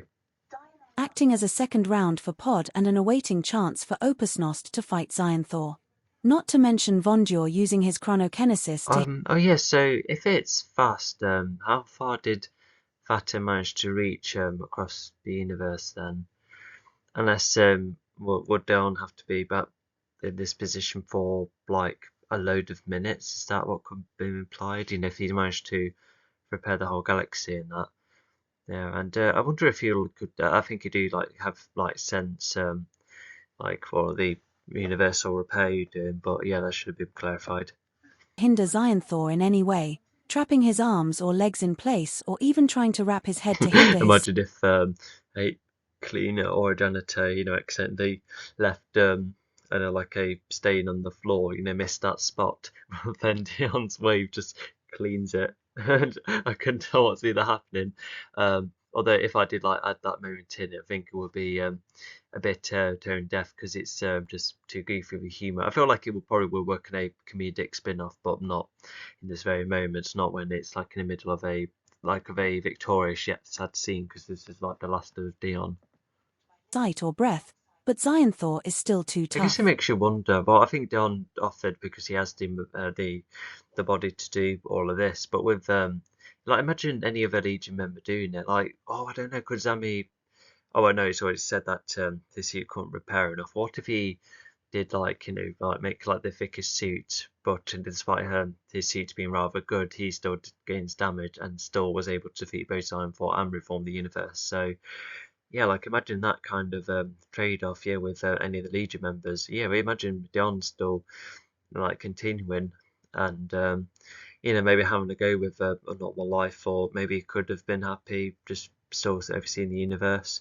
Although I reckon that the fights against Gara etc. would be a whole different story, because in the sequel, yeah, the likes of Gara etc. Are far less powered. Like they're the less like dangerous villains, but they still have enough presence to cause everyone like a big problem. So yeah, but yeah, I think they just emphasise a bit more of missing Dion, because everyone literally has to fight with a power compared to Dion, who was pretty much invincible. As Opus Nost and Hailwolf are working together, this allows them to get on more. Opus Oh, I see. Yeah, so I guess that was clarified as well, and yeah, to set up that too. Yeah, they do have like the life force in that, so yeah, that's actually quite good to clarify. It could have been like, well, how's this possible? He's a robot, but I can't have living robots in this universe. And other than the Contrabots who I came up with in the sequel, they're kind of a cool design, and I've once thought of the story idea, which I might still continue with. I'm not sure I said this earlier. Sorry if I repeat, but yeah, so yeah, Contrabot battle happens in the sequel. One manages to breach the atmosphere, then he manages to upgrade on his own and kind of start like a galactic war, including the Contrabots. Not like something super devastating, but it would still affect the legions and their home planets and so forth. So yeah, not book 5 level of stakes, that's for sure. But yeah, other than those kind of robots, I kind of struggled to implement other types of robots. Like I guess robotic suits are like really cool to do, and has been successful from time to time. But with robots themselves, it's interesting because with this 8-bit style, you can like literally create all sorts of types of robots. But yeah, it's a bit weird how it's a struggle here. But never mind. And so yeah, anyway, so that's clarified, and yeah, we'll get going. Nost does see Hailwolf as someone who is more of a Legion member, who was reluctant to be with Ozona, and this enables Hailwolf to trust Opus Nost more, something which the likes of Pod and Nicole are pleased to see. As each Legion member loses on their first go, the rest of the Morphils go down. Yeah, absolutely. Yeah, I can imagine that being extremely reassuring. Not to mention for all the Titrans on that planet. Well, everyone else will be just very happy that everything's fixed. Whether dead or properly injured. The Legion, however, tries again, and Fletcher, however, sees. But hang on a second, just go back there. I think it's with how quick it was. It sounds like the um, um, yeah, like the reader being like, oh, all of this is good, but we'll go back to the Morphle planet. So yeah, just I just find that a bit funny.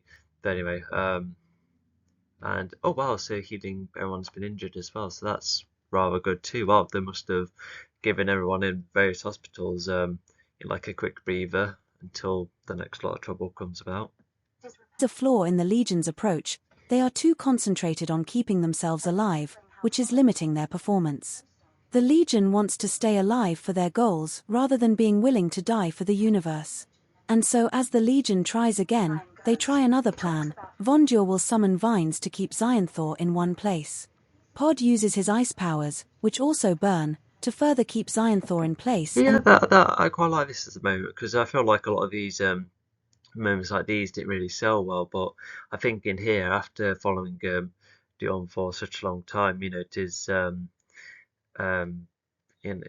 just yeah, because we've been following him for ages, to see him at a severe low point, and then yeah, just with all of that being described, you could just imagine him like dropping the amulet, just falling back, knowing that he can't function anymore. But then he reassures the Legion that not only is it all peaceful, but we will all trust her to keep an eye on the universe, because so yeah, it's just nice to just like a really nice last moment.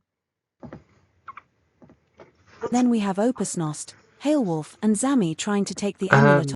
Not so much with like the constant light speed, because the Legion still have to get up on ships, and they don't have like that forceful well, it's just Dion is like super fast, super strong. The reflexes are off the charts. He can probably aim extremely well. It's like a similar to Deadshot, I suppose.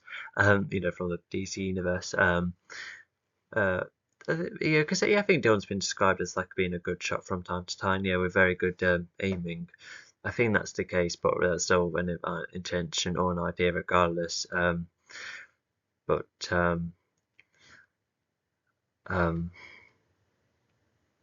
but yeah, regardless, yeah, like the Legion could still keep an eye on everything with the satellites. Anyone can like report anything, and the ships have light speed too, so it will only take like a tad longer, I suppose. But the Legion will still be onto it regardless. So yeah, and so Legion, so Vision Dion, not to mention Titrans, Morphals, can still. Oh, yep. So it's acknowledging the other races that can still add to the Legion. So yeah, that's cool. And um, so yeah. Off while also hitting it to stun it.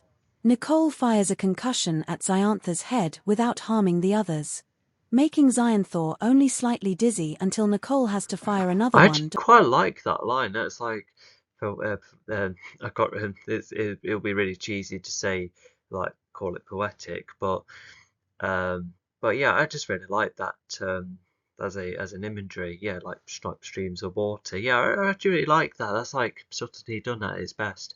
Yeah, 'cause not gonna lie, I don't really like the terms in tears or crying because you just I used to get fed up of hearing those terms when I was younger. But to say something like that, yeah, so that was really deaf thing for me to say. But yeah, it's just a really nice line. But even Fretcher fires an arrow to summon an animal spirit of a smaller beasto auras, adding to both taking off the amulet and Oh yeah, keeping so yeah, I remember how it's all located. So yeah, some have gone back to the same spots, but if there's no sign for trouble, then yeah, they're all going to be well protected. Even the such as yeah, they don't really fight the Legion, but they do help defend the element, which is good. And Fetcher would have his race back, he would defend it. Podders, Morphos would defend one, and the Titrans with the still keeping it for the Live Ghost stuff.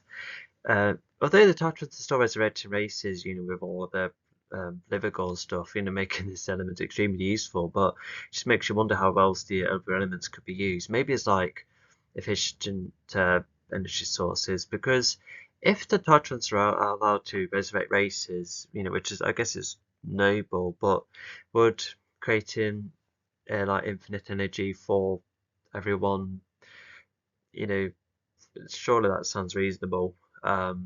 Because we all need load of things powering up, but at a constant level. Yeah, that could be like a really interesting debate for a sequel or a spin-off somewhat. But regardless, yeah, it's all be defended or never merged again.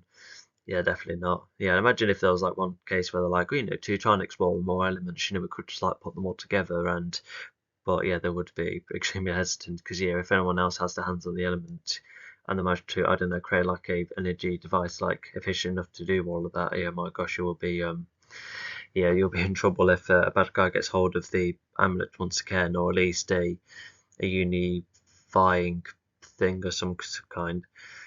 Anyway, these is and oh yeah, Fletcher paying respect, which is nice because yeah, they never exactly met, so yeah, it's nice for Fletcher to recognise the effort in that. So yeah, because I wondered if Fletcher's race ever like knew about Dion, unless the Dion was quickly updated to Fletcher, in this very book somewhere. I'm a bit lost either way, but never mind. Thor still. Fretcher sees this and wonders if this is enough. It should be energy containing devices, which would have been a nice reference to Book One. Why am I creating briefcases? I know maybe it's just to create a more practical handle and also like a way of opening them, but I don't know, you can make the energy um, energy absorbing machines efficient like that, give them. Although they already had straps because Pod was wearing it in his back on the first book, wasn't he? It does look like an improvement compared to the previous attempt, as he prepares another arrow, planning what to fire if needed. With Fretcher acting as a new member, no one has seen his abilities until now, making everyone quite impressed with Fretcher thus far. This makes science. Oh well, that would be quite a feat. I wouldn't know how you do that, but if one or two of them will go with technology, then yeah, fair enough. And yeah, the information can be passed on even after the satellites and the technology. So yeah. And not to mention, even Dion and Mechadol's body both is thrown in the sun, which means that I guess that creates the idea, like, could have Dion like won against Iron 4 by zooming in towards the sun, but I think that would have been extremely hard to do anyway, because of the powers they both have. But I don't know, I think it should have been at least considered. But yeah, the sun is hot enough to melt Nitro, which I reckon is reasonable. And and yeah, and yeah, the message as well. So even the message in here, they're like, oh, you know, we have defeated Design 4, and I'm not sure if we mentioned, you know, giving any evidence, which could be a plot hole, but you know, we still defeated them, and you know, we'll probably make our way back to Earth, and you know, don't have to accept us, but you know, at least we made the universe all peaceful for you, you know, especially now we've repaired it. But yeah, but the public everywhere is rather nice about it, yeah. Because even I'm not sure if this next commentary is going to be done after or before this. Although, actually, but thinking about it recently, I think I might make this possibly the last ever commentary. You know, just like to end it on, you know, like the Magnus Opus, and then have the animations come afterwards. I can see that. But yeah, they'd be treating this as the last one, yeah. Because yeah, I just because I'm not sure if I've oh yeah, of course the updating video, yeah, because I haven't made that yet, but it's just because I've been going through all of these you know, commentaries, checking over them and just making one by one, and yeah, and other than you know the novel or comic stuff, you know, just the things themselves, yeah, like that channel has been quite inactive, but regardless, yeah, I'll treat this as the last one, but yeah, so if this is going to be the last one, I'll just say quickly that yeah, I still really like you know, the alien variety that come to Earth in the comic version of the main story. That's definitely one change or adjustment I really like. Unfortunately, the comic is a bit underbaked. I still feel like I think the novel is still the best version because of it going more into depth and it at least tries to plug up plot holes. You know, definitely um, you know, some, you know, that needed obvious fixes was, you know, definitely accounted for all sorts. But as we've been over, there was still a whole heap of things not being um, accounted for, and yeah, even at a point where we would need a proper rewrite to make this 5 a proper masterpiece of some kind. Never mind. But yeah, we'll get going. Thor in distress. And so he remembers his father's advice, like Pod, if the elements are absorbed enough on the body, Zion Thor can use that to Oh his yeah, advantage. that's definitely good to address. Yeah, absolutely. Yeah, that the elements will. Yeah, for I'm not sure how many races are know how much they know about the elements, because I can imagine some know them and some probably heard like little tales, but or even there's probably worlds that don't even know what they even are. So that could be interesting to explore. Regardless, yeah, they're all kept safe. Yeah, it's good to clarify that as well, because it just goes to show that yeah, nothing will be going for them. Um, anyway, so there's that, and yeah, I'll just remind myself of it for later. Okay, and yeah, there's that other bit of the message as well, which is nice to account for. If the amulet is acting up. So while it would damage Oh, his body, so he quickly says, "Oh, if you never knew what the elements are, well, that's what they were. They were going to be united again, and then that's what happened." I feel like I should know what they are, but I don't know. I think it would like vary the culture to have some more familiar of the elements than others. I don't think that would quite work in the reboot if it is going for a more of a single planet idea. But anyway, more, Zion Thor must use whatever energy is within his body, and so he charges himself up. Just as the amulet is about to come off and everyone yeah, it's good. starts to back off as Zion Thor starts glowing a yellowish green, and a color which exists when elements are merged, and so some element energy is released. Releasing force, lightning, cubes, vegetation and spiritual energy. Yeah, because as you know, backed up in the bio in one of the sequel comics, yeah, yeah, all Titrans have to sit together pretty much, and so yeah. and so yeah, when they were going to Earth, so that was the reason. So yeah, they were just thinking, oh, we'll just collect you and just take you back home, and for like the public and maybe some aliens being like, hey, but you've finally done something good. You've stopped Sign 4 and the Earth is good now, and the whole universe is fine now. So yeah, it's just these it's like we get a much bigger reward, so that's cool. From his body, getting rid of all the Legion. Xionthor is hurt badly, but he has his own space. Xionthor then has an idea to fight. So chance to need another one. Is that something to do with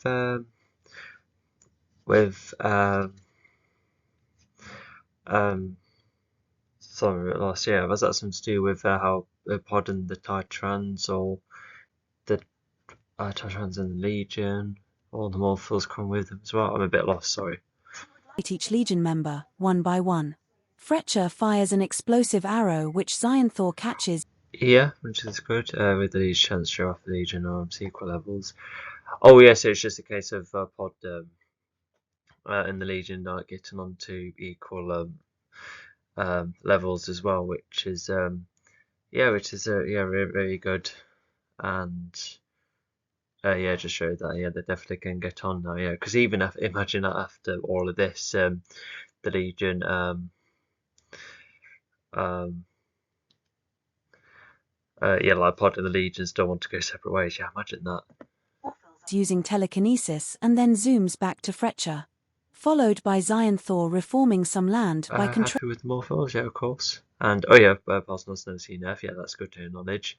Nor is Fletcher actually, unless no, because like the alien visits have been rather small, so yeah, I should have listed Fletcher too. But it's nice to acknowledge that. And yeah, this is definitely the best Earth will be. Rolling the molecules within the ground Nicole is on, knocking back Nicole. Hailwolf then zooms to Xionthor to bite the his superior one, yeah, absolutely, yeah, the one that actually fixes things. Head, but Xionthor summons his astral form to grab Hailwolf and whack her into a massive cube that just got summoned. Opus Nost starts to get defensive of Hailwolf and so maintains his the last of the Nitro or Blast Nitro bot. Oops. Temporary invincibility to perform hard strikes towards Xionthor. He even gets rid of Xionthor's astral form, but Xionthor summons a load of cubes to spin Opus Nost. No, it's if the Legion will be leading University Security, because if they're going to, like, maybe they could still do some saving but keep themselves away from the public eye, but they can't really call themselves the head of security. Just call yourselves like the I don't know, just a whole heap of vigilantes, like very good ones. They just keep everything to themselves. Yeah, even if they do Legion, they still have plenty of Titrans and Morphos as company. Maybe a couple of other planets will be open arms with them. But anyway, so yeah, it's good to acknowledge all of the Nitro if it's most likely going, or keeping the ones that have had the, when Nitro has been used to paint on top of some things to harden it. I think that would remain for the time being. Gosh, imagine like 100 years time and it's like, oh, this is a metal we used to farm from the stars, but we don't do that anymore. Around and make them all produce lightning, zapping Opus Nost until if the public etc accept you, and many I don't know politicians all across the universe, if they're more accepting them, yeah. Is fried but still alive. Pod and Vonjor then fight Xionthor side by side, using their fists and elemental. Oh, okay, so that's how they logistically can perform that. Yeah, it's good to label the actual method. Abilities to try and take down Xionthor. And despite the effort, Xionthor uses. I can imagine being very like a just almost like one last goodbye, really. Vonjor's plants against him, making Vonjor sink into the ground, using cubes to manipulate the ground. Then Xionthor. Does he get given actually no, I think whilst Don's given like a nice send off by Mechajaw, they're like, we'll just chuck him in because he was mean, wasn't he? Or summons another set of vines which possesses gravitational force, nearly regardless of what happens, that's what they'll like to do. Yeah, I think that's like a good next goal to go for. So yeah, it just goes to show that there's always like something to do almost. So yeah, and and whether they are accepted or not, good luck trying to make star farming illegal, to stop other races from getting hold of it. Pod inwards, keeping him in one spot, followed by forming a light. Oh yeah, just like treating the stars as living beings. It could even be like the fifth element, almost. But I don't know. Like it's still metal, and it still would be tied with Permota. So yeah. Strike. Oh, okay. I think we're on to the last chapter.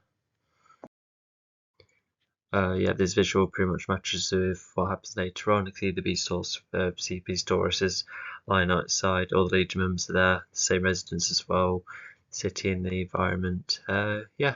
Tilda chapter 82, the ending. The Legion has now arrived on Earth, landing around the base, where both the President and Carpo are waiting for the awesome Atone to land. All the members of the Legion go and see them, having a good hello, but expecting to leave soon. So yeah, it'll just be like a quick one, yeah. Yeah, even this could be like probably one of the last times they might see the president, yeah, they're thinking that they all might leave Earth, so it's having that kind of mindset. But I reckon President Carper will like, oh, but wait until we see this. But the president pursues them to stay because it turns out the Earth's Persuades them to say, rather. public is very pleased with the Legion, cheering the lot. Zami has his attention. Nicole will get. The following is a bit on the nose because it's like, oh, they've all achieved what they wanted. It should have been done subtly, just say something like, oh, they're all happy and we all know what they've been waiting for. If it's done in other ways, like Zami gets a good crowd around him and Nicole gets a plaque plated on somewhere.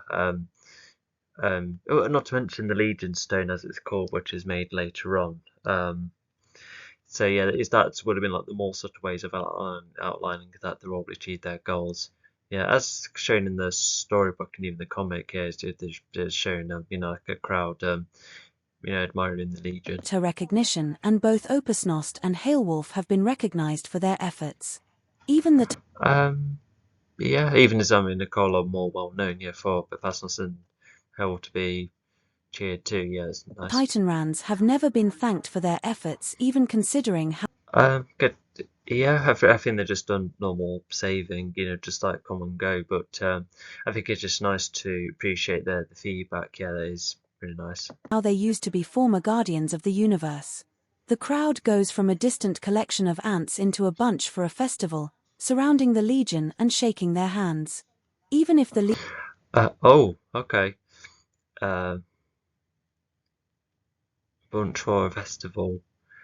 I think what I was trying to say is that it was like watching ants from a distance, but then they all come to Legion and this massive crowd and no one interacted with them. I think that's what I was trying to go for. Sorry, it's a bit clunky. Legion is only seen on Earth. The streaming was seen on other planets, as some aliens like to see content from other.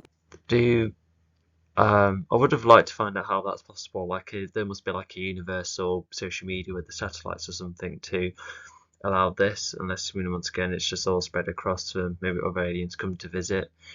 Yeah, it would have been nice to clarify that, but it's still really nice to just go show that the other planets are seeing this too. Planets, but the legends still spread across the universe, and very quickly, making everyone a fan of the Legion. The Legion did keep an open mind, and it is debatable a fan of the Legion again. Whether the Legion deserves such a massive fan base. There may be some aliens who may need more conviction that the Legion is going to be a heroic force in the long run without making significant mistakes again. But even then. Oh, that was a massive sentence. Sorry about that.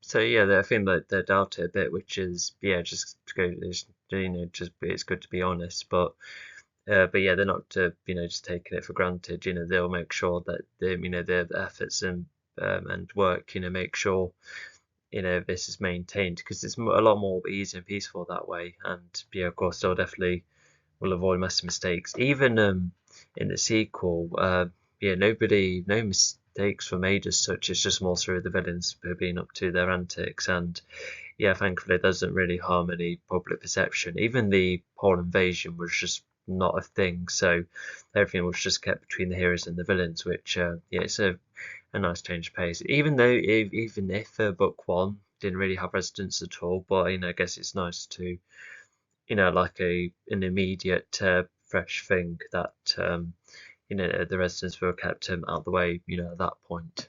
The Legion protective empire across the universe is still wildly agreeable, and even the universe is now So yeah, they must have discussed all sorts to be like, oh, yeah, if we do this, we can maintain peace. safe at a point where some races fancied coexisting as if they all live in a world with a load of islands. This era is surely a goal.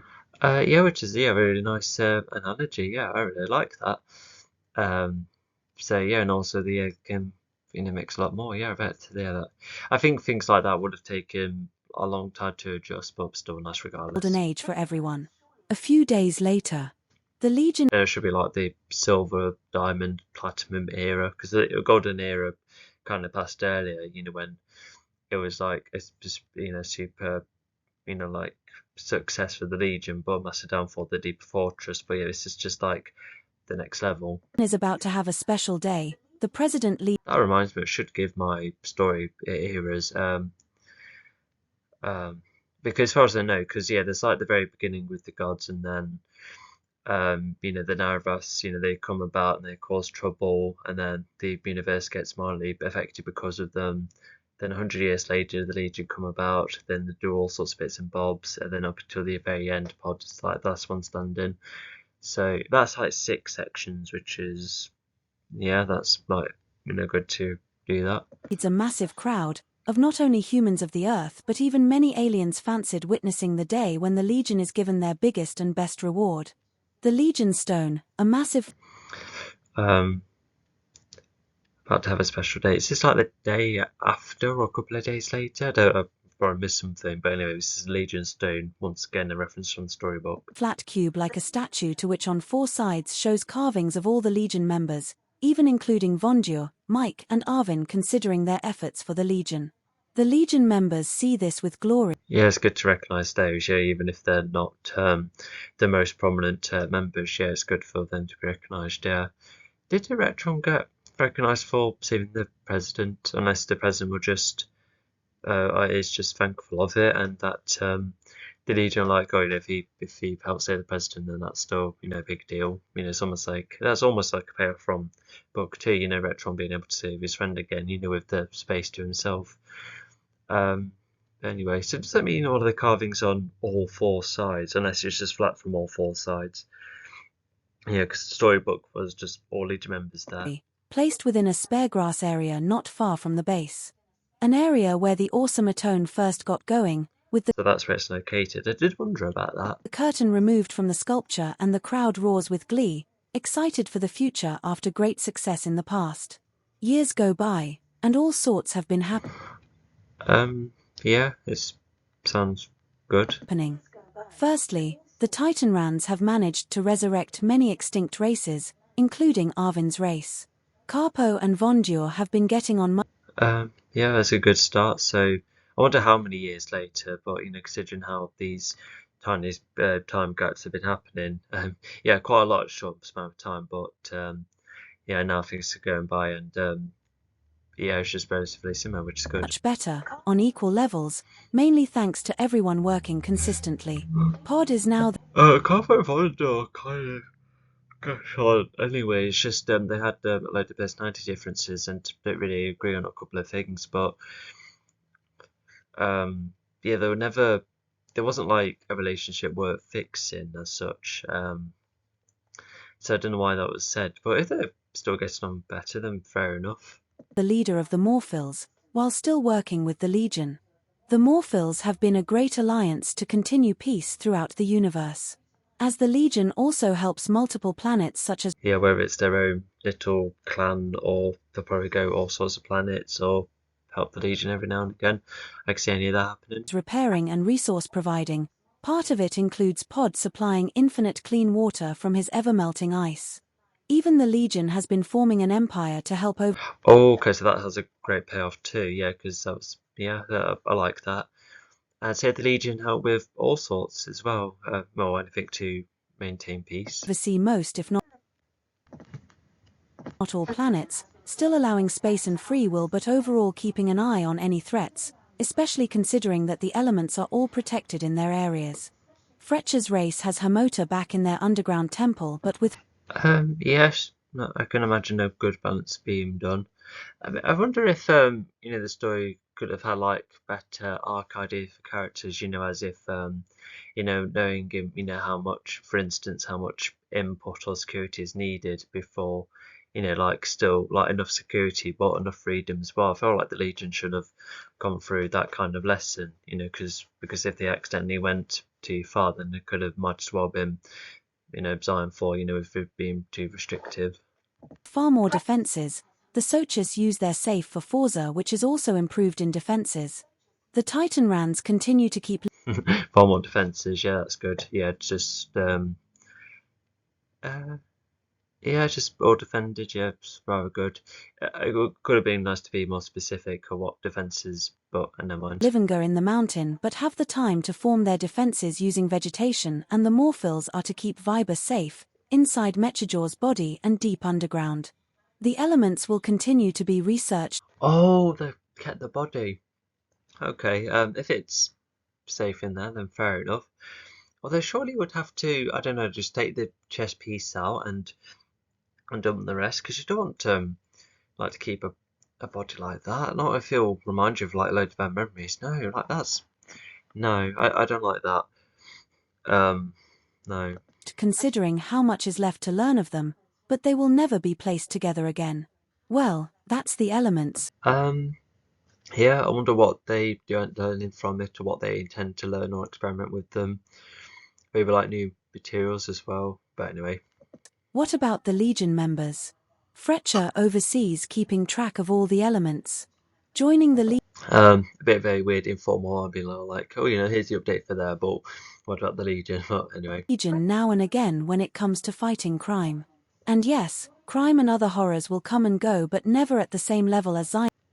Oh, okay. So Fletcher is also just going to be in and out of the team. Okay, well, he was still around for the sequel, and yeah, he was quite needed. Because yeah, even Fletcher, he's like the long range one. Definitely the primary long range one in the sequel. And yeah, he was helping defend Pod, and whilst Pod was doing his Vibra stuff, and during that final battle. But also that's a weird line, as it says, and yes, crime. Well, of course, crime is still going to continue. Even the story ends with saying, with trouble will always be about. Thor, and Fletcher does see the Legion and worthwhile heroes, and a fraction the universe deserves. Not to mention when Fletcher's race came back, more paintings all around the planet. Yeah, that's definitely good to acknowledge. Fiction says. Yeah, and his fear Fletcher's, how he's fought to them, so that's also good. Planet made a comeback. Paintings of Xiantha's End and the Legion create a new golden age, making them. Oh wow, nice. Oh yeah, because I think it's talking about. Would have been nice to go through all sorts of like little stories throughout the years, but regardless, it will be events, across like the past, the previous 4 books, of course. So yeah, that's really nice. Stories to further spread around the universe. Even the paintings are to occur on other planets too, inspiring many races. Firstly, both Opus Nost and so despite being drawn, the stories are still told around the universe. Yeah, nice. And Hailwolf are official Legion members, able to balance their own lives alongside being part of the Legion when they are needed. Hailwolf can still look after her race. And Opus Nost. Yeah. I was wondering about what Pasnos's day to day is like, but maybe he does like the freedom on his own. Yeah, Hailwolf of course has priorities, but it's good to come in when she's needed. Because you never know, there might be some situations where they don't require literally every Legion member. Can have a lot of fun around planets, but is happy with the idea that it will be done in their spare time. He is just as happy to see the likes of Pod. Nicole is now the new defense leader, able to. Yeah, absolutely. Yeah, so I can imagine them all having like enough spare time, but if trouble ever comes up, then yeah, they must prioritize that. To oversee the whole of not only Earth's security but attempts to plan security for many planets. Taken over from Retron. Yeah, so if she gets promoted, good for her. Too, and considering what position she's in, this is the best position she has ever reached within her family tree. Would have been nice to get into specifics, but nice to keep an eye on all the planets. once thinking she stopped the line of fighters, but now she has advanced it. Zami also continues. Oh, okay. So, oh wow. Okay. Well, yeah, she did assist with helping save the universe. So, yeah, I think she's going to be like the ultimate winner of her family tree. To be one of the primary legion. I remember. Tilda Chapter 82, the Undoubtedly in the ending. sequel, yeah, The if they're Legion not has now arrived related. I on think that's an Earth, idea to make them landing around the related, but base, maybe I where could both have, the show President and that Capo are Nicole, waiting for the tends to keep Automatone going, to but it just land. creates the question All of the who the members father of the would be. Legion go and see them, Um, having a good hello, yeah, but maybe expecting to leave soon. would have But had the to meet President someone, pursues but them to anyway. stay because it turns out the Earth's public is very pleased with the Legion, cheering the lot. Zami has his attention. What was the last part? Now she has advanced it. Zami also. Um, she stopped the line of once thinking she stopped the line of fighters, but now she has advanced. Oh, so yeah, she did worry about ending her family tree. Well, not only, I think she would have, been a parent eventually. That probably still that option still on the table, but yeah, but no, it's still the cycle of the fighters within the tree still going, which is really nice. And not to mention, a second.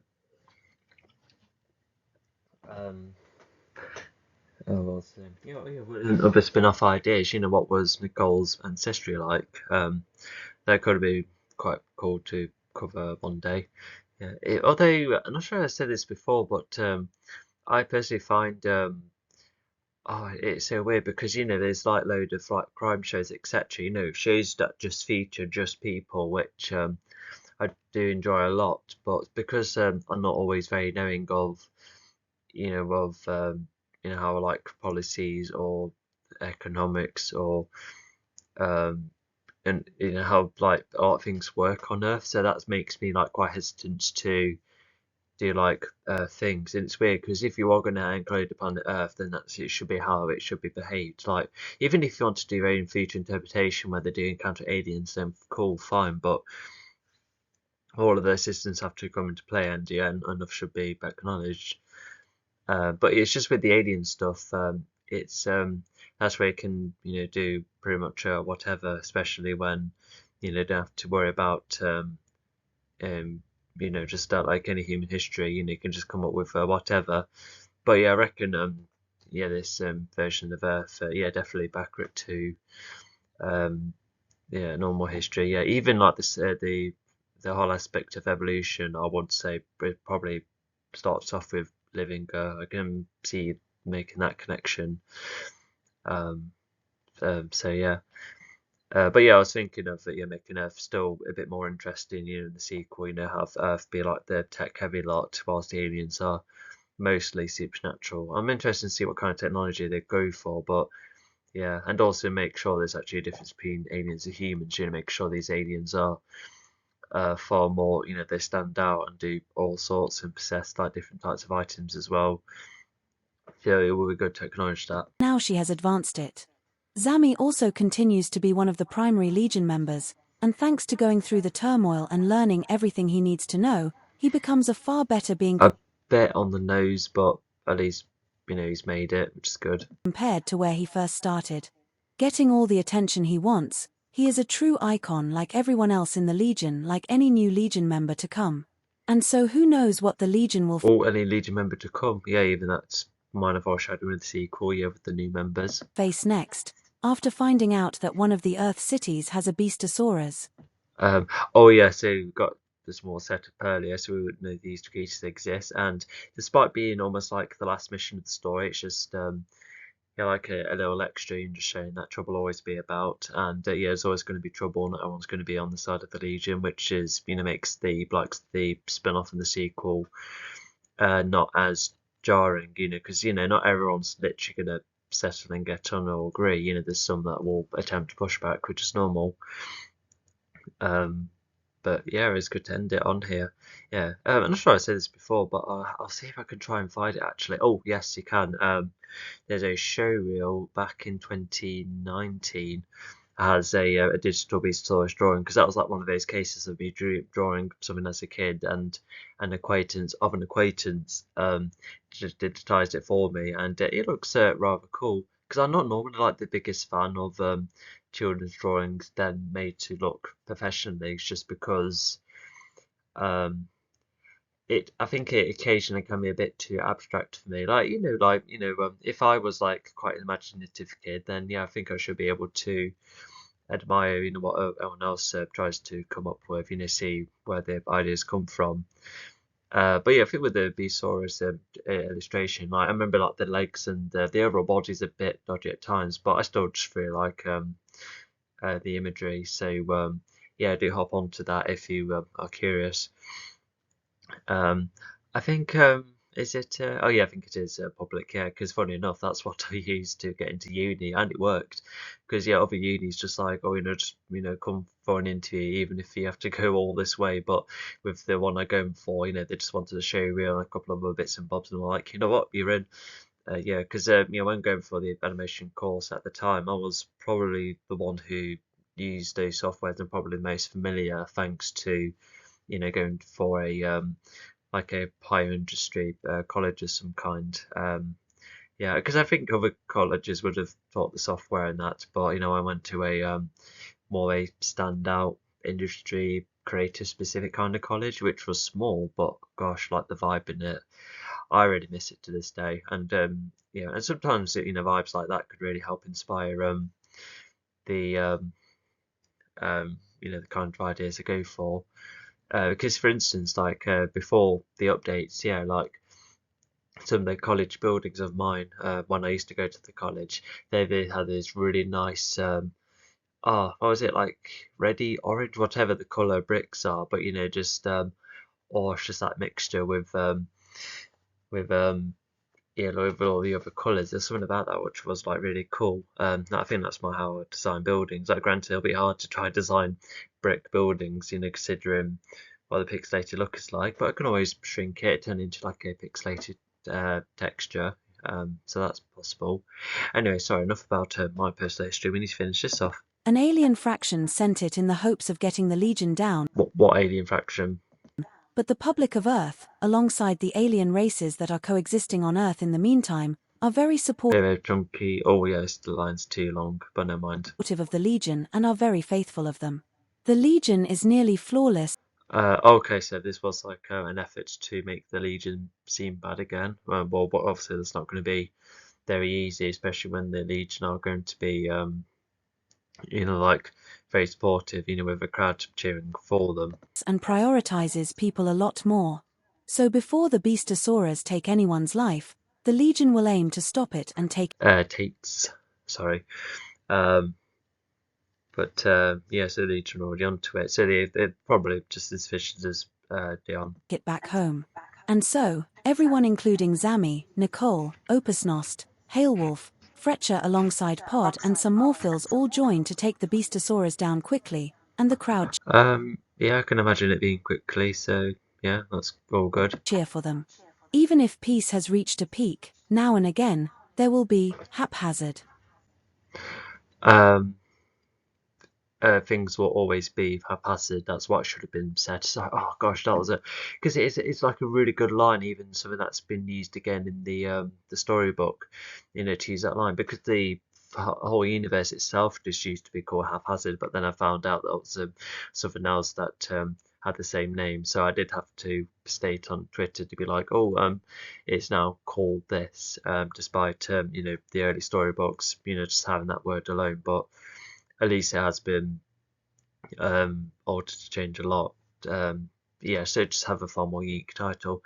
I was considering changing the title, into something like the entities, but I might still do that. I'm not sure. It's just Haphazard Legions has and its own like kind of quirkiness to the title, which kind of suits this entire thing.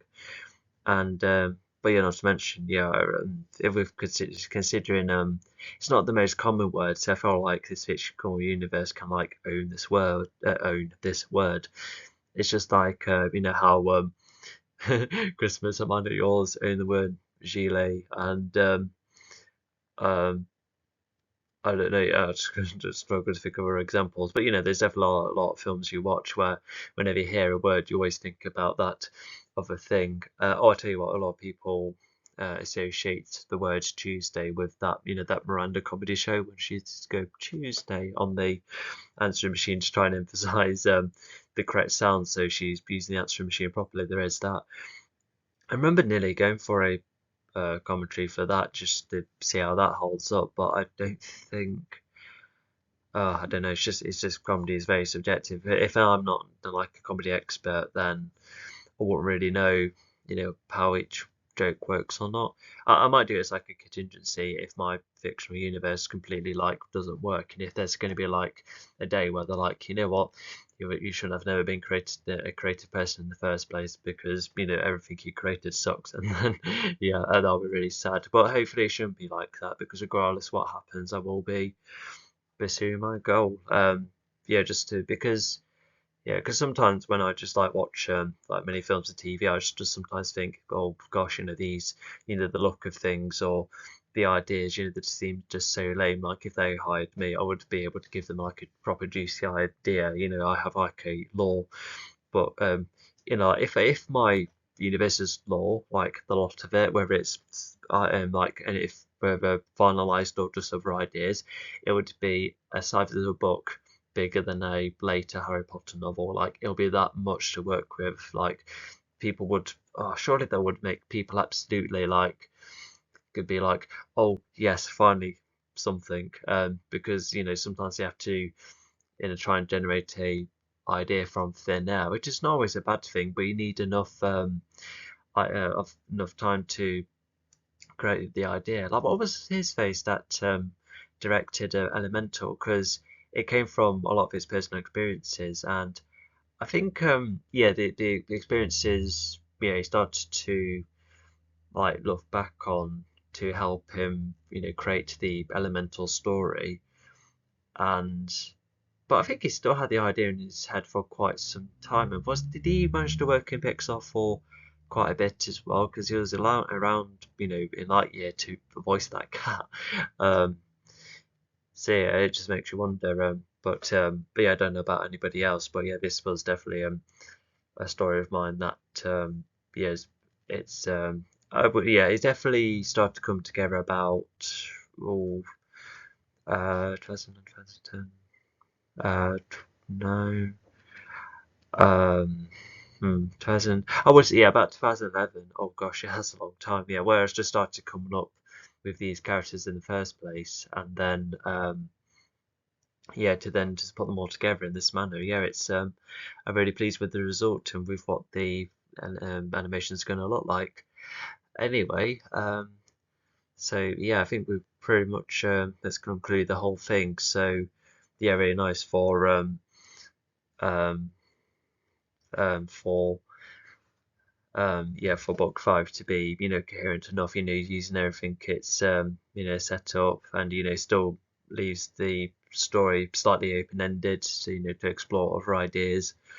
Yeah, because sometimes a story can be just so well, a universe can be so interesting you just don't want to stop. There's always more ways to explore it. Because for instance, with Cobra Kai, because even I would have been like one of those people where I'm like, oh, like yes, I'm happy with seeing the end of these characters, and I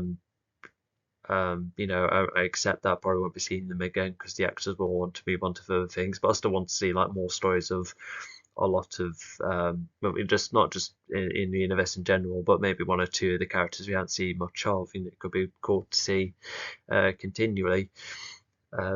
So yeah. But yeah, so consider this was a massive achievement. Yeah, if this was coming from characters that I created since I was 11, and created loads of improvements, and even improving the story over time, and yeah, and at one point this was the final version. But as you know, all of this will be rebooted into a load of little animations, which will be hopefully a lot of fun.